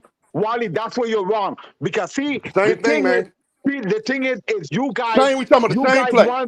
You guys want to see. I agree with Brendan to a certain point. You guys, when LeBron James went to LA and AD, the whole problem with the situation was when they won the championship in 2020, which they really shouldn't have won. AD has been complacent ever since. The problem is he doesn't play with the same hungriness like he does every other time. Then LeBron James was in a weak East. I think he got hurt though, bro. LeBron James went to the finals 8 straight times in a weak East, and then he came to the West, which was different. And he thought that when he was playing like certain teams, like below, like the same teams, he thought he could have do the same thing, and that was not the case. The problem is when it comes to LeBron James, everybody wants to say that LeBron James can build teams and he win championship. Yes, the thing is, once LeBron win the championship with a team, the team is done. You know why? Because he does not change his style of play. They've been saying this many times. That's why Kobe Bryant said it best. Kobe Bryant said it best. LA is not for everybody. Kobe Bryant said it best. Los Angeles, California, the Lakers is not for everybody. And the Lakers LeBron owns LA. That Leonardo. No, he don't. Stop that line. I don't know what my LeBron doesn't own shit. LeBron destroyed the roster. I don't know what my man just said just now, but I agree with you, brother, whatever you were saying. Hey, listen to what I'm saying. I'm not saying you saying that LeBron James owned LA. LeBron James did nothing in LA compared to what Kobe did. The crazy he won a championship. Okay. Yeah, and then he destroyed the roster. Okay. How he destroyed the roster? Okay, that's fine. I'll give He you one forced the trade for Westbrook. Okay. All right, hey y'all, look, y'all, look. I thought they had an issue before that. Y'all, hold on, y'all. You I'm know not what trying to funny? cut y'all off. You know what funny? Jimmy Butler went to 2 finals. Leonardo, hold on 1 second. I don't know what my man. Hold on, y'all. My bad. I'm not trying to cut y'all off, but look, I gotta shut this one down. I have to shut it down, y'all. I can't keep it going. And I know if I don't shut it down now, I'm not gonna be able to get to some of this other stuff I gotta do. Lamar, the problem is nobody wants to blame LeBron James for the fault. Everybody wants to blame Austin Reeves, D'Angelo Russell. Yeah, the Lakers needed LeBron to take less money and take a step back. They C-minus players, brother. You can't change that. You getting upset about it ain't gonna change it, man. They C-minus players. But Wally, you know what? They stuck with him. You getting mad about it? That they gonna still be C-minus players, brother. Wally, it's gonna change a lot. You know why? Because you bisexuals are living in the same mentality, and every time you guys go to a conversation, you guys keep saying, "No, I ain't got nothing to do with LeBron, man. Don't fuck around like that." You can't change a C-minus player, brother. I don't give a damn what you do. You can yell and scream all you want. C-minus. Okay, wait. Hey, Wally, I have a question for you. Who was the Lakers' third option offensively in 2020 when they won the title? I don't follow the Lakers like that. Right, but you watched the finals and but you watched the finals in 2020, right? I don't follow. Yeah, it was KCP. So the Lakers won a title with KCP as their third option. The reason the Lakers can't win is because the Lakers needed LeBron to take less money and take a step back so the offense had more ball movement, and LeBron's a narcissistic pig who wouldn't take a step back or be in a fluid offense with ball movement, and that's why the Lakers offense went to shit in the second half of every game against Denver except Game 5. All right, y'all. Look, y'all. We about to shut it down. We just regurgitating the same stuff. Look, y'all. Lamont's a clown. And let me tell you something, Lamont. Hey, Lamont, let me say this to you real quick. I'm gonna let Wally close it out. Let me say this with you, man. When he made that trade to get Westbrook, he ain't nothing but a C- player. I mean, okay. Take away the triple. Well, at the time, after the triple in the records, right? He's a C- player. When he won a championship, but I got you. Hold on, Wally. Where is his championship pedigree? No. I agree, Wally. But like I said, I watched him play a lot. But I never thought the Russell Westbrook trade was the move. I thought they should have just held on to the role guys that they had because those guys defended. Hey, Lamont. Every time I had a homeboy, right? When I was working, right? He used to love OKC, right? And I used to tell him, I say, my man, y'all gonna lose every game y'all play, y'all gonna lose, right? He said, why you say that, Walt? Down stretch, the coach don't have enough sense to take the ball out of Westbrook's hands, right? He keep it in Westbrook's hands, bro. You gonna get a brick or a turnover, Joe. I think when you got a ball dominant player, Wally, I think you become too predictable. Like the team always knows, like they always know where your primary attack is gonna come from. And this is something that Jordan and John Salley talked about it. He says once Jordan realized that this is how teams are defending, he kind of shook that a little bit. I know you got to go, but I'm gonna share this with you. You probably already know it. Do you remember? It comes up on the commercial, right? When Phil Jackson, they called a timeout, right? And he went to Michael Jordan, right? Now this is coaching. He say, Mike. He say, who's open? When it come to the trap, he said, who open? He said, Paxson. And nobody told Michael Jordan. He said, give him the goddamn ball. That's coaching. And he got it to him, and the rest is history. But Westbrook, he gonna shoot that. He gonna shoot it anyway, man. Yeah. You want to make some money? You want to make some money in basketball? Whoever Westbrook is playing down the stretch, put your money. You're gonna get paid because they're not going to win, bro. Man. All right, Wally. Hey, Wally, appreciate you pulling up, man. You hear me? All right, he got out of here. Salute, y'all. I see you in the backstage, George and Jimmy, man. We're going to go ahead and drop y'all. Appreciate y'all pulling up, man. It was a hellified stream today. Went a lot longer than I expected it to, man. I ain't expect to carry on this long. King Cal says Westbrook a turnover machine. I agree. He's become super turnover prone. Salute to Mia X in the chat, man. I haven't seen you here. We got to get you on the panel one of these days. Appreciate you pulling up. He says they had good defenders as well.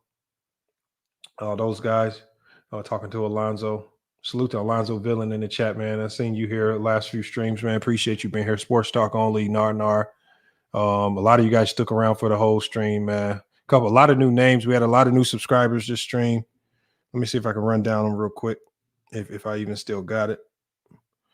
Let's see the subscribers real quick. Let me give that subscriber rundown real quick. Where's my list at? Here it is right here. All right, salute to Allen, salute to Ant-Man, salute to Cash, salute to Marquise Berry, salute to Vetty, salute to Korishi, salute to DJ Donny TV, salute to Jet, salute to SC, salute to Bikers Hub. Appreciate you guys, man, subbing up to the channel, man. And like I said, man, let's get some new faces on these panels, man. New faces. H from the Creek said, y'all still streaming. Yeah, I meant to shut it down earlier, but man, they kept it going, H. It's like a full work shift, man. People done went to work and got off work as long as we've been on. Crazy, man. Definitely not a repeat. But look, if you missed this stream, we will be airing it again. I'm going to be airing this stream again on the Vertical Live. So if you missed the stream, we're going to be re-airing it again. So again, I appreciate everybody. pulling up to this stream, man. Big time. It's big time to have you guys here. Like I said, salute to everybody that hit the Cash App to support the show. It looks like we got a few new members. Like I said, we're not at 10 members yet, man, but we're going to grow the memberships up. Once we get to 10 members, we're going to do the merchandise giveaway to the first 10. And then also for the first 10 people that sign up for Profit Duel, we're going to be having some people from Profit Duel on. We're going to have some people on from Profit Duel on next week. So, salute to Cheyenne for subbing up too. Cheyenne Green, appreciate you subbing up to the channel. I saw you just subbed as well. So again, appreciate you for subbing to the channel, man. Channel growing a lot faster than I thought, man. I'm talking about like 10K subs over the last 30 days, man. So hopefully we keep that going. We'll try to keep this content pushed out. But look out, man. This is FYF Sports, man. Another great podcast episode, man. Make sure y'all tune in this weekend. We got the crossover. We got on Saturday. We got Rumble in the Ring. On Sunday, both of the shows, 5 p.m. Eastern Standard Time. Y'all don't want to miss those shows. If you're a wrestling fan, tune in Sunday, 5 p.m. Right? If you're just looking to hear WNBA news, if you're looking to hear people cover all sports, man, tune in Saturday for the crossover. And then you got us here on FYF Sports. Make sure y'all start tuning in on Mondays as well. We got the Hollywood Herm show with True the King. That's going to be solid. And we got more shows to come, man. So it's about to be big time over here. He says, affiliate Profit Duel. Yeah, that's one of them. Profit Duel is legit, though. I'm not going to lie. I mean, it's not too many affiliates, backboarders that, like, a lot of times people take on, like, these sponsorships or partnerships just for the money. I actually have used Profit Duel. Like, that's why when I did that promo video, I actually used it. It's legit. You can make money. And whether you got a $10 bankroll or a $1,000 bankroll, you will make money. There's no doubts about it. There's no ifs, ands, or buts about it. You will make money. It's very easy to do. You can make money in 5 to 6 hours, and you can start doubling down on it by capitalizing on them free bets. So I'm telling you right now, try it. Look, if you try it and you put $10 on Profit Duel and you follow the instructions, if you don't make money, I will give you the $10 back. I promise you, you will make money. You will start building a bankroll so you can keep it going. And there are plenty of people out there that are making easily between $1,400, $1,500 a month just utilizing Profit Duel. That's why it's only $1 for the first 7 days. You don't have to pay for the full membership. Just try it for 7 days for $1. You'll be able to find out real quick if it's legit or not. So, like I said, man, y'all check them out. We're gonna have the people on from Profit Duel, man, to show y'all what it is, man. So if y'all see that link, go sign up, give it a try. I've tried it, and I'm telling y'all, it's definitely legit, especially if they allow a lot of those sports books in your state, man. Simple to use app, simple interface, and it's cost effective. But look, y'all, FYF Sports, man, another great podcast episode. Y'all, we're gonna be back with more sports and news. Until then, man, it's FYF Sports, and we out.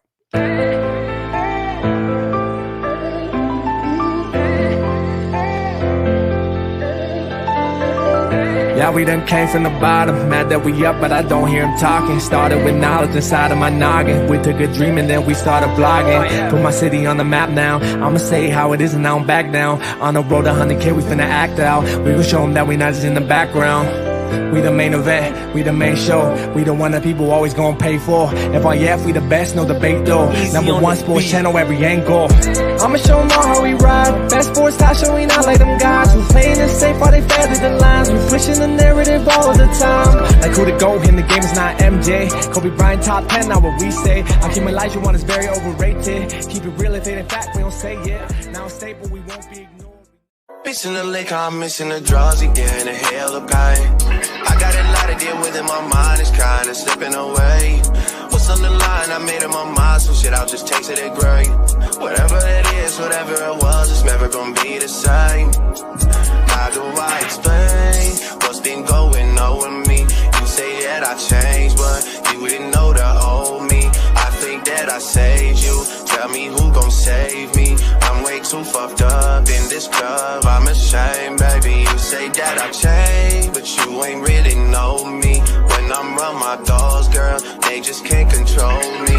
Trying to spend my time right, using every second of it. Trying to spend my time right, using every second of it. Before it's too late, girl, before it's too late. Can I speak my mind right, girl, before it's too late. I've been moving backwards, rolling up the backwards. Out of being dashed.